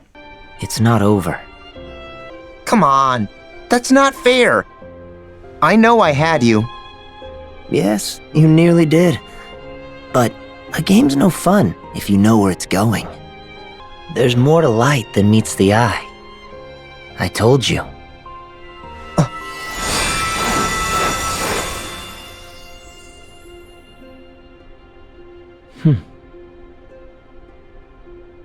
Some light comes if you cheat, and that's exactly what we're gonna do. Sora wakes up in, well, a world that only consists of water and sky. He's a bit of a phantom at the moment. Is this hell? No, this is apparently the final world. So maybe I'm not far off. You're given control, but where are we even going? There's nothing here, and all we can do is walk and walk until we spot a Chirithy. Okay, so I was kinda right. This is like a purgatory of sorts. But more specifically, it's basically the realm of death, which is closely related to the realm of sleep. And so we've apparently been here before due to our character setup dive into the heart segments. Because that's a sleep-esque ritual, sleep and death touch, so that's how we'd been here in the past. I think I got that right? I don't really understand it at all, but I did find this video of a raccoon. You get him, big guy. But in this instance, you actually just died. This is the place that those who have died, yet still hold on to life come. Sora is now one of those people. Someone with a connection to Sora is keeping him here. As for the others, no one came here with him. They're either gone forever, or barely hanging on back at the Keyblade graveyard. Most people who come here don't have form, they just appear as stars. But Sora has form, and that means he can piece himself back together. And if he does that, he can go back to the land of the living. And so the hunt for the pieces of Sora begins. They aren't very hard to find, as you can see, but you can also talk to some of these aforementioned stars, get a little snippet of their story. Some of them are honestly pretty well written, in the way that I really feel like this is just a small portion of a completely different story with a different protagonist, rather than something stable onto Kingdom Hearts 3. But there are two story important ones. One is Naminé. Been a while since we've seen her. When the Demon Tide took Kairi away, it also took her, obviously. So she's here, but Kairi isn't. That's because she's trying her best to keep Sora from dying completely. So that's basically why we're here. As for Naminé, well, she's all pessimistic, thinking no one cares about her and the only one people want back is Roxas. But Sora says that's wrong and that someone special isn't gonna let her down. Wait, who? Can't be Roxas, he already said his name. Riku? Whatever. Naminé says that to pass the time here, she's been looking through various memories, and doing that led her to Terra, the real one. There's something deep keeping him connected to the realm of light, so she'll try to do something about that. You know, maybe she'll awaken the rage within his lingering will. The other one is this Rendo. She speaks all formally. She apparently lost her name and her body and her everything. Her heart only remains here because of another person who she's connected to. Someone who had apparently had his heart replaced so he doesn't remember her, but if he did remember her, he'd want her back? Sora asks for this mystery man's name, and as is tradition, we can't know yet, so she whispers it to him in the middle of purgatory. It surprises him, so it must be a name he's heard before. Anyway, let's fast forward to after you get all of your pieces back. Think that's all of him? What? I don't know what to do next. Chirithy comes back to see you off. Apparently they're here because they're waiting for someone, just like a lot of other people here. Likely a Keyblade wielder who they were paired with. They say that he doesn't remember the past, so that basically narrows it down to two people. But who cares? What matters is that Sora's gotta use the power of waking to restore the hearts of all the others. Sora gets to Olympus from doing this somehow. Apparently this is where Riku's heart went, so we gotta go find it. With the help of Jiminy. What, did you forget about him? Seems his heart is being guarded by this Heartless known as the Lich. Get ready for one of the worst parts of the game. You gotta fight this guy to get Riku's heart back. His main gimmick is that he dashes around creating phantoms of himself everywhere that explode. If you're locked onto him, then you'll be locked onto whatever phantom he leaves behind when he makes one. Once you beat him, Riku's heart is freed. But we've still got a few others to worry about, so we have to keep chasing the Lich, going this time to the Carribean. The fight is exactly the same, except now he uses water magic against you and spawns some small fry. Beat him and Aqua's heart is freed. He leaves again and we follow him into Arendelle. The fight is exactly the same, except now he uses ice magic against you and spawns some different small fry. Beat him and Goofy's heart is freed. He leaves again and we follow him into Monstropolis. The fight fight is exactly the same, except now he uses fire magic against you and spawns some different small fry. Beat him and Donald's heart is freed. Are we done yet? He leaves again and we follow him into Toy Box. The fight is exactly the same, except now he uses arrow magic against you and spawns some different small fry. Beat him and Ventus's heart is freed. He leaves again and we follow him into— oh my god! The fight is exactly the same, except now he uses status effects against you. And he's in a foresty area, so he has a lot of room to run around where you can't see him. And you know what? Fuck it, this is an iceberg video now. Hey guys, welcome to the Kingdom Hearts Iceberg. I've been getting a lot of requests to do this one after I made my pork iceberg. And you know what? I just want to get straight into it, so let's go. So on the tip of the iceberg, we have this unused room from the first game where you're supposed to fight Dark Riku for the second time. If only we could have seen how that fight went. Next, did you know that if you jump onto this rock at an angle that you never stop falling, the rock breaks to prevent you from being stuck? With an effect and a sound and everything. That's pretty— oh fuck, I'm hungry. In the Japanese version of Kingdom Hearts 2, William Turner points a gun at himself, but the version we got in Ohio has him holding it at his side. What has this place got against suicide? Did you know? In Japan, Xehanort means hello and goodbye. That's all for the tip of the iceberg, just some fairly common knowledge that any fan would know. So now let's get to the next layer, the Abyss.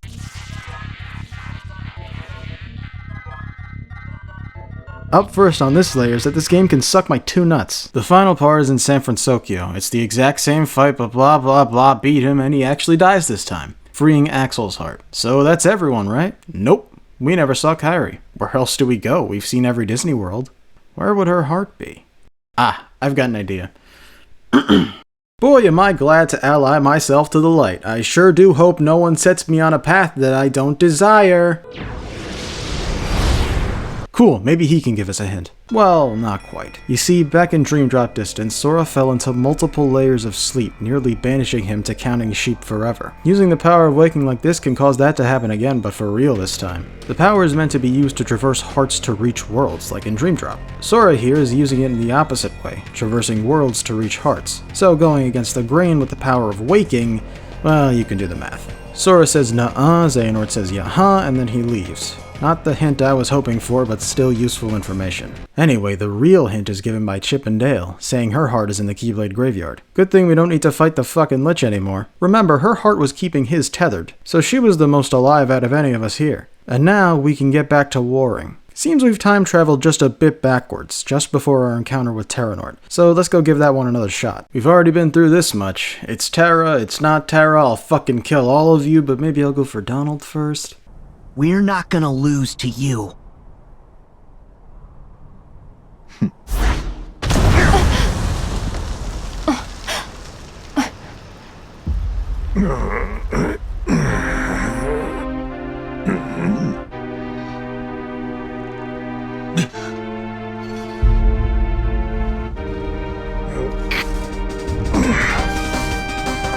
are you? Got you, Xehanort.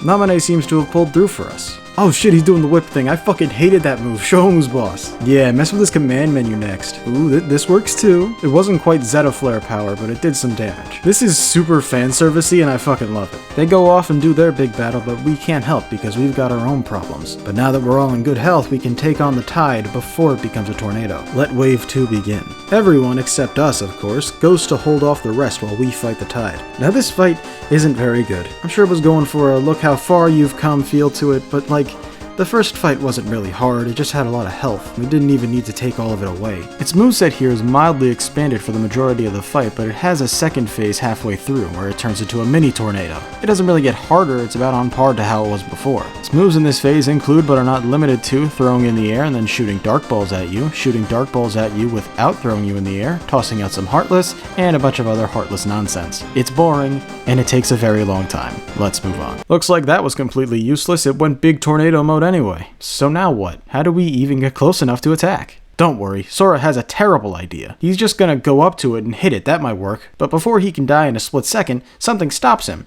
It's Ephemer from Union Cross. Well, he offers a helping hand from beyond the grave, as well as all the other Keyblade wielders from back then. The lifeless keys become full of life once more. Time to pull an anti-Vanitas and go surfing. Using action commands, you call upon the power of I like that. That's a nice touch. There are usernames of players in Union Cross. It even has their union next to their name. Using them, you go into the eye of the storm and fucking obliterate the core.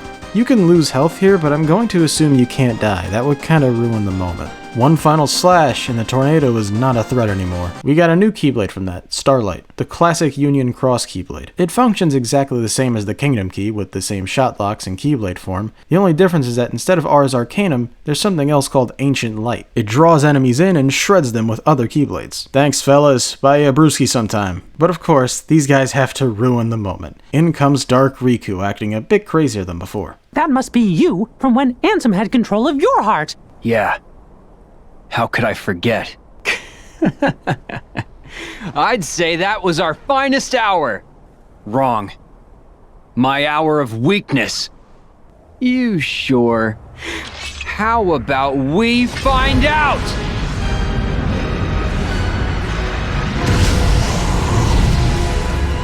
He did not just do that. He did not just create a big Xehanort. I'm looking away. I don't want to believe what I just saw. A real test for the mark of mastery. What did you say? I couldn't hear you. I have a bit of wax buildup. We gotta make sure you're not blundering your way toward a second failure. Blundering?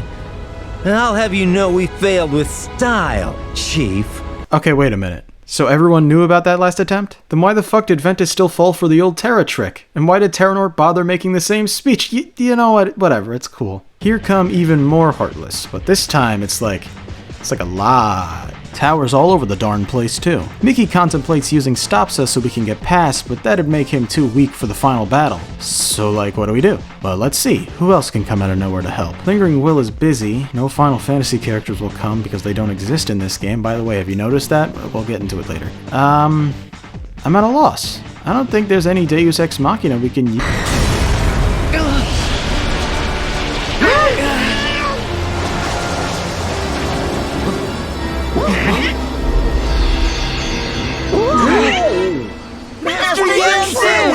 Okay, not what I expected, but still welcome. He clears the way for us to move forward. Donald and Goofy stick with him to make sure he's safe. And with all of that bullshit out of the way, we can begin Wave 3.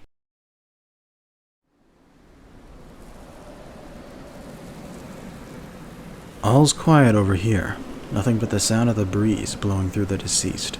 We walk to the center, awaiting the arrival of our adversaries.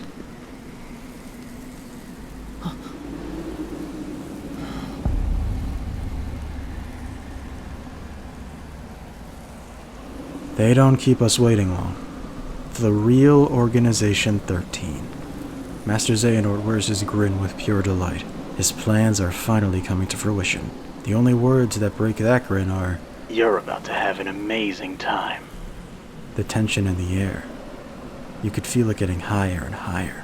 A tumbleweed blows by. Drop! Walls surround you. You're now in his labyrinth, at his mercy. Wait a minute. Amazing time? He put us in a maze. Good one, Xehanort.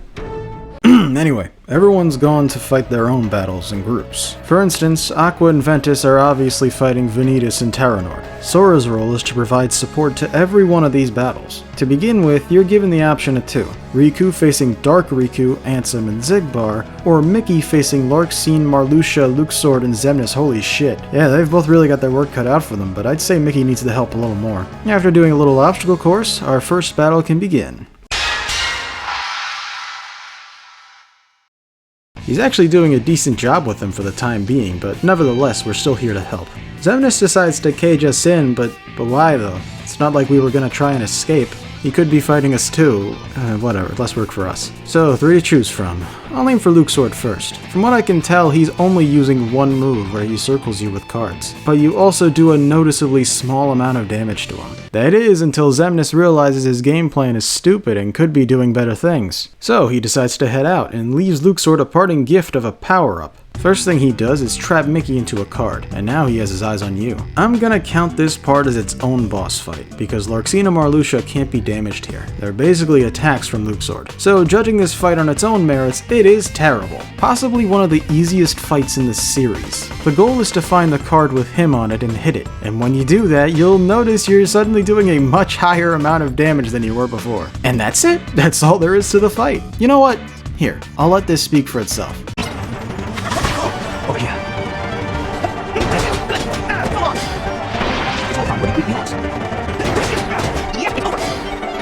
The game continues. After the pathetic whelp gets his, he gives Sora a wild card. It could bring him good luck. Probably important for a future game. Could turn the tables. Play again someday.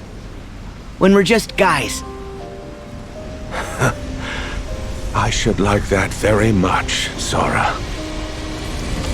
Nice. Mickey's freed, and now it's time for the real fight. One of the first things Larxene and Marluxia will do is a coordinated team attack. It's real scary and all, but gliding will avoid all of it. Larxene's moves consist of lightning stuff. She uses shurikens and combos and whatnot. As for Marluxia, he has a move where he draws you in before slicing you up, and another where he repeatedly teleports and slashes you. The fight's okay and all, but one thing you'll notice in all these Keyblade graveyard fights is that they're very generous with the hit stun. Maybe a little less so than Davy Jones, but you could keep them from attacking very consistently. As in, you can wail on them, they teleport away, do one attack, and you get to do it all over again. So that's a bit disappointing. But hey, there is one thing that could make this fight way cooler.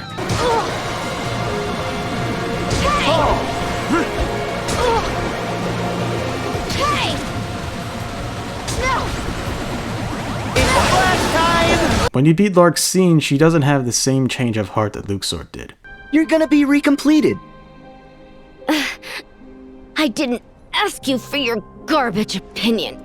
Well, I think that's actually a fact. She says that she prefers this to being Xehanort's puppet. Well, then why the fuck did you join him then? I was really just along for the ride. With... Run away! My secret. Man, imagine giving up your humanity for the dance water dance guy. As for Marluxia, getting a few bonks on the head made him remember that he's actually Laurium. Good for him. Looks like everything's okay here. So let's head over to Riku.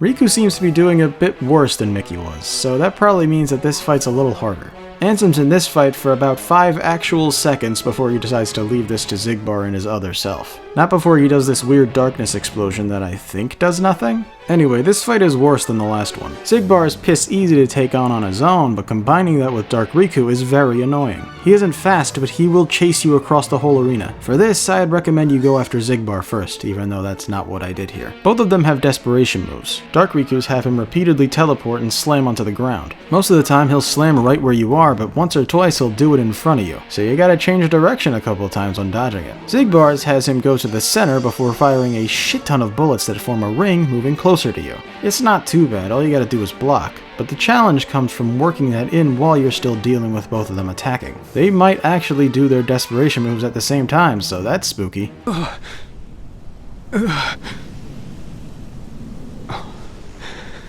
You're not real. Huh? That's Riku Ansem, isn't it? No. You beat Ansem and you're still here. This guy is me. Oh.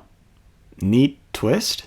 The replica rips the other replica's heart out, revealing the vessel his heart was put in. He leaves it empty. He's not going in it because that one's for Naminé. Well, at least we won't have any more Rikus around, am I right, fellas? As for Xigbar, he starts weirdly lamenting that if he had a Keyblade, he'd win this fight. You see, that's why he's been working for Xehanort for the past 10 years. He would get all no-name gazing eye once Xehanort has the Keyblade. Won't need it once he does, after all. But that's off the table now that he's lost again. He isn't gonna fade away from them like the others. He teleports on top of the ledge and jumps off.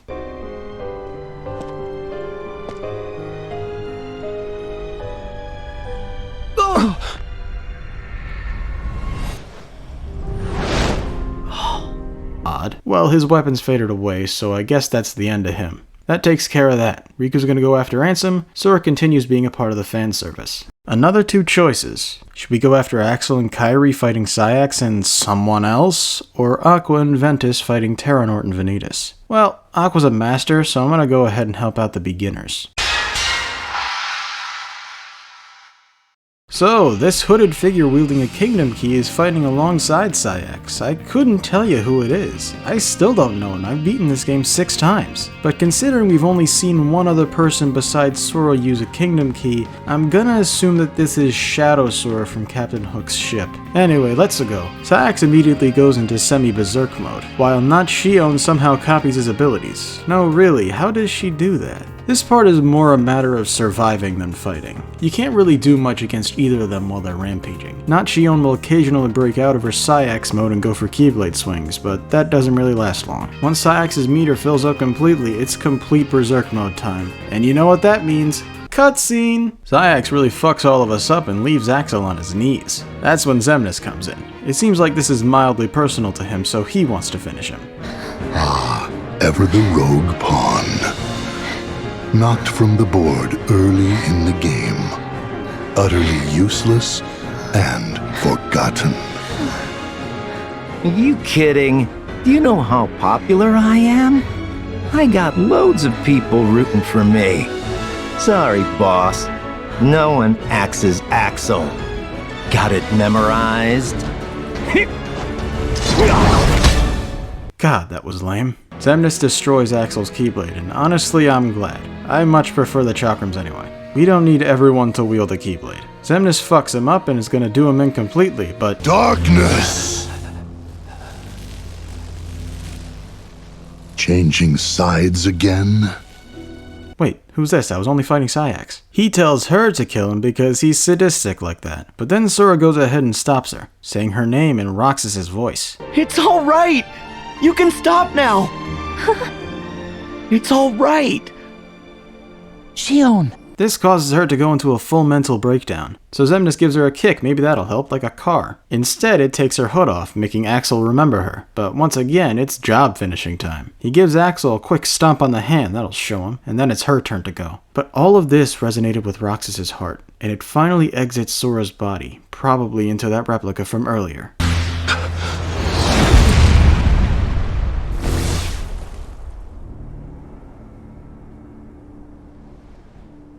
Hands off my friends.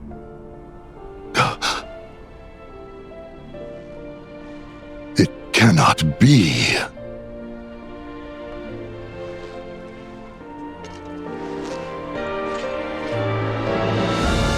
My man. Because Xemnas is a petty bitch, if he can't win, no one does, so he takes Kairi to God knows where. Now it's just Saïx. Axel got roughed up a bit, so it's down to you, Roxas, and Shion. Now this fight is very easy, but I'm okay with it this time, given the context. Normally, Saïx can't be hit-stunned when in Berserk mode, but Roxas has some moves that can, leaving him open for a good few seconds. And on top of that, both of them can do a stupid amount of damage against him on their own. But I mean, listen to that music. It's supposed to be a big triumphant moment. Kick his ass. The moon shines down!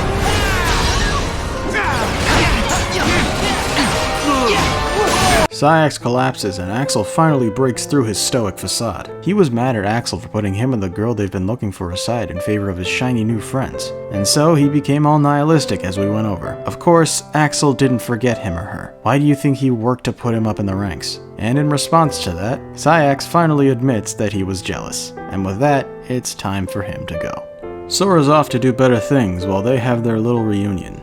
Huh?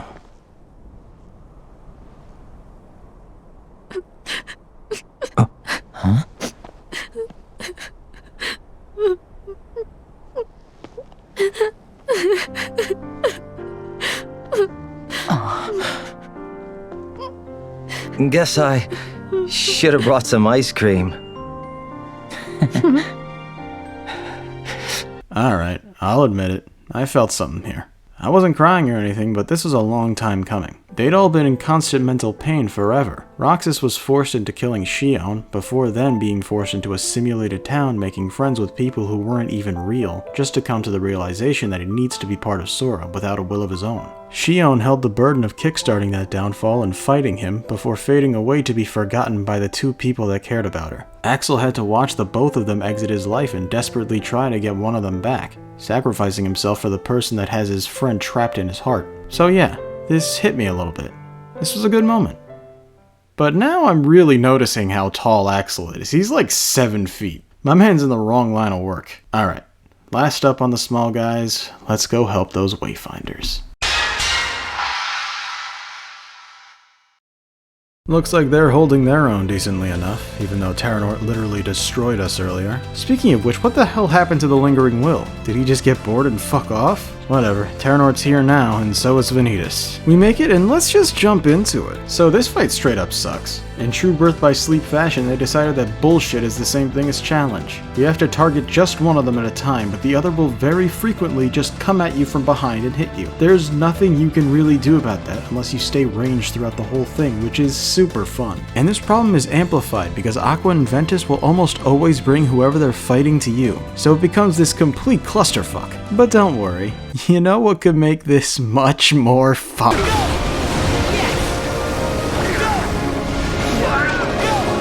To the untrained eye, you may not notice, but if you look closely, this is fun. On the plus side, sometimes they just won't target you at all. As for their moves, Vanitas is basically exactly the same as he was in the Land of Departure, with the addition of his classic surfing on Keyblades trick. This time, he finishes by going to the center and shooting them at you until he's out.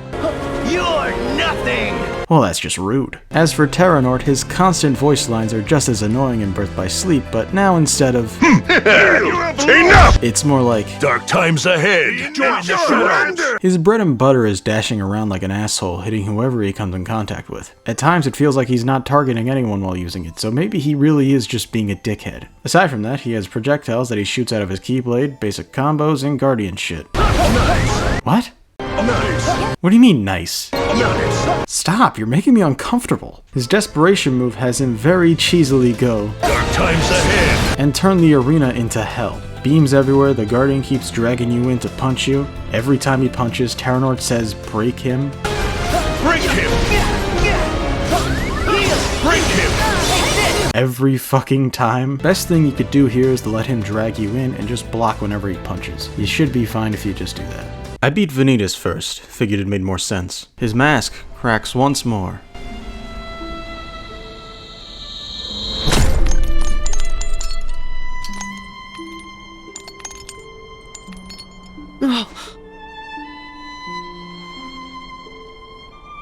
Your face! What are you talking about? Even if you are not the prisoner. Oh yeah, you were at the cathedral! Your face! I'm the piece of Ventus that was taken away. Okay, but really, what is this voice we're putting on? You didn't even sound remotely like that in Birth by Sleep. I'll be asking the questions, and why shouldn't I? After all, between the two of us, I'm the only one who will walk away from here alive. We are brothers. Anyway, he gives the whole explanation about how he and him are connected because Sora filled the void that Vanitas left behind, which still doesn't make sense to me. Vanitas was created before Sora completed Ventus's heart, right? So unless he didn't have a face under that mask before then, that's really dumb. I mean, it's really dumb anyway, but you get my point. He says that the three of them are real tight-knit, but Vanitas repeatedly tried to kill them both because after all of his heart is darkness. Ventus tells him that he shouldn't just be in the darkness because that's the way he was created, he should choose what he wants to be. Well, that argument went out the window because Vanitas wants to be darkness. Okay. God, he'll probably come back one day. As for Terranort, he gets knocked out, giving Aqua and Ventus the chance to get through to Terra. They could get a few words out of him, but the Xehanort and him took control again after a couple of seconds. You'll never be able to break these chains. They're our bonds. You have no power over me! I really want to think that in the recording studio, there were multiple takes for this line, and all of them were better than this one, but the guy in charge was like, no, this is the best line. He gets him real dizzy and is going to kill him with fall damage, something that has never been an issue in this series.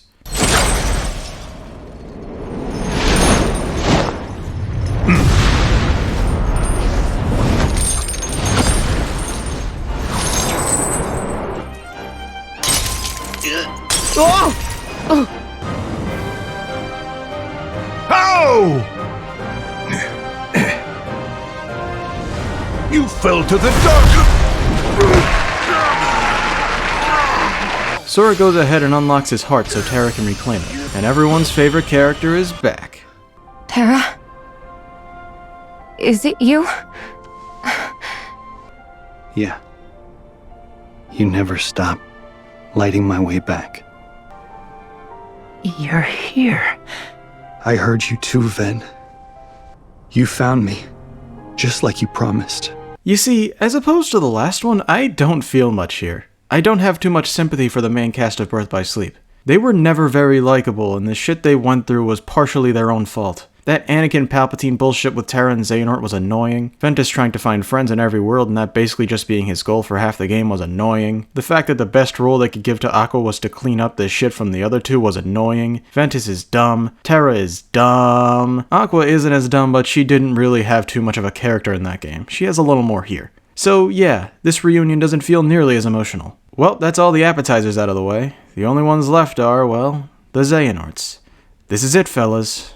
Buckle your seatbelts.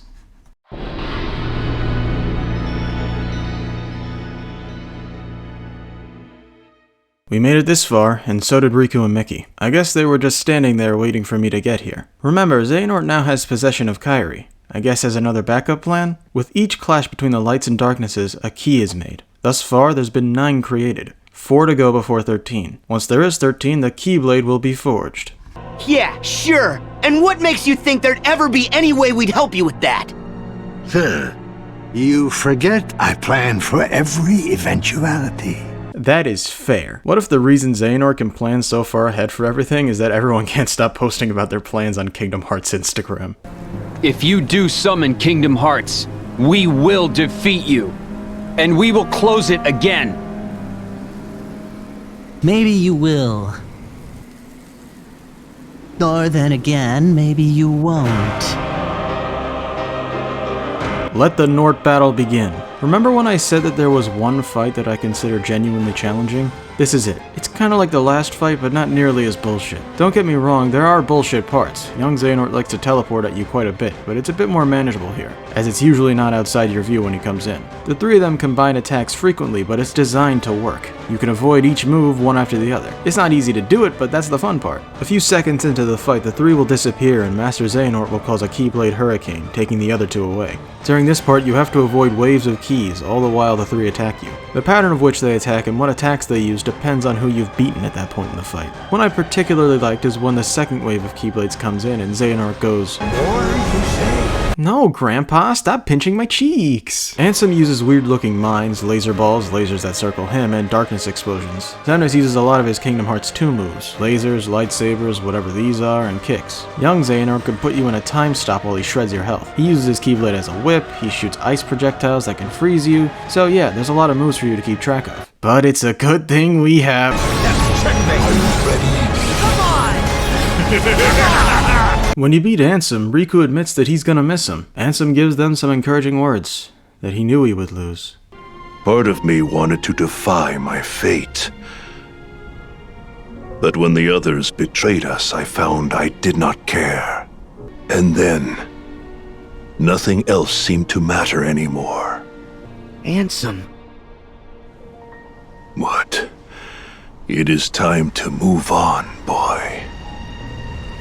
There is more to seek. So go forth now and seek it. When he beats Xemnas, he feels the first emotion he's felt in years. Loneliness. He used the organization and its members as a tool, nothing more. Now he finally understands that they were more than that. They were people. Do you see? A heart is just pain. Pain is being human, Xemnas. Really? It must take incredible strength.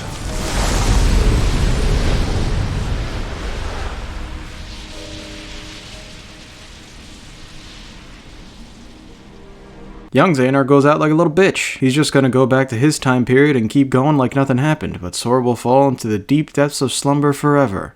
What? Goodbye, Sora. Your time in this world is... God, I wish one of you could have just roasted him one last time. Oh well, we won't be seeing him again. We've got ourselves 12 keys now. He clears the clouds above, once again showing Kingdom Hearts. All that's left is to make the final key. Xion joined their side, so she couldn't be used. So let's use the next best thing. Sora starts rushing up to get to Xehanort, but honestly, he should have air-stepped.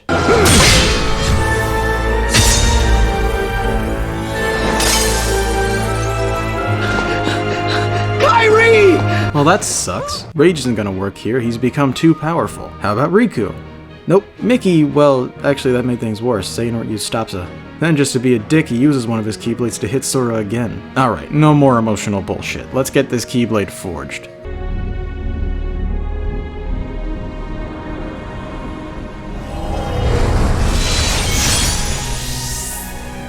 Well, this is unfortunate, but honestly, were you expecting him to not get it this time? He finally unlocks Kingdom Hearts, making it purple, you monster! Alright, I forgot that you guys were here. Where's Yen Sid? The others are here too. Oh hey, you two look exactly the same, that's cool, let's not break it up. Stopsa wore off, so here's Riku and Mickey too. It's not over yet, fellas. Xehanort has the ability to transcend time or something, right? Well then that must mean he's a portal, so we can trap him inside— what? Whatever, just go with it. Someone has to go with him though, to stop him from coming back. Mickey says that the Masters will go in, them being himself, Riku, and Aqua. But Sora says it's better that they stay out here to keep Kingdom Hearts at bay. He'll go in with Xehanort and defeat him. But hey, only Keyblade wielders can really help with Kingdom Hearts, so you know what that means. 3 half-pints taking on a final boss again. We didn't get that in the second game. Hey, before you go... Oh! Hey! Kairi will be alright. I can feel it. How would you know? You're connected to him, not her. Also, I'm just noticing that Axel got his Keyblade back. What's that about? Alright, boys. And a 1. And a 2. And a...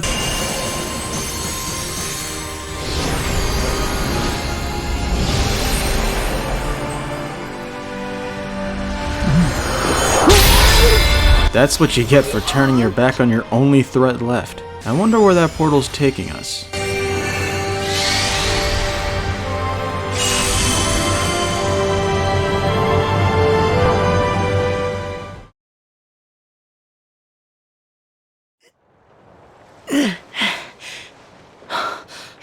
Whoa!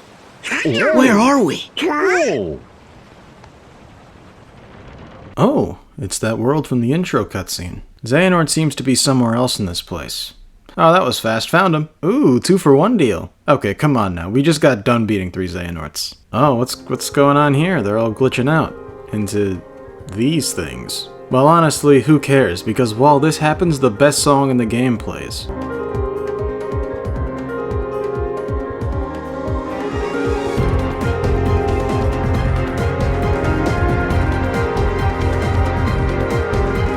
There's 12 of them, so the 13th must be our man. But first, let's get these guys out of the way.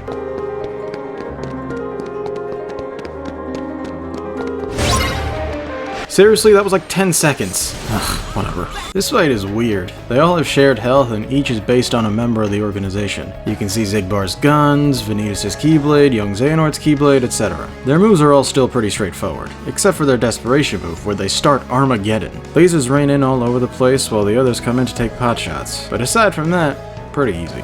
The real guy shows his face. This place used to be a town made for Keyblade wielders, the nexus from which all worlds spring. Apparently, I thought that was Daybreak Town. It's also where he and Ericus were raised.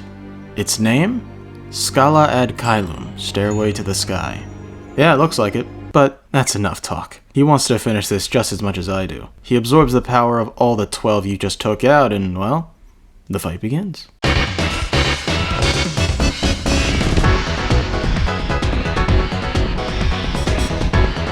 He dons the goat's armor and uses his newfound power to manipulate the environment to his will. The walls? That's now the floor. But that's too simple. Let's stretch the entire thing into an orthotope. This is merely phase 1 of the fight, but I can't say I love it. This is just not a good environment for a boss. His moves consist of Keyblade combos, spinny stuff, fire stuff. His desperation move for this phase is spawning a big old fire pillar that's so hot it creates other fire pillars around it. But be careful because the old rascal will try to take you while it's happening. He'll finish it off by trying to drag you into a pending explosion explosion. It's a fine move and all, but hey, do you know what would make... Once you get far enough, he decides this environment ain't working for him, so let's put us in... No, come on. We've only been underwater once before this. This fight just went from a 5 out of 10 to a 3. He has the least moves in this phase. He'll put 3 explosions in you, you avoid them, he attacks right after, you block, you attack, rinse and repeat until his desperation move, where he creates some fire pillars, attacks you for a bit, combines them, and shoots fireballs. Then he goes right back to what it was. This part sucks, it really does. Finally, we head to the surface, but Xehanort propels you into the air, separating you from Donald and Goofy. And now the rest of the fight is airborne. He doesn't really have any new moves here, it's just the same as the first phase. Yeah, this fight was not very good. Good thing it wasn't the actual final boss. You think you have won?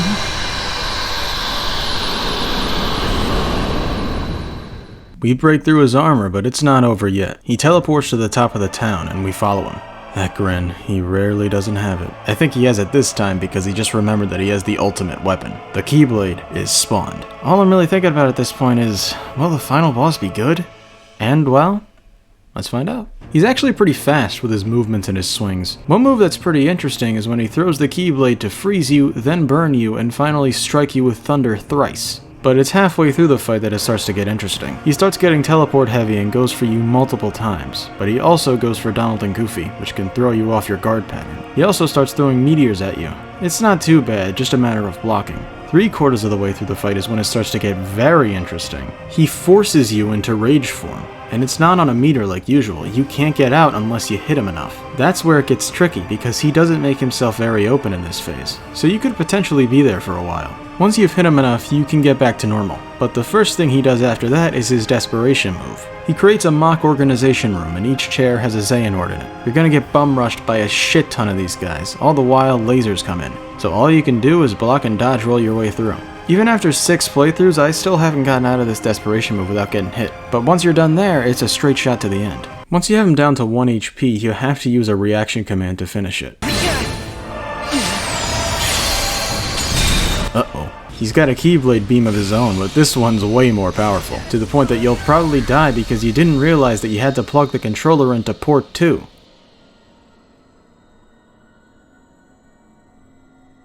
Wait, hold on.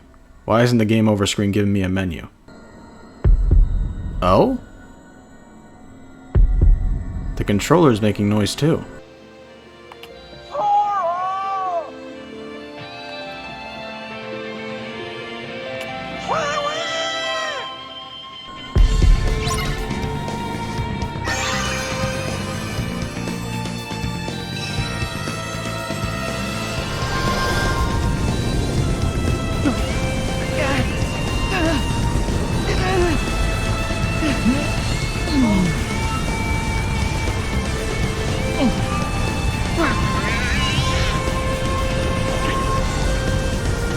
Didn't you realize, Xehanort?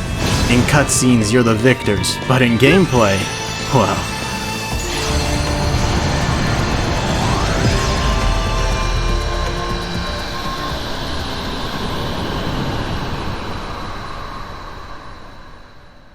The light prevails.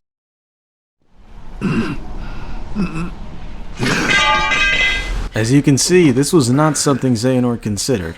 But according to him, he's already won. Kingdom Hearts is looking awful intense right now. What's gonna happen? A purge. The world will be returned whence it started. The world began in darkness, and from that darkness came light. From the light came the people. And the people had hearts. No. Evil burgeoned in those hearts, begetting more darkness. And that darkness spread across the world like a plague. The light, the symbol of the world's hope, was devoured by shadow. It's not too late, guys. You can fix this. No one wants this. But the first light, the light of Kingdom Hearts, it can give us a new start. An empty world, pure and bright. Nomura, you son of a bitch. You made me wait for so long to get an I'm a misguided good guy, I'm so quirky ending. I understand that the whole what would a Keyblade War bring, ruin brings about creation motive isn't incredibly far off from this, but to frame it in such a way that he had the best intentions at heart is such a slap in the face to everyone waiting for this game. And the fact that they decided to put this new motive right after you beat him is the worst part. He's been doing all this shit with a smile on his face for years, now suddenly he's serious, saying his piece on how we need a leader? He's literally the reason that there are problems in the worlds. Before I get too in-depth on this, let's just get to the end of the scene. Everyone's made it to Scala. They're a bit late, he's already defeated, but whatever. Terra and Xehanort make eye contact. This is an interaction I want to see. Master Xehanort. Aqua, what exactly are you afraid of? Xehanort's kinda outnumbered in this scenario? He couldn't beat 3 half-pints, what makes you think he could take on 10 gallons? There's more to light than meets the eye. As I told you. You sly fox.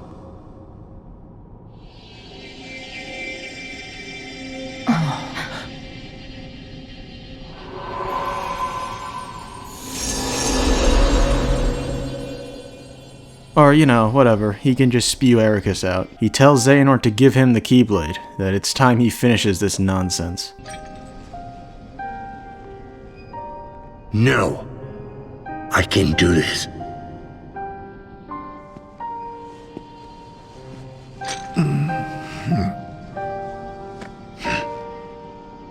Enough. Checkmate. This reminds him of the chess game, and that Ericus ended up winning. This was, good enough for him, I guess? He hands the Keyblade over to Sora. Ericus has his reunion with the 3 before he passes on completely, apologizing for the trouble he put on them, and telling Terra to look after them. Xehanort watches with possibly conflicting emotions before starting to stagger, but Ericus catches him. Ready, my friend? Yes.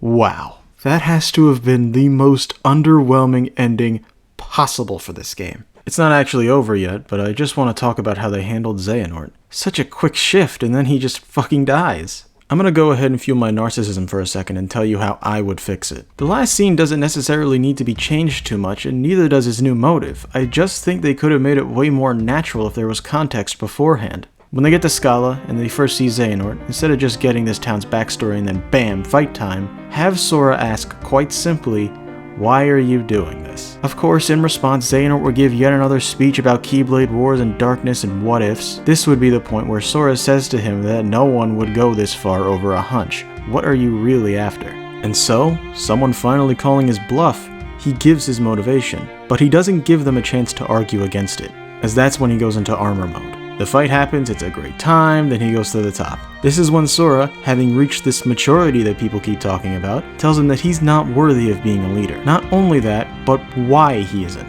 Xehanort sought a peaceful age using people like this. You're only here so that when I finish you off, Terra will succumb to the darkness. So, who wants to go first? You're nothing! Please! Give me back my friend! The moon exhilarates me. Thanks to you, all our plans are ruined! And ruined so many lives. He inadvertently caused the creation of Roxas and Xion just to torment them, put Ventus in a 10-year coma, put Aqua in the realm of darkness, and had Terra strike his own master and father figure down, killed said master in front of him, and stole his body just to destroy it in the process of making a heartless nobody. He tore Kairi from her homeworld and grandmother, and speaking of her, he just fucking killed her. He sliced a 15-year-old girl's back open for selfish reasons. He turned Radiant Garden into such a shithole that they changed its name to Hollow Bastion, and forced hundreds of people to Traverse Town by doing that. Tricked people he called his comrades into believing they were doing these terrible things to regain their humanity, when in actuality they always had it and they're just making him stronger. His Heartless is literally named Ansem Seeker of Darkness. He even tricked Luxord into thinking his power-up would be good. Ask yourself, Are these the actions of a leader that brings about a balanced, peaceful age? You might think that none of this would matter at all to him if brought up, but no one's ever really confronted him on these things. It's always been, Xehanort, you're a real meanie, you know that? If these specific instances were brought up to fuel the argument that he wouldn't make a good leader, that's a real argument. One he couldn't have heard before because he wouldn't even tell people that leadership was what he was after. And so, this being the first time he's confronted with this, it actually gets to him a little bit. Visible with him getting angry instead of just confidently denying these things as usual. That's when the final battle begins. I'd change the way it works just a little bit to suit this ending that I'm making here. It'd be faster and more hectic, fitting of someone having their own character challenged and not liking it at all. And that final part with the beam, everything happens like normal, except once Donald and Goofy help him back up, it makes Xehanort realize the things that he's been missing out on in pursuit of his goals. He killed his best friend, someone who would have done the same for him as Donald and Goofy just did for Sora. And so, his beam weakens as his confidence wavers, and that's what leads to it being broken and him being struck down.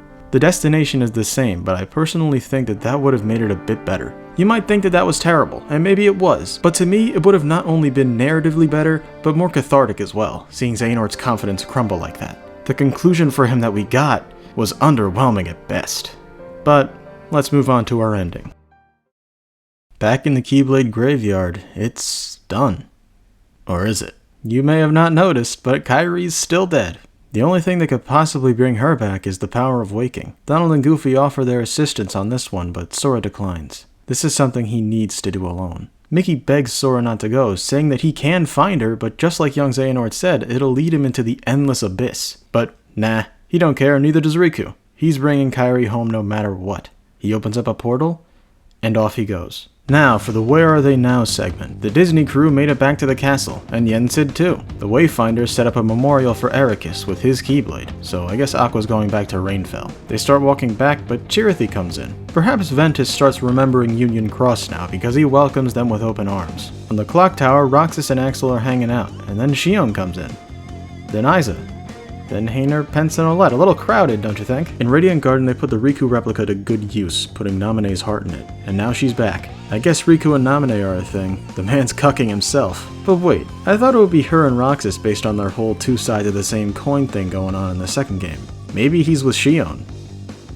Shit, is that incest? Thebes is rebuilt, the toys make it back to the real world with Andy, Sully and Mike finally get their playdate with Boo, Arendelle still sucks ass, 2 Baymaxes, and then we get over to Destiny Islands. This is a real everyone is here moment. Ventus is playing frisbee with Axel and Isa, Xion and Naminé are looking at seashells for some reason, Donald, Goofy, Hainer, Pence, and Olette are making sand sculptures, but then they all look up at the Paupu tree. Sora and Kairi sit, holding hands.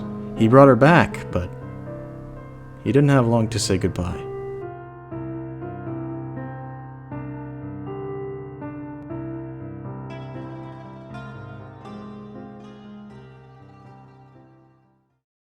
And that's it! That's the end. Okay, not really. You see, we have another cutscene after the credits. Xehanort's Keyblade went flying, all the way over here, where someone was waiting for it. Some portals appear, summoning the Foretellers. Also, the Master of Masters box is next to this guy, so it must be Lucio. Remember him? Did you summon us back? Yep.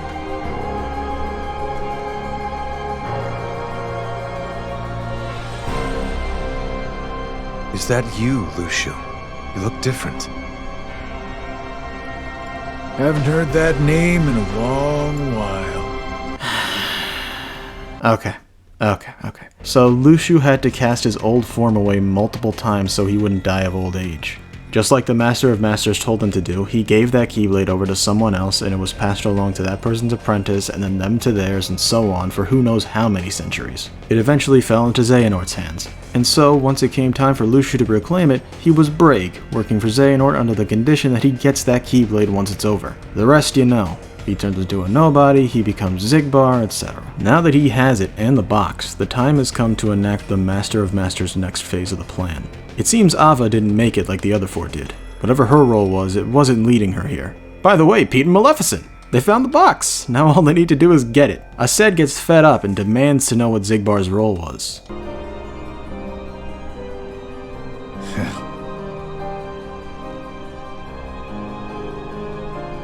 I hope you like long stories. And that's it.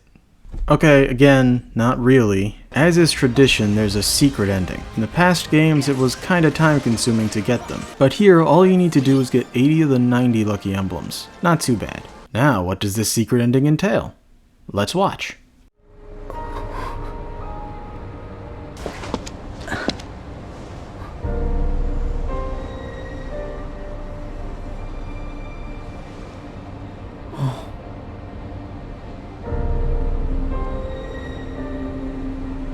This might be a good spot. Sora seems to have woken up in this city. It's completely empty. Suddenly, Riku also wakes up here. What? Okay, it's a secret ending. It's meant to be confusing. Just keep playing. As Riku's walking along the sidewalk, he can feel that someone's watching.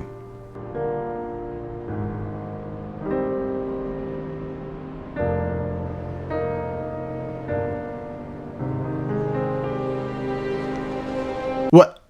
But it's Yuzora from Toy Box. We're bringing Versus 13 into Kingdom Hearts, aren't we, Nomura? Finally, we see who I presume to be the Master of Masters on top of a different building.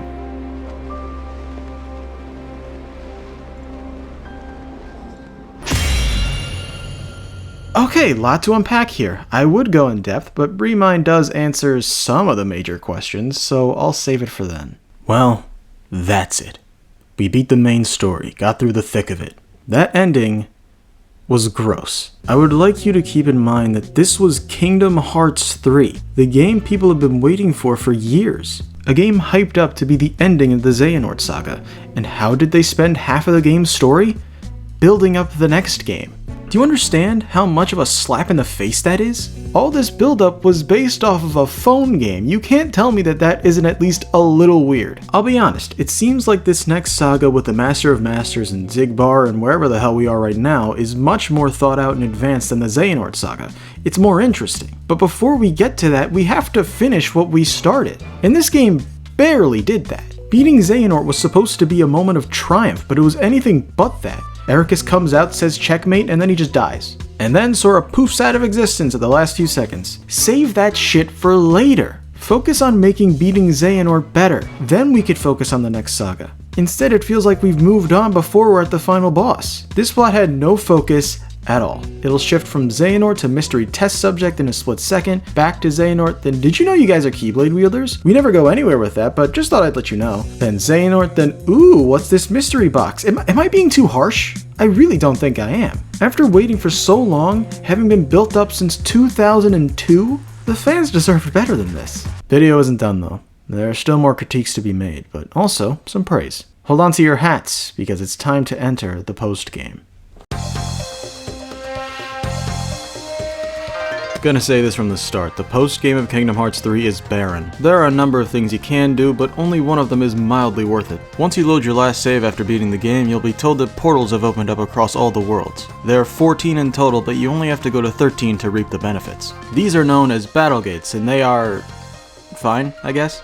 Some of them straight up suck. There's more than one that feature these big mini-boss heartless that we've seen throughout the game, and they are just the worst. Not because they're too hard or too easy or even cheap. The problem is that the camera is terrible around them. It just doesn't know what to do when you're hitting at close range, which is, you know, your main method of attack. Aside from them, there's this one in the Carribean that goes on about an hour longer than it should. This one in Toy Box is putrid. I didn't really go over these dinosaur guys because the only time we fought them was when we had access to the mech, so that destroyed them. But now that we're mechless against 5 of them, I can tell you that they're really not fun to fight. They only have 3 or 4 moves, but this one fucking laser move has like 2 frames of windup before it's too late. I'm exaggerating, of course, and I'm sure this looks like it's plenty of time, but when your mind is focused on the other assholes that might do the same thing at the same time, your reaction times will get worse. This is once again a case of this game showing its birth by sleep. Putting 5 giant enemies in a fight with significantly higher health than they used to, might I add, isn't challenging, it's fuck you. So you gotta stay ranged until one's separated from the rest, or there's only 1 or 2 left. But once you got that out of the... Could you fuck off, please? Well, it's alright, this part isn't nearly as bad. As you can see, they're mechs. I only need to beat 1 and then the fight is basically over. The battle gates end up feeling like the Coliseum matches, but a much higher clusterfuck to match ratio and none of the charm. Also, I experienced the only soft lock I've ever gotten in this series in one of the battle gates. I killed everyone, but it wouldn't end. It wasn't a very large arena, so either one Heartless went out of bounds somehow, or I somehow missed it despite looking for like 3 minutes. For every Battlegate you complete, you get a secret report, like the Ansem and Xehanort reports from the previous games, but written by numerous people.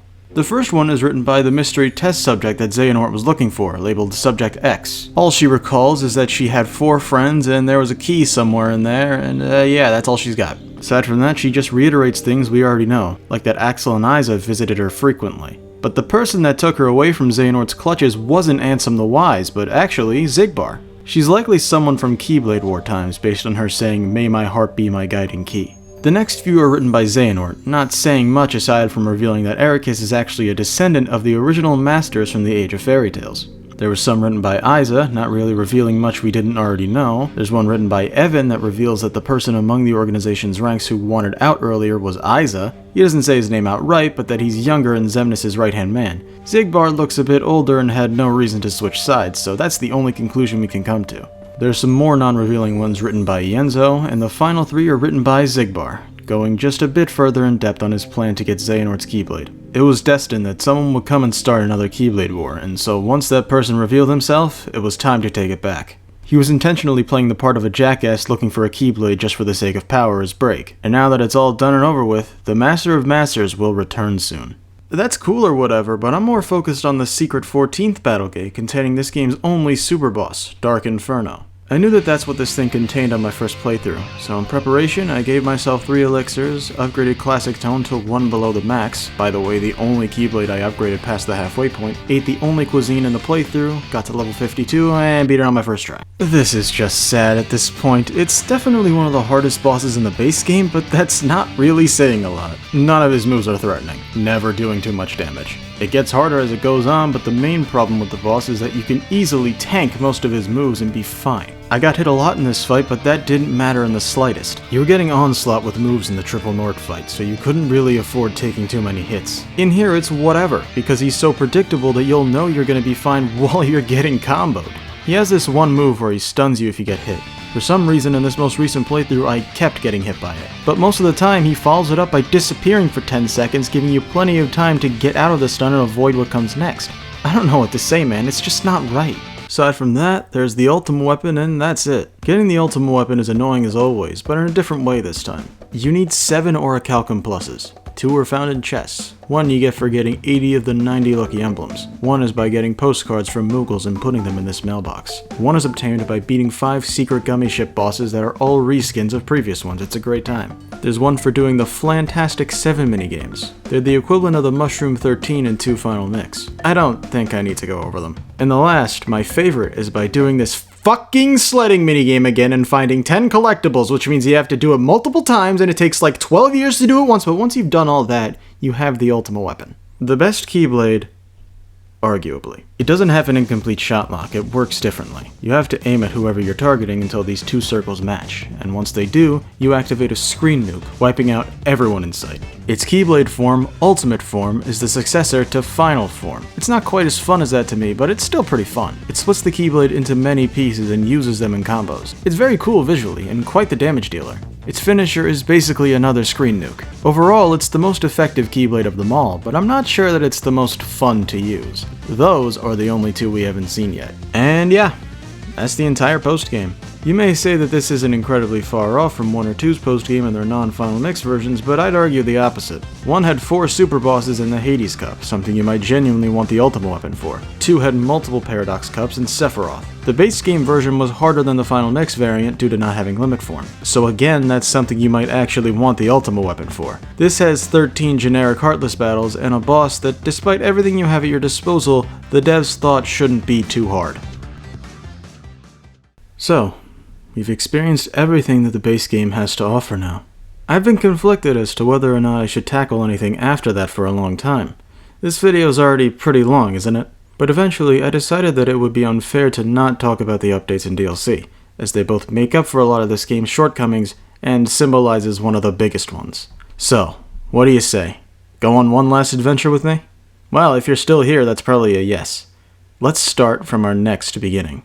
3 months after this game's release, a free update was launched with 2 big features. 1 being New Game Plus. You can start a new game carrying over everything you've gotten from your last playthrough. And by that, I mean all of your Keyblades, albeit now at a completely unupgraded stage, and selfie poses. Nothing else. No abilities, no equipment, no stats, you're still starting completely from scratch. But with more Keyblades and selfie poses, only the necessities. But the other new feature was Critical Mode. Introduced in Kingdom Hearts 2 Final Mix, this was the hardest difficulty. I'd say it's the definitive way to play that game, but it does have some faults. There are some enemies that can really shred your health in 1 to 3 hits, but those enemies are far and few between, and some really make it clear when they're about to attack you. So this game had the opportunity to make it much better. It was universally agreed that this game was way too easy on Proud Mode. So much so that the devs must have heard this. But fixing that problem wouldn't be easy. They wouldn't need to simply change some values. I'd argue for some enemies there's no need to do that. They just need to be more aggressive. Making it more punishing to be hit by certain moves wouldn't be the only fix they'd need to do.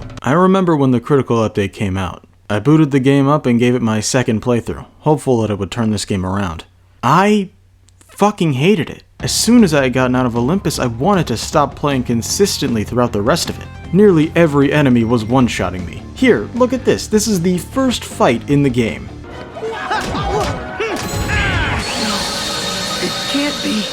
Look, I get it. It's early in the game, I have a very small amount of health, large bodies are supposed to hit hard, but I don't think it's fair to get killed in one hit when I didn't get hit. You probably think I'm cherry picking, and you're right, I am. But now let's look at the first fight in Twilight Town. This goes from simple early game fight to why the fuck can Dusks kill me in 2 hits? And the snipers are just the absolute worst. That fight was pure stress and nothing else. And it's supposed to be super easy. It is super easy on Proud, and this continued throughout the entire game. If there's one tip that I could give to people who decide to play on this mode, it's use Kupo coins. Let me tell you why. Withstand combo is this game's equivalent to Once More. It, as its title implies, lets you survive a combo that would normally kill you at 1 HP, but it won't save you from singular attacks that can kill you, which is what the vast majority of enemies will kill you with. Second Chance is what will save you from that. Depending on what you pick between attack, defense, and magic, you'll learn this ability at different levels. I picked defense, which gets you Second Chance at the earliest level, 30. I beat the game at level 30. AKA, I didn't have it until the very end. This part's more so my own fault, but I thought I was still at level 29 throughout the end and didn't notice until post-game. Either way, throughout a good 98% of the game, one tap for most enemies could kill me. As a bonus, when playing Critical, you're given certain abilities early. Aerial recovery, counter abilities, combo master, etc. Second Chance should have absolutely been one of them, but as it is, use Kupo coins to avoid unnecessary hair pulling. Now, when I originally beat the game on Critical, I came out thinking that it was complete and utter bullshit. They couldn't make it naturally difficult, so let's have everything kill you in at most a few hits. It wasn't until making this video that I played it again. Twice, as a matter of fact. It's amazing how much it changed for me. It went from bullshit to somehow still too easy? I know that sounds fucking stupid, right? But it's the truth. There's a good reason for this. When I was looking up which abilities you get early on this difficulty, I stumbled on this article that accidentally summarizes this mode's biggest problem. Critical mode is more than just a simple buff to enemy health and damage like how some other RPGs might tweak the difficulty, and is even different from previous KH titles. This mode is designed to make you rely on all the game's mechanics, such as smart use of accessories, magic, summons, food, and everything else you can, to give yourself just enough of an edge to make it through. Well, first of all, if it is more than just enemy buffs, can you tell me what else has changed with the enemies? Because I don't see any differences. And second, why yes, it is designed to make you use everything you have at your disposal. And when I say use, I mean abuse. Of course, like before, you can use Keyblade forms, Grand Magic, Cuisine, Shotlocks, etc. It's hardly breaking new grounds to say that using them makes the game easier. But there's one thing that can especially get you through the game without too much effort. I said earlier that you can't die while using a Link. You take damage, but once you're at 1 HP, you're fine. I didn't use Links too much on that original playthrough, but now I know just how OP it is. Something I also said earlier was that they don't show up frequently enough to change much, and that much is true. If you're not keeping an eye on your MP bar at all times. You need a full bar to use a Link, and it's very easy to get to that state. On Proud mode, it's unlikely that you'll use potions or ethers pretty much at all, but now they're quite useful in breaking the game. Ethers aren't incredibly cheap, but potions sure are, and they're useful throughout the whole game because your health bar is a lot smaller on Critical. Unless you're in a situation where you need Leaf Bracer, don't use Cure, just drink yourself into a potion addiction. And if you ever use offensive magic, go all out, completely drain your MP. because not only will you be doing much more damage of course, but your MP bar is also smaller on critical mode, so you don't need to wait long until you're back to full. And you could have a small stock of ethers just in case things are really desperate. Doing that will have links almost always available. They'll shred through enemies and keep you safe at the same time, there's no risk. You may be thinking that I'm blaming the game for me being cheap.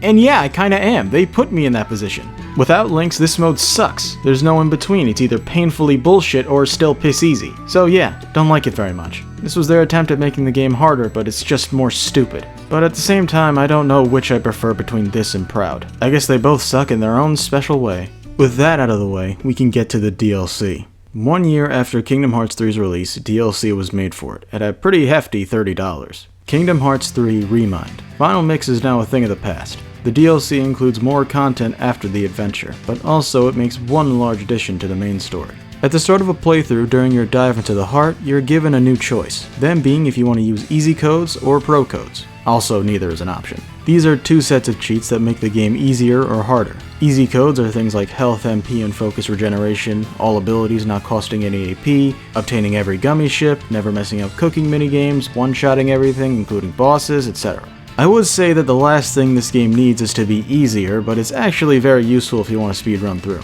As for pro codes, we have health, MP, and focus draining, deactivating things like Keyblade forms, links, putting your defense at 0, and so on. I didn't bring up attractions when talking about critical mode because I actually used a pro code to turn them off. It's a very interesting way for the developers to tell us to make our own damn difficulty if we're so smart. But like I said, removing features doesn't automatically make the game better.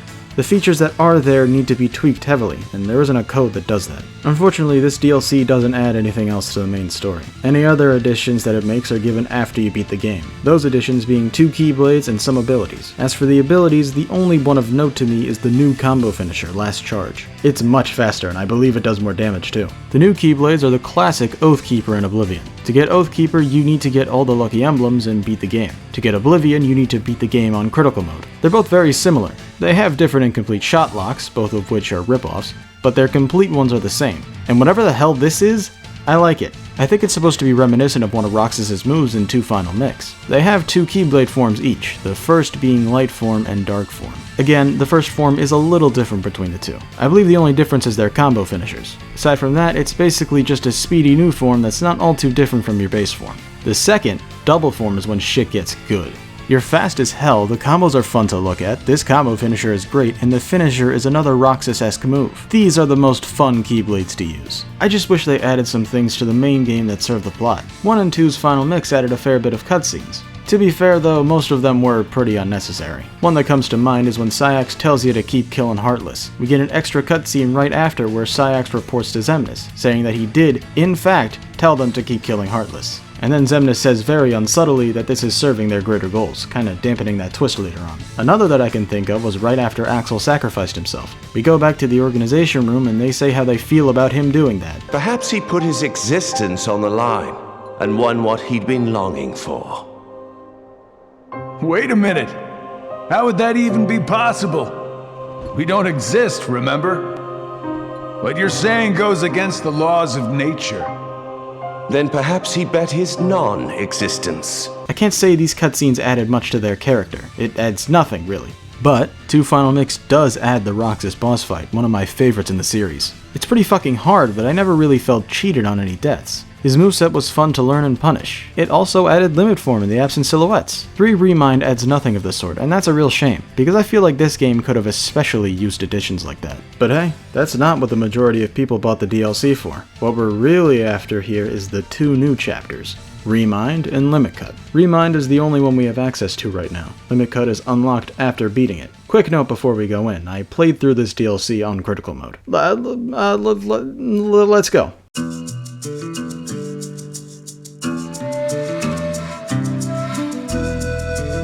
The story for Kingdom Hearts 3 Remind revolves around Sora's adventure bringing Kairi back to the land of the living. I was thinking about going over some of the trailers like I did for the main game, but just like then, they spoil the fuck out of it, so never mind. Will it make the game's story better? Well, kind of? It answers a few questions from the base game, like how they brought Xion back or what happened to the Lingering Will. Let's get into this, shall we? The first thing we're greeted with when entering Remind is the cutscene with Xigbar from like 8 hours ago in this video. May your heart be your guiding key. So now we know why he wants the other members to find the box, which makes me wonder, if his role was to keep watch over it, how did he lose it, and how did he find it? He wouldn't be watching over Pete and Maleficent having other people look for it if he knew where it was. Speaking of which... Picture this. A black goat stashes away a letter, then orders a white goat to search for it. What could his intentions possibly be? Immediately, Luxord is seeing right through Xigbar, or should I say Lushu's facade. Supposedly, what's in the box is a mystery, so why the hell are they even looking for it? He was told Xemnas was the one who gave the order to him, but he asked the big man himself and he didn't even know what Luxord was talking about. So Xigbar's caught with his pants down and has to come up with a new story. The best he can do is just say that he's so curious. For being alive for thousands of years, living who knows how many lives and making new backstories for himself constantly, he sure is a terrible liar. And where did you hear this? I don't remember. I keep my eyes and ears wide open, but I've traveled so many different places. It's hard to keep everything straight, you know?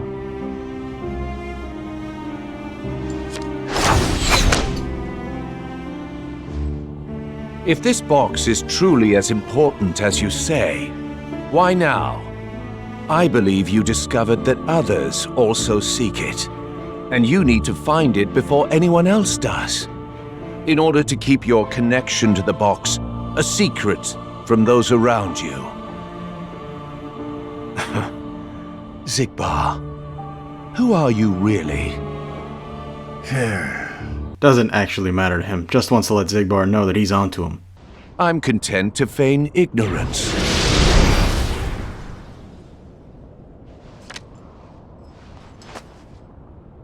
The question is, who are you, Luxord? Oh cool, Luxord's super important too. But in all seriousness, I really do like this scene. It's not often that we see a character get owned with facts and logic in this series. Anywho, 75 years earlier, we've got young Xehanort just about to take his Mark of Mastery exam. His eyes aren't yellow yet, so he hasn't become the totally misunderstood good guy we all know and love. He meets up with the, Master of Masters. It seems he sent Xehanort off on some grand tour across all the worlds to see if it would give him a new worldview. It most certainly did. There's darkness everywhere. There needs to be a reset, a purge. We need a ruler, a good, handsome ruler, like me, yada yada. The Master is letting him blabber on, essentially being a yes man to most of what he's saying, minus a few things, leading me to believe that he's subtly egging Xehanort on toward a path that suits his own goals. But this isn't a very long conversation, as it's time for the Master to go. He gives Xehanort his name, but it seems his lav mic started acting up because we couldn't quite hear it. Anywho, 75 years later, we're back in the current day. Or, you know, a little before current day, when Xehanort was still alive. I stand here today because of a fated encounter.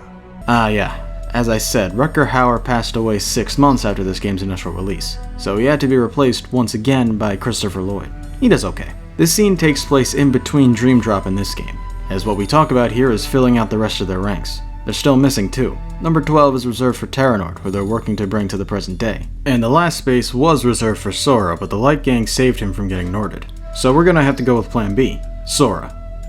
Xion. But if you recall, back in 358/2, when Xion was killed by Roxas, everyone lost their memories of her. So how could they bring back someone they didn't even know existed? Well, the answer is quite simple. Their hearts may have forgotten, but their documents sure haven't. They still wrote about her in their reports over in the world that never was, so they just remembered her all over again when reading them. I know that makes perfect sense, but that's still some fanfiction sounding bullshit to me. Now let's get to what we came here for. Sora's first stop on his new adventure is the final world. Cheerthy reiterates what young Xehanort, Mickey, and the ending said. He's already restored 6 hearts. If he continues on this path, he'll fade away from the mortal world. And on top of that, he'll lose the power of waking, so he can't just use it to come back. But once again, Sora don't care, just point him in the right direction. Basically, what's about to happen is Sora's gonna go back in time yet again and redo the Keyblade graveyard, doing everything in his power to stop Kairi from getting Deep Sixed. But because his heart was already present in a time travel sense, we're going back to the first timeline, the one where we all got fucked up. Going up until we restarted the first time, and then finally we'll move from that timeline, the one where we beat the game.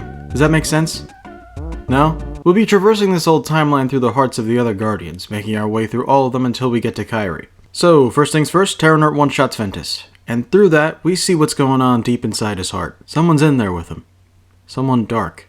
It's not Vanitas, though. If you've ever played Union Cross like I haven't, you know that a mysterious figure named simply Darkness took refuge inside Ventus's heart, doing some kind of evil things, like killing Laurium aka Marluxia's sister Strelitzia. I guess they never left as they challenged Sora, taking the form of Dark fucking Inferno. So the devs must have known they were piss easy if they were the first thing we fought in this DLC. It's an easier version and all, but still, that's very funny. After obliterating them, we go back to business. Now we go over to Aqua's heart, where we see why she gave up on fighting it so quickly. You see, in her eyes, the tornado wasn't a terrible nightmare, but rather a dream come true. I suppose it's representative of some realm of darkness PTSD. This mental issue manifests itself into... Oh no, this whole DLC is just gonna be redoing fights, isn't it? Nothing's different here. I don't even think it's been made any harder. I beat it in about a minute because I was a higher level than I was the first time. Tornado takes her, tornado takes everyone.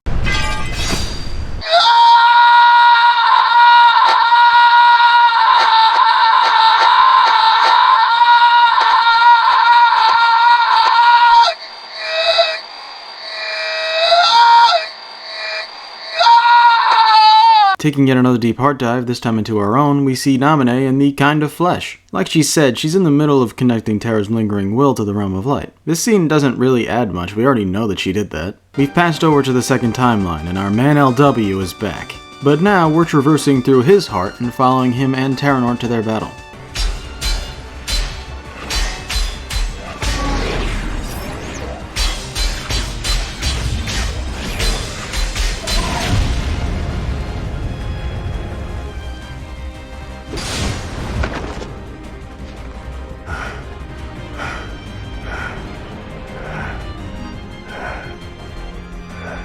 Alright, I've been preparing since I last fought him. What witty line should I use against him? That why does your mind resist thing didn't really make any sense. It also wasn't really a witty line at all, I was just angry. I gotta have one this time. I mean, I'm the Xehanort. That's what I do best. Well, aside from giving some brain-dead explanation as to why I'm still alive and can never die. Okay, the time has come. I've made my decision. Wretched spirit. Master Xehanort! Why? Will says that he's gonna protect Aqua and Ven no matter what, you know the drill. But then something I really don't like happens. Terranort starts kicking his ass. He uses the Guardian to take hold of him and nearly crushes his helmet skull. Why the fuck is Terranort suddenly so OP? He couldn't do shit in Birth by Sleep. You can't make this such a hype moment and then have this asshole beat this secret super boss. So I guess that's how Terranort came back to the battle later. He just nonchalantly killed him. But in this new timeline, Sora jumps in and saves the day. How can you be here? Hey, I can travel to different times too, you know. Did you think you were the only one with that power? Roasted. Oh, but never mind. I fucking hate this. Stop it. Stop winning. Great, the Lingering Will sacrifices himself for Sora. What a shitty ending to that character. I know he's just Terra and he comes back later, but no, Lingering Will is cooler. He barely speaks, which was Terra's worst quality. All he ever did was think brown-haired twinks, ducks, and dogs were Xehanort and beat ass. And now he's one shot by one of the shittiest characters. Rest in peace, I guess. Now we get to fight Terranort alone. Unlike Anti-Aqua, I think he's been made a bit harder due to not having Vanitas with him. It's still not incredibly hard though. He has the same moves, but he goes just a bit faster. Once again, cutscene villains win. Sora gets grabbed, Terranort yells a bit more, and before Sora can die, he's sent back to the true timeline to continue where he left off. And now we're going through all the old fights again, but with a few major differences in each of them. Except for the first one with Mickey. All you get there is a new kinda shitty team attack. So let's skip past it and move on to the next battle. For the replica Xigbar battle, you get the option to play as Riku again. He plays exactly the same, except now he has a shot lock that's just Aqua's but with fire. And that's all there is to that one. Huh. I was expecting to talk about these for longer. There's a bonus cutscene that takes place after Sora leaves the area. Demyx pops in to take the empty replica. It's kinda weird seeing these two interact with each other. They're not the first two that pop into my mind when it comes to conversation pairings. We don't get a choice on which of the two we get to do first this time. We're forced into going for Terranort and Vanitas. But before we get to them, we see another bonus cutscene with the Wayfinders talking to them. Maybe not, but I'm still going to keep calling his name. We have to light his way home. Then. Hey guys, feeling a little left out here. Vanitas, you're coming home too. Oh, Aqua, can we keep him? I'll feed him every day, I promise. Vanitas says that he and Ventus aren't two parts of the same person, but rather he was his own man inside Ventus for his entire life until Xehanort took him out. Lore, I think. more reason to believe he's coming back. We play as Aqua once again, and once again nothing's changed with her. There's a new team attack with her and Ventus, but aside from that, she's exactly the same. After fighting for a little while, Sora finally comes back in and we get the choice to either swap back or stay as Aqua for the rest of the fight. I wondered, I beat Vanitas first last time, but what if I went for Terranort first? Would Terra get his body back and become a party member to fight Vanitas? Would there be an alternate cutscene? Now I'm curious, let's see.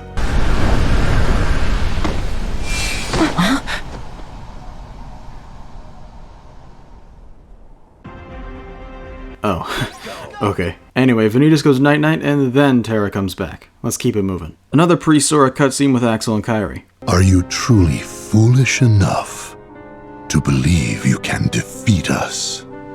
What do you think? Wait, is that an up yours?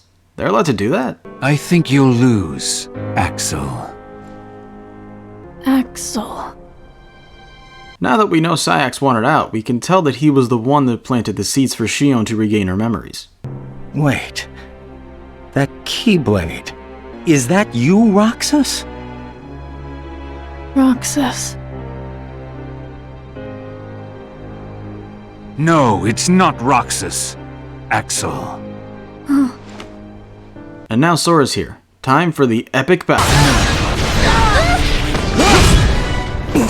This fight had the most added to it by a lot. Once Roxas returns, Xemnas doesn't just take Kairi and leave. First he traps both her and Sora in the Cage of Naught, and he fights with Saïx, leaving us to play as Roxas. And let me tell you, Roxas is very fun to play as. His combo starter has him warp to his opponent no matter where they are relative to him, and he also doesn't seem to take hit stun at all to minor attacks. Mid-combo you could do the classic Dusk Reversal and do a different finisher, kinda. The man's a beast, but hold on, what's the title of this video? Waste of effort?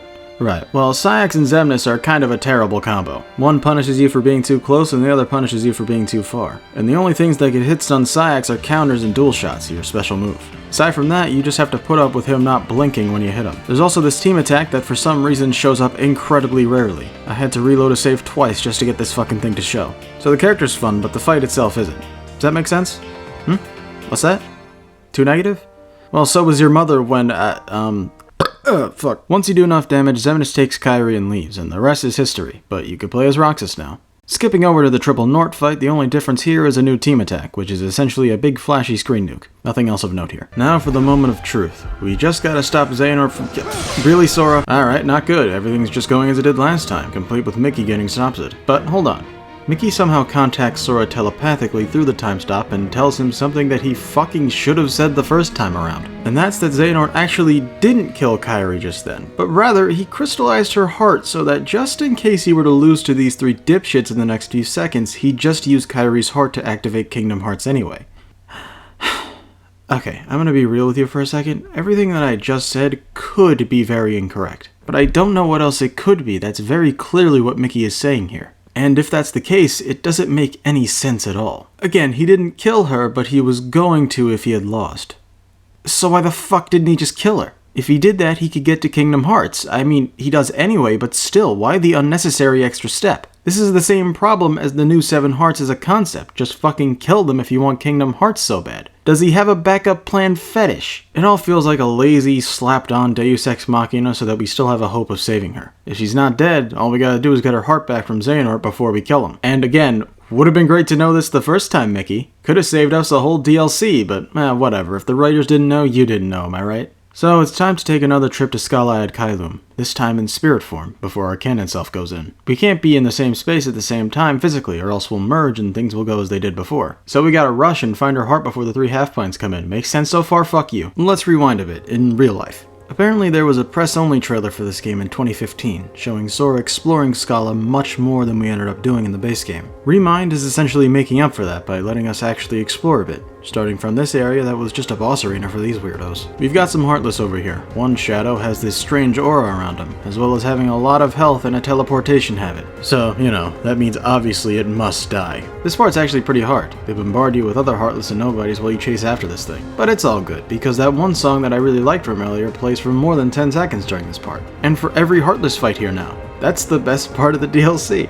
Beating that shadow reveals that it was holding onto a fragment of Kairi's heart, 1 of 5. The others seem to be hidden around the town. There's one that you get by matching colors on this very unnecessary looking decoration, but look out because you get ambushed once you get the heart piece. There's one that's in this fountain and you gotta get it working by beating the shit out of it, but once again look out, another ambush awaits you. The next is caged up in the tunnels, so you gotta make your way to a spot where you could dive slam it from. And finally, the last one's guarded by Darkseid. You know the deal, it's classic Darkseid. No twists in its moveset, the thinking man's tutorial boss.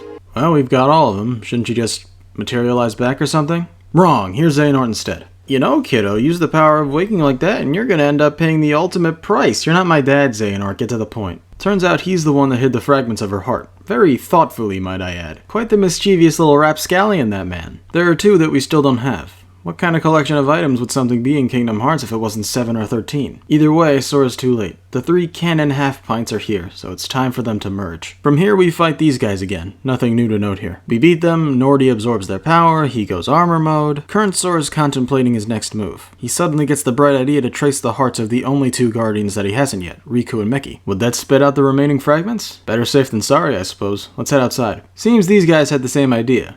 Alright, I can't keep calling them these guys. What's their name? Replica Xehanorts.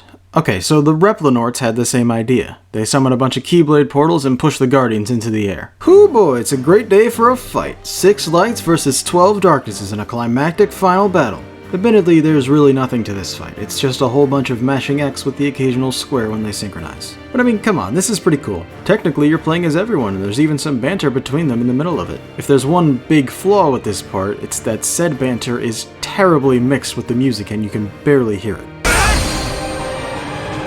So, you've gained the power to protect. But you won't fear. What? Why aren't there subtitles? It's not like there weren't subtitles during gameplay before. I can't hear the only interaction Roxas and Ventus have. I also think it goes on a little too long. So if you die in this part and have to do it all over again, it stings real bad. Once you've got the health pretty low, you earn yourself the 6th heart piece from Riku. But uh-oh, the Replinorts get the upper hand and send the gang flying into the keyholes. Mickey's about to get sucked in, but Riku takes the fall. Now only the rats left. 1 against 12, the odds are stacked against him. But who said it couldn't be done? He'll fight to his last breath and keep fighting, damn it! We play as Mickey here, struggling but barely warding off their attacks. It's not very interactive, all you have to do is swing whenever a Replinort appears and hold the left stick up when they fire their beams. They get more aggressive as time goes on, but it's nothing hard, it's not supposed to be. It's kind of funny, but part of the song that plays here sounds like the American national anthem.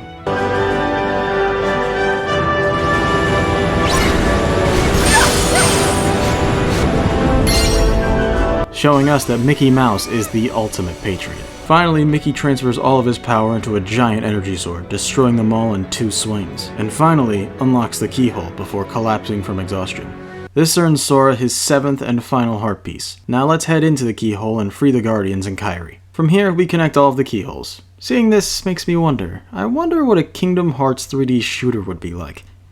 Probably a side game in the works for that. After doing that, everyone awakens and use their light to piece the fragments of Kairi's heart together, finally bringing her back. Their romantic reunion is short-lived, because here comes Xehanort to rain on the parade. A new version of Armored Xehanort is the final boss, but why isn't he using the Keyblade? That's his more powerful weapon, isn't it? We actually get to play as Kairi here, and I'm glad to say she's pretty fun to play as. Like Roxas, her combo starter has her teleport to him, albeit slower and having a more limited range. She has a special move and a team attack with Sora too, complete with feathers showing little screenshots of them in previous games, that's cute. She also has a shot lock that works like the Ultima weapons, matching the circles to complete it. I'd say that the only downside is that most of her combo finishers have her yell, which is pretty annoying. As for Xehanort, his arsenal is mostly different from before. He can spawn fire pillars onto you with sigils to indicate where they'll pop up, as well as having the fire spawning from the underwater segment earlier, but now not in the water, so automatically it's better implemented. Halfway through, he'll mix things up using more fire stuff. The man sure does love his fire. He also busts out his desperation move, summoning meteors that have a really large area of impact, all the while popping up now and again to take potshots. Overall, I'd say it's harder than the actual final boss, although the desperation move in that one is more tricky.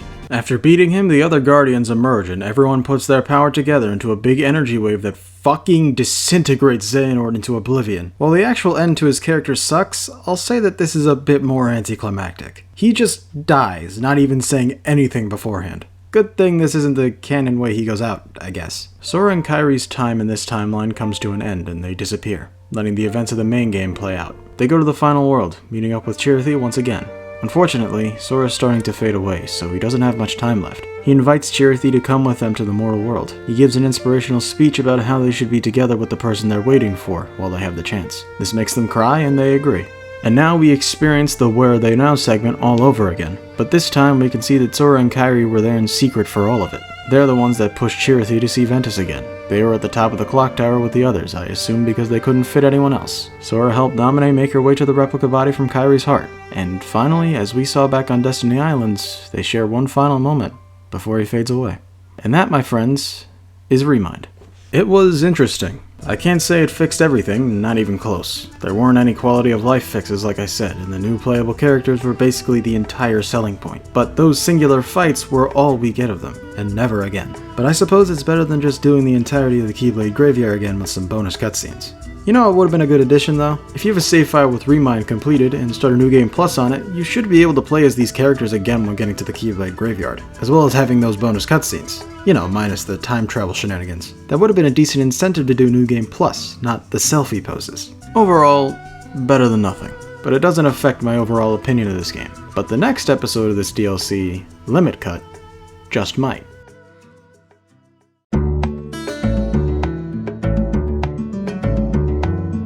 Limit Cut is not a story-heavy episode. There's only about 8 minutes of cutscene in the whole thing. The Remind episode was the story-based section of the DLC. Limit Cut is the gameplay section. That all being said, there is a story to it, and it starts 1 year after the events of the main game. Everyone is basically trying to find Sora in different ways. Mickey, Donald, and Goofy are going through every Disney World that they've been in the past. I'm sure it was a blast to go back to Atlantica and Pride Lands. Wonder how Tarzan's doing.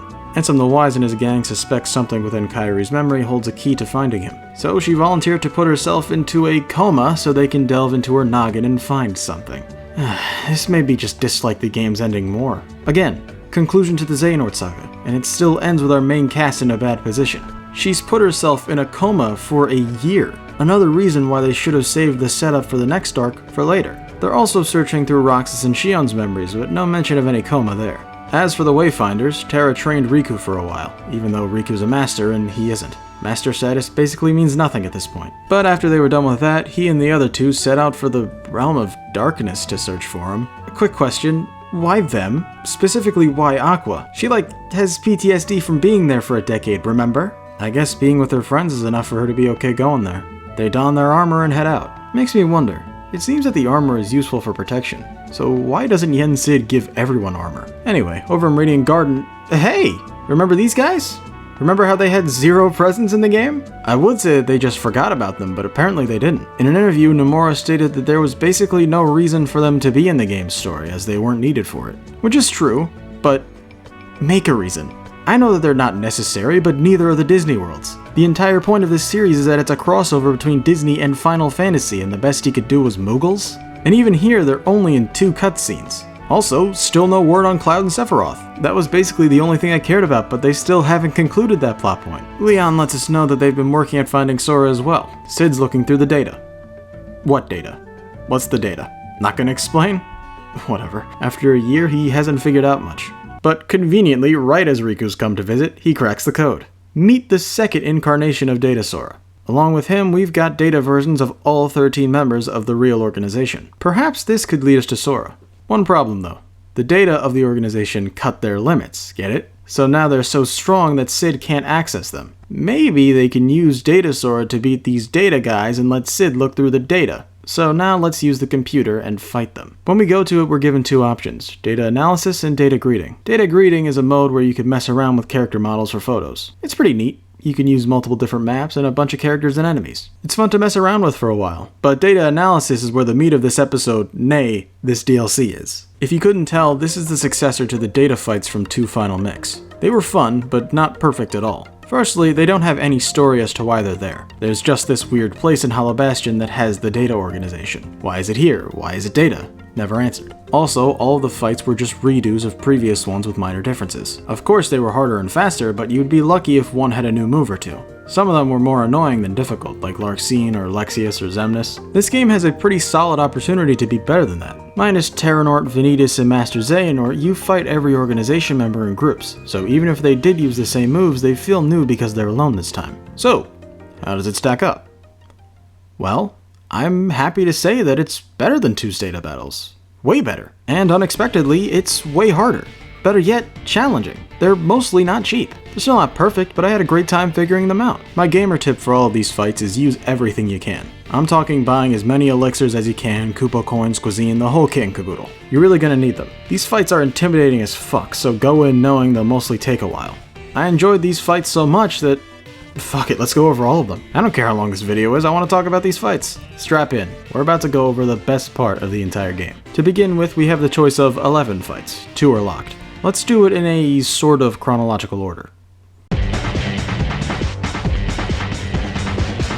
A real freak, this kid. A common theme that you'll notice between all these fights is that they very consistently try to fuck with your head. A lot of teleporting, a lot of intentionally awkward timing, no strong signals of when they're open. They try to make you feel like you straight up can't win. Replica over here does a fantastic job at giving you that feeling. He never stops moving, he's constantly throwing attacks, he's unpredictable. You can't really run around most of the time because he's placing mines constantly, but at the same time, he has multiple unblockable moves, so you gotta dodge, just be careful not to dodge into a mine. His moveset is so hectic that his desperation move is basically just him doing the same things he's been doing but faster.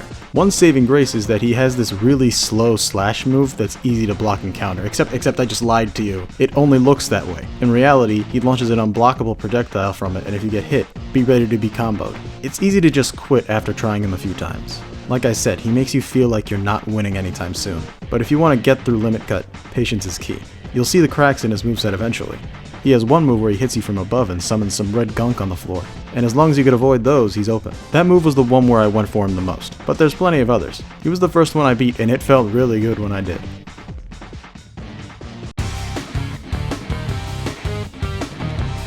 You'd think Larxene would be even faster and even more hectic than Replica, but not really. She's fairly easy to read during the first half of the fight. One of her main moves is a fairly short combo followed by her throwing her lightning shuriken thingies on the ground. Her opening is when she teleports away. I bring this up specifically as an awesome segue into telling you that if you weren't air stepping much during the main game, you will now. Air step is like family to you now. Disregard it and you will die many times. Many of these guys' openings are made far away from you, so if you don't zip over there, you're wasting time. Time that will certainly be spent dying. Anyway, back to the fight. Things start to ramp up the lower her health is, as usual, but honestly, I found this fight to be the least enjoyable. Usually when I fight a super boss in these games, I try to just power through and tank hits the first few tries so I know what moves I'm dealing with. It's not very often that I end up winning by doing that. Her moveset consists a lot of lengthy combos that can be dodge rolled through, and that's what I did. I genuinely don't know how to evade a lot of her moves the right way because tanking it worked just fine for me. Unfortunately, that's not the first time that's happened in this game, but luckily it is the last.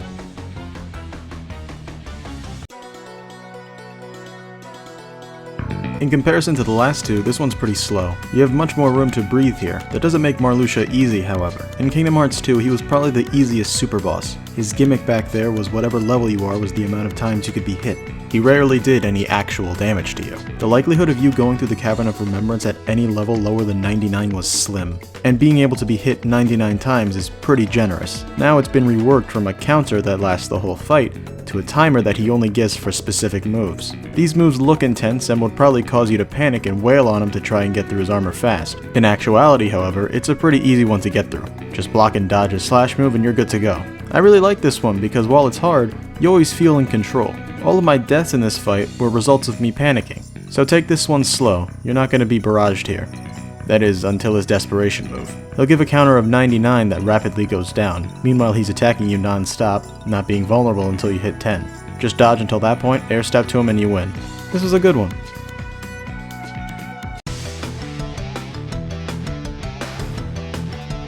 This is probably the most unique fight out of all of them. Much like its Kingdom Hearts 2 counterpart, Luxord doesn't have a health bar, but rather a health bar. The rules are simple. If you can outsmart him, he loses health. If you could hit him, he loses health. And the same works vice versa. His moves consist of find the right card, find the right card, find the right card, and probably his hardest move, find the right card. This fight is one where you don't want to have any abilities that extend combos on, because if you touch the wrong card, you'll lose a chunk of your health. Most of his moves are super easy to predict and just as easy to punish. His desperation move is notable because it's the longest, but to make up for that, it's the easiest too. What I'm trying to get at here is that his fight is the easiest of the bunch. He's harder than his main story fight, but I'm pretty sure a singular Neo Shadow is too. I still find this one pretty fun though. It's different, and I like different sometimes.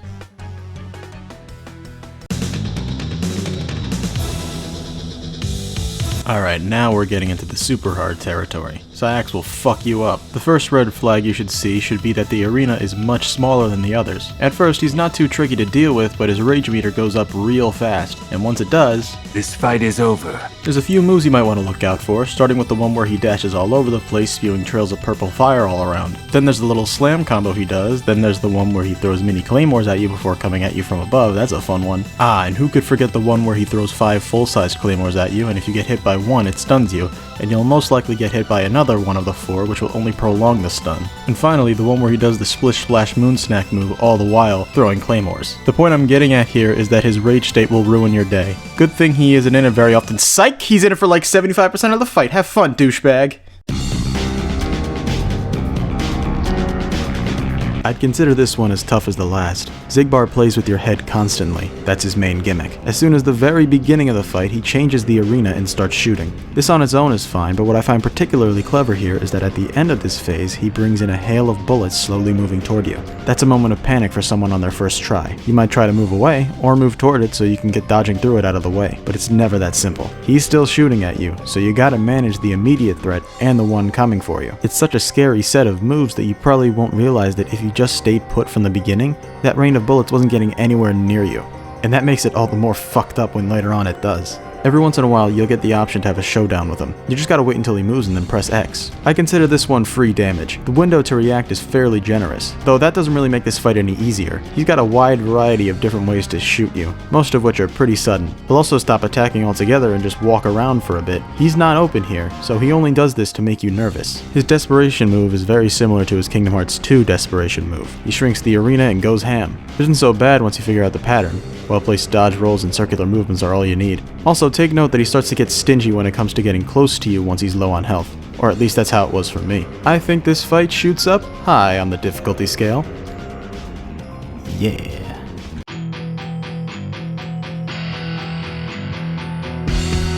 3 pains in the ass in a row. Vanitas is as relentless as the replica, albeit in his own way. A whole lot of his moves can freeze you. To help you with that, I'd recommend getting the Snowman Rosette, because it has freeze protection. It can be found in the 7th layer of Hell. And honestly, just keep it on for the rest of these fights. Some of his moves are pretty simple, but that makes it all the more frustrating when he has you hit stunned and gets you with them. The main thing that gets me with him is that damn desperation move. The shadows getting mixed in with the Keyblade waves always throws me right off. Waves have to be dodged and the shadows have to be blocked. Mixing them really confused me on which of the two I should do, and my brain takes too long to react. So I usually opt to just dodge and block whenever I think I should. Which would be fine if the move didn't go on for 27 seconds. That probably doesn't sound too bad, but trust me, it feels like an eternity. It takes an especially long time to figure him out, but once you do, it'll feel really good to shut him up.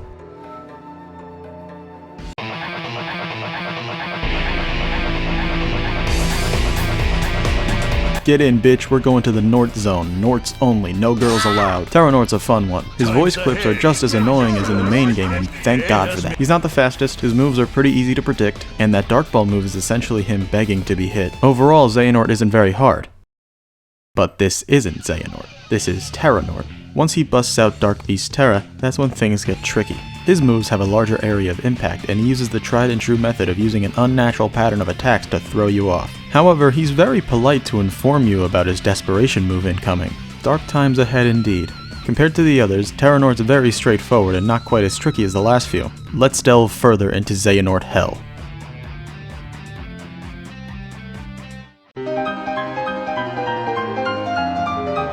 Well, well, well, looks like you couldn't stay away, huh? Babyface is more of a ranged fighter than close quarters. A lot of projectiles and mines and traps. The few times he gets close is only for a brief moment, then he's back to keeping his distance. It might seem like it's gonna be difficult getting to him because of how much he throws at you, but trust me, it isn't. He has a very healthy amount of openings where you can air step to him and then just wreck his shit. There's no move in his arsenal that actually poses a threat if you know what you're doing. Hell, even his desperation move is lame, even if it looks cool. He puts on all these theatrics just for him to continue keeping his distance. The problem with that is that by putting me in an enclosed space, he's also put himself in one. I'm not stuck here with him. Anyway, just get to butchering him and then you're done. What a loser.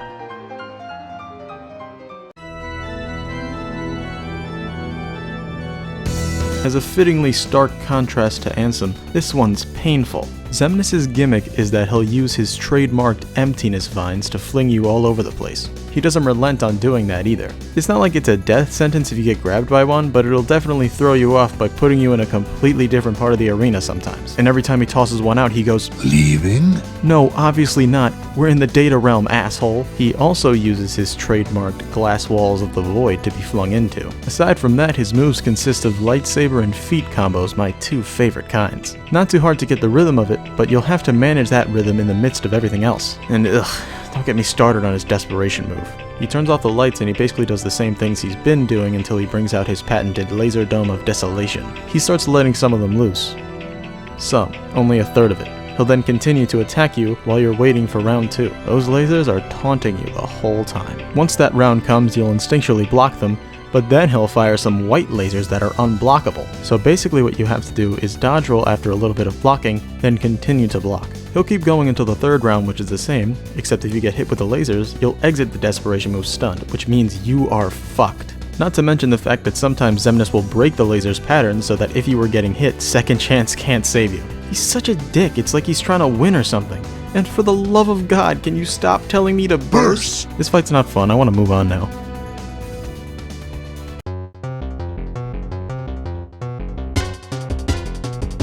This is another one that looks more difficult than it is. Young Xehanort does an especially large amount of teleporting to psych you out, but the pattern of which he does it is always the same. On top of that, his moveset isn't very large. He has a move where he heals himself, which would prompt you to go and stop him, but if you do that, he'll fire a bunch of ice bullets at you. Looks like you fell for his trap.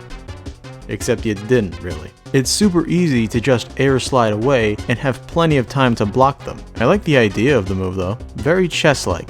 He can also send you to Timeland where he'll hit you with a barrage of moves. And you can't escape unless you do a certain amount of damage. Good thing that that's a very small amount, so you just gotta poke him once or twice. And I'd argue that being in there was just as difficult, if not easier than how it usually is. Past that is his desperation move once he hits 1 HP. Looks like he did some renovations to Timeland. Not very good ones because it's very mildly harder. Poke him a few times, poke him again, you win. At the very least, it was cathartic. Once you beat these 11, the final 2 are unlocked. Xion and the head honcho, Master Xehanort. I'm eager, let's just fight them.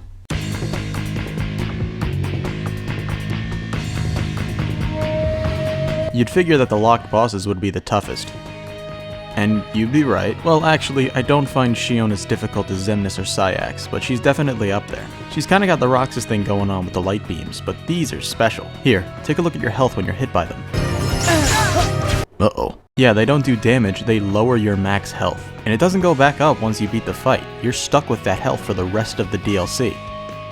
Nah, I'm just kidding, can you imagine? Elixirs and activating Keyblade forms are the only ways to raise it back up, so Leaf Bracer ain't saving you here. Also, while you have a Keyblade form active, they do actual damage instead. You don't want to be in midair because it'll be hard to get back down, and your dodging abilities are limited there. Her other moves aren't anything to sneeze at either. While not a random pattern, she'll hit you with strike raids at difficult to predict times. But you're gonna want to try your best to memorize them, because those moves are ones you can counter. Aside from that, she has an armored state, but I wouldn't bother trying to break it. Her moves here are particularly dangerous. One can stun you, and that means you're probably dead. They're not too difficult to dodge, so do that and don't attack.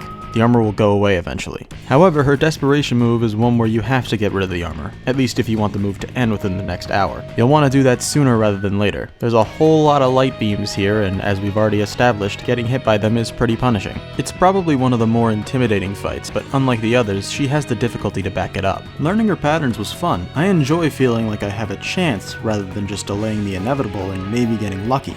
Good fight, recommend.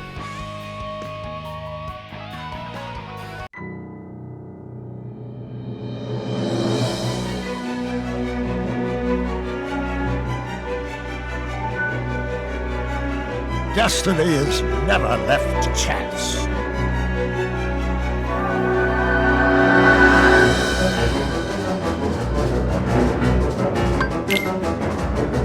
Alright, last one. Get ready. He's the hardest in my opinion. From the beginning, he'll be hitting you with the meteorite attack. My initial thoughts were, okay, I've seen this move. It's going to be harder, of course. They're probably going to be faster or something. Nope. Lasers. Unblockable ones that have some crazy spread to them. What even are these? Where did they come from? Same deal as Xemnas. Alternate between blocking and rolling. Probably shouldn't waste much time breathing because he's coming in with another. It's that one move where he uses a bunch of elements. And honestly, I'm pretty sure it works the same as it did back then. Only difference is that you're alone this time. He's only aiming at you. And getting frozen here 90% of the time is a death sentence. So keep that rosette on. Would you have guessed his opening here is to air step right into his face as he's throwing the Keyblade? You're probably getting hit, so be ready to use Reprisal to keep him hit stunned. Third move is one of his 2 desperation moves. Yeah, he uses it this early. The only way you're getting out of this one is by dealing damage to him. Doesn't sound too bad? Well, he's teleporting a whole lot and he barely gives you time between teleports because he's swinging at you. So you need to be relentless while at the same time getting through his relentlessness. Once you're out of that, he's shooting more lasers at you. I'm still not sure how to consistently dodge through this spread. Following that, it gets more straightforward. Those 4 moves are always the first he's using, but now it's more open. Mainly, he'll be teleporting and swinging at you. And this isn't too bad. Oh, never mind. Sometimes he'll throw out, like, steering wheels with his slashes. Seriously, where is he getting this shit from? You could block them, but you have to roll right after because they'll explode. Another opening is made here. After 5 teleports worth of wheels, he'll stay put for a whole 3 seconds while you're busy dodging them. One of his easier openings is when he's firing big red lasers on all fronts. He'll just teleport in about halfway into the move. Don't know why he does. Maybe to just taunt you? Well, joke's on you, you senile liability. Although if you do it too early, you'll most likely get hit by a laser. I don't really care about that though, I'm taking whatever chance I can get. Just use Reprisal and you're fine. As you could tell, I've been pretty reckless with this fight. But you can't be reckless after Desperation Move 2 hits. So this is one of the most intimidating moves in the whole game. It was scary in his vanilla fight, but now it's much more ruthless. Shadows are coming at you from all angles, lasers come in for a visit, Xehanort comes in and turns his Keyblade into a whip, since when could he do that? So, how do you get through it? I don't know. No, really, I don't. I have no idea how to get through it. Wanna know why?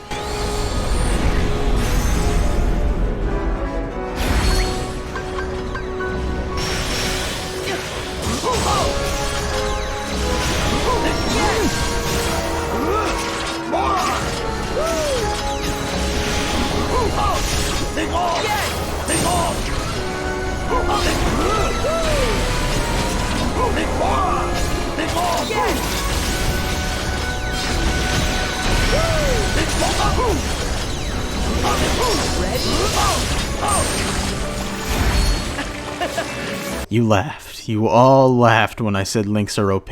How many times do I need to tell you? When you're using a link, you can't die. I must admit, I've been holding out on you. This method can go for anything in this fight, and all the others. Does Vanitas' Desperation Move kill you too often? See Spectacle. What about Xemnas? Like I said, those lasers are pretty tough. See Spectacle. How about Xigbar? His Desperation Move is pretty scary. What with you being stuck in a small space with hundreds of bullets coming in. Now hear me out on this one. See Spectacle. Not only does See Spectacle stop you from dying, it stops you from getting hit too much at all. So as you could tell, this is a bit of a problem. Okay, look. Does it make these fights easy? No, they're still plenty difficult. And also, links are tucked away in the command menu, so you can avoid them pretty easily. But it sort of sucks the tension out of some of these fights when you know you've got an ace up your sleeve that you're only choosing to withhold. Attractions were turned off for these fights, and that's great. One less problem to pollute the air here. Why couldn't they do the same thing with links? Just for the sake of stopping me from being grumpy about a children's game. Okay, before I start rambling in my old age, let's move back to fighting a man in his old age.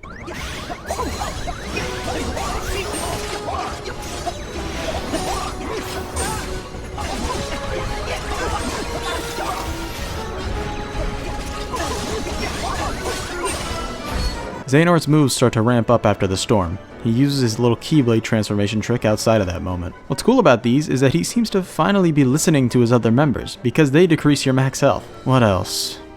His moves get faster at lower health, but everyone else's does too. Oh yeah, a lot of his fight lines, courtesy of Christopher Lloyd, are hilarious. Concede! Concede! More you say? More you say? Your reward. Your reward! Enlighten me! Enlighten me! You know, there's nothing more to it than that. Unfortunately, I lost the footage of my original fight with him, so I'll have to guesstimate how much time it took to beat him. Like I said, he's the hardest, but something other characters like Xemnas, Sayax, or Vanitas have over him is that even after learning their moveset, you're still gonna have to put in a lot of effort to win. While it took about as long as these fights in their entirety to even figure out Xehanort's moveset, once you do, it's really not so bad. His moves are scary and intimidating, and they're tough, but so are you. You've made it past 12 other super bosses, and you've learned things from them too. Your patience is probably higher, your reaction times are probably better, your choice in abilities and accessories is the best you can possibly do. You're better than some old pervert with a big sword. So once and for all, send Master Xehanort to hell where he belongs. This is not what was written.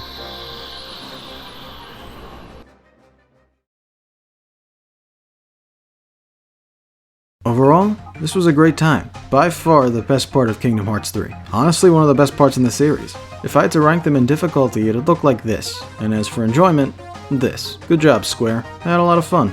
One small gripe I have is that they should have let you do these fights with the other playable characters. That would have been neat. Maybe only have it available once you've beaten them all as Sora, and maybe get some bonuses for beating them as each character. They could have made a whole thing out of it. Oh well, it's not the end of the world. Once you've beaten all of them, Cid's computer learned absolutely nothing. I would be pretty pissed if that wasn't such a good time. But fear not, it's the Fairy Godmother, another character absent from the main game. This DLC and also Melody of Memory feature her at her most useful. She asks Riku about any dreams that he's had recently. Funnily enough, they've been very intriguing lately. He's been dreaming of looking for Sora in this empty city. All the while, he can't help but feel like he's being watched. So that explains why he was in the secret ending. But if he was really there instead of it just being a dream, then could that mean that this is a dream world? And maybe Riku was sent there to protect Sora because he's a Dream Eater, like in Dream Drop. Interesting. Not the direction I was expecting this to take. Yen Sid had the suspicion that because he was Sora's Dream Eaters, his dreams could hold the key to his whereabouts, so he sent the Fairy Godmother here to look into it. And once she hears what his dreams were like, she figures there really is something special to them. And the rest of that story is left to Melody of Memory. The end. That's everything, right? No, not quite. We've got one last chapter to our adventure, and it's probably the most interesting of them.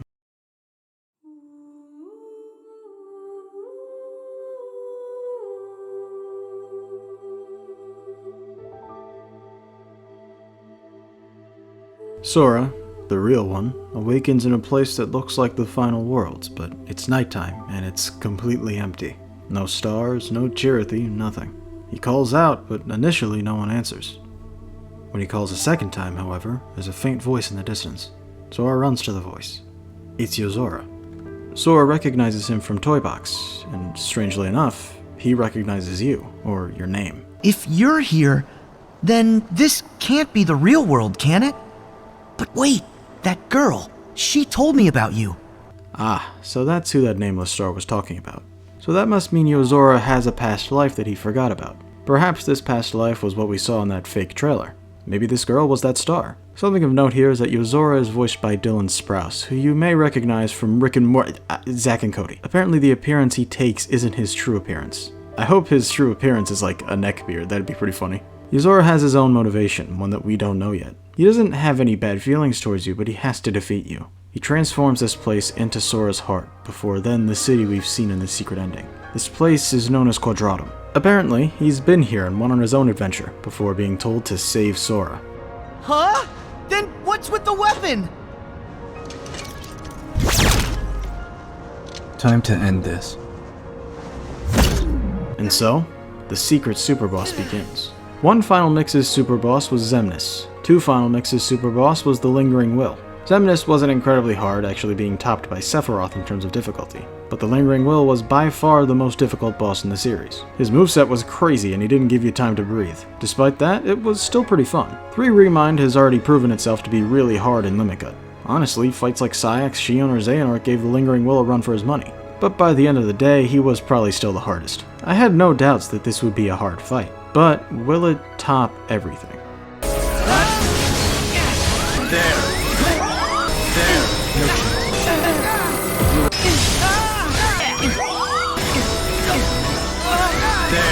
You thought you'd win? How could...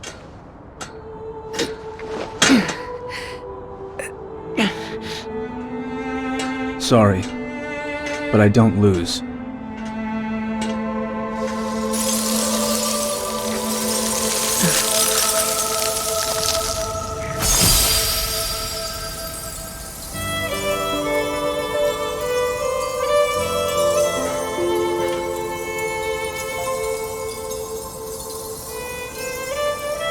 I will save you. So, I suppose that was the bad ending? You're getting kicked back to the main menu after this, and you're given the option to retry right under limit cut. Obviously, I'm not giving up there. Thankfully, if and when you lose after this, you don't have to watch that cutscene again. Only if you pick give up on the game over screen. Damn, that's how you know this is going to be a tough one. Well, nothing left but to beat him. Wish me luck. Let's do this.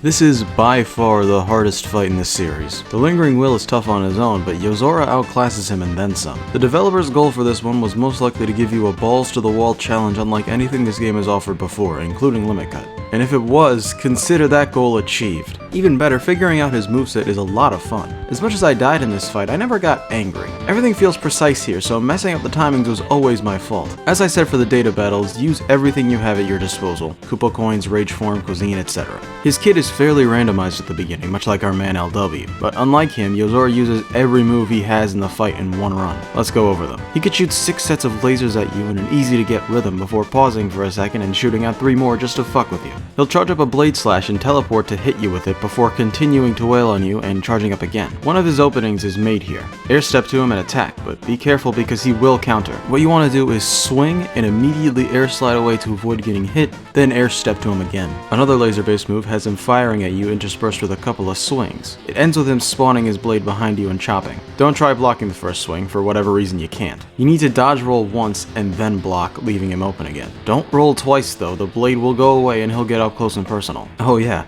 I forgot to mention that a lot of his slashing moves take away from your max health. Another move has him spawn a red triangle thingy that you need to roll out of at the right time to avoid getting demolished with lasers. He does this 3 times with him going at you in between each. He can go armor mode and start flying around. This will lead to him tossing out some tractor beams and sucking you in to steal health and items off of you. The motherfucker can even steal your Koopa coins, so you're gonna be shit out of luck if you rely on that. All you gotta do to avoid this is glide horizontally. While he's using the beams, he goes out of armored mode, so you can shoot some magic at him. Another laser-based move has him creep a big laser toward you before ramping the speed up at the last second, followed by him shooting a bunch of faster ones out, including some blue ones that can't be blocked. He could do a little blade swingy dance to fuck with you, making you think he's about to combo you, but instead he'll disappear and hit you with some invisible slashes before coming back in with a weird laser ball thing. But all that nonsense was easy mode compared to these next few moves. At some point he'll start running toward you while menacing. First instinct's to block and hope for the best, but the best will not happen. Once he gets close, he'll teleport and spawn a sphere at you. If you get hit, you'll get grabbed and have your Keyblade copied onto his blade. Not only that, but you lose your Keyblade too. From here, you can't attack, do spells, Keyblade forms, rage form, anything. He's gonna shoot waters at you first before lunging at you multiple times, sometimes teleporting. Dodge rolling at the right times is essential here if you don't want to die.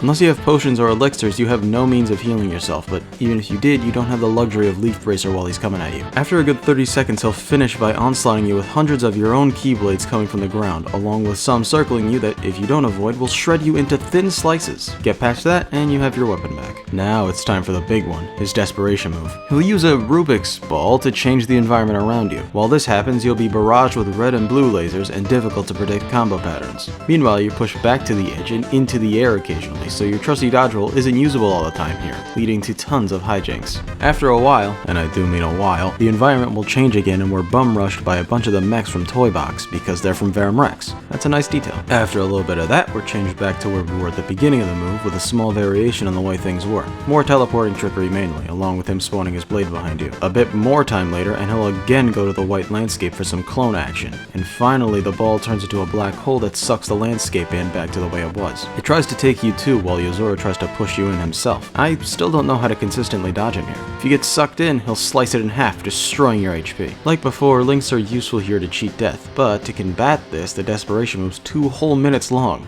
well above the length of a link, even with extension abilities on. For reference, Vanitas and Xehanort's desperation moves can be completely avoided with a link. Lingering Will's desperation move was something I found arguably easier than a lot of his other moves because all you really need to do there is glide with an angle for a while before spamming reflect at the end. This, by comparison, is essentially a big fuck you if you made it this far in the fight. Except not really, because on rare occasions he could do this right off the bat in an attempt. What a dickhead. After he's done using that move the first and hopefully only time, his moveset will change a bit, being more aggressive than it already was. A lot of his previous moves will now be blue, meaning you can't block them, and he'll gain a few new ones, including a big fuck off teleport heavy combo that messes with your head, and a long ass armored state combo that doesn't let up. All of this is ridiculously hard, a huge departure from the baby shit we dealt with in the main game, but now it's just a straight shot to the end. He has no more new tricks up his sleeve from here. You need to be careful and aggressive at the same time to dodge and punish his moves more than ever, and after doing that for roughly 6 minutes straight, you can finally beat him.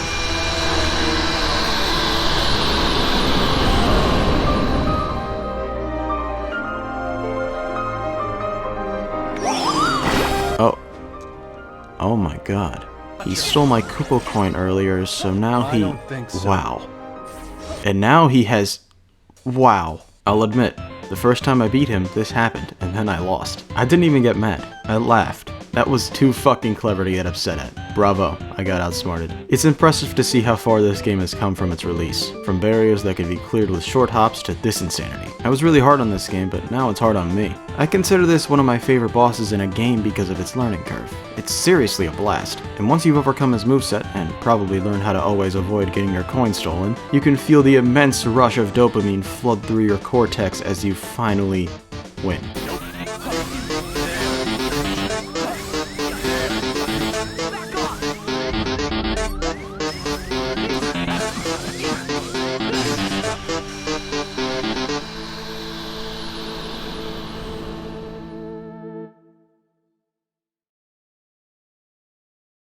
Upon beating him, Yozora starts to fade away. I guess that my powers aren't needed yet. What do you mean? Never mind.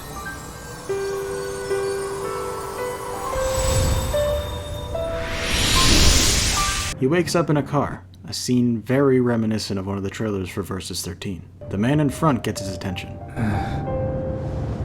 Impressive, is it not? That's Luxord, isn't it? Well, we knew that he was important from that cutscene earlier with Xigbar. We get a cute little retelling of the "I've been having these weird thoughts lately" speech from Kingdom Hearts 1, and that's the end. So, earlier I said that the DLC symbolizes one of the game's biggest problems, but I think it more symbolizes one of the biggest problems of this series, which could very well lead to a declining interest. And that's the constant, non-stop blue balls that Nomura loves to give you. I get why it's a thing, it keeps the players engaged, wondering what's going to happen next, and obviously that has a monetary benefit. But it could get so in your face that you'll realize pretty soon that this is a series that won't end anytime soon. There's only so many times you can get us wondering what happens next before people won't care. Why get excited for answers when you're only getting more questions with it? The formula is still working, but it won't last forever. And Yozora here is a great example of that. He's so mysterious, but so is everything else. The Master of Masters, Xigbar, Luxord, still Xehanort to an extent due to recent things that happened after this game, Subject X, I can go on. To the point that all these things blend together. You'll get lost fast in all of these open plot points, and not in a good way. A decent way to remedy this is to quite simply not have it so in your face. There are a few scenes in this game that open new questions and are brought up sparingly, but not rarely. And I think that that's the best way to go about it. So many mysteries are practically shouted at you. Going forward, tone the ladder down a lot and keep things subtle. Kingdom Hearts has become known for its complicated plot, there's no undoing that. I just hope that isn't so obvious about it going forward. Since Remind, a few things have happened with the series. Firstly, Melody of Memory, a rhythm game that is of course important to the plot. Union Cross came to an end and added an actually decent set of twists. And most notably to me, the game, along with the entire series, came to PC. At the moment, it's an Epic Games Store exclusive, so make of that what you will. I did buy it and give it a quick easy code playthrough, and I can say confidently that this port doesn't run well on my computer with OBS. But it does run pretty decently at low settings without OBS, which is impressive considering the computer I'm using is a low-end laptop. I'll tell you now that this is the definitive way to play the game for one reason and one reason only.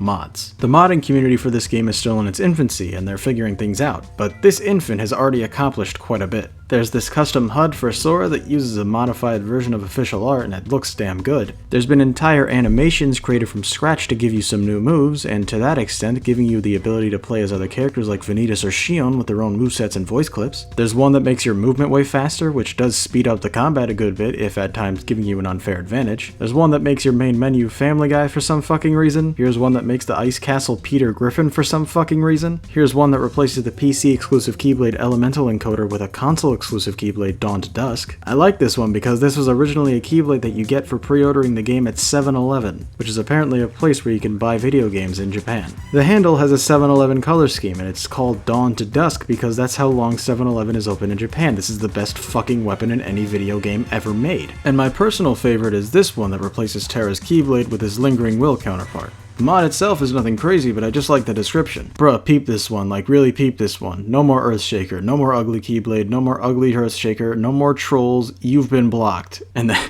then how to pronounce his username. Hell yeah, I'll endorse that. But my actual favorite is the C-ModMenu. It is, as its title implies, a mod menu, letting you spawn party members and enemies wherever you want, and many other features. But my favorite part is that when you enter any data fight or Yozora's fight, you're given a little character select menu, where you can pick who you want to play as and what party members you're bringing in. This doesn't necessarily make the fights any easier because all your party members die in like a few hits, but it's still really cool to act out your own fanfic battles. It's also very funny for when you want to settle unfinished business with Sully, Wazowski, and Vanitas, and of course other stupid pairings. Taking on Larxene with Marshmallow is funny, and you will laugh. I said earlier that it would have been neat to be able to use other characters like Roxas and Kairi in the data fights, but now having that ability made me realize that it doesn't work quite as well as I thought. As in, they're all much weaker than Sora and less versatile. They all have 2 or 3 items on them, they get their health shredded fast, and they do a very small amount of damage compared to our boy. It's a fixable issue, but now I kinda get why it wasn't implemented. But yeah, if you have a good enough computer, this is the best way to play the game.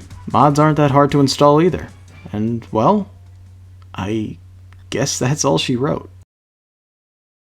So that finally is the end of Kingdom Hearts 3. You've made it through all 5 hours of this video. Quite the long one, wasn't it? I've sung the praises of Remind, or rather Limit and Yozora, but I think it's important to say that it doesn't change my overall opinion of the game by much. To get to these really good parts, you have to get through the pure mediocrity of the main game. The Disney Worlds are the things that most people play these games for, believe it or not. The minority of people that are there for the main plot are just much more vocal. And the Disney Worlds are a joke. And the ending, what we've built up to, is a joke. The good parts of the game are far and few between, or are locked behind a $30 paywall. That's not good. It's okay to acknowledge the faults in a game you like, and this game has so many of them. You're allowed to love this game, more power to you. You don't have to make shit up to enjoy it. It is undeniably a game filled with flaws. To you, it could potentially be a masterpiece, but to me, it's a bad game. However, don't get me wrong. This isn't a video that'll end with me saying that this series is doomed to stay bad or will never reach the heights it did.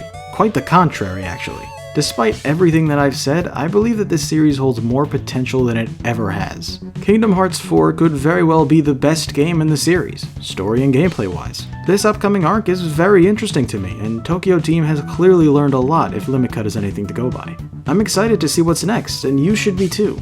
I only want the best for the series I grew up with, but in order to do that, we need to see the bad to know where the good can come. Kingdom Hearts 3 was the bad, and very hopefully, Kingdom Hearts 4 is the good that comes from it. But as it is now, this was massively disappointing and a waste of effort.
Cypher's been in hiding ever since the last struggle.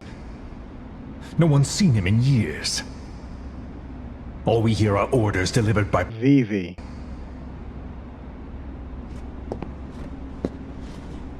Except you.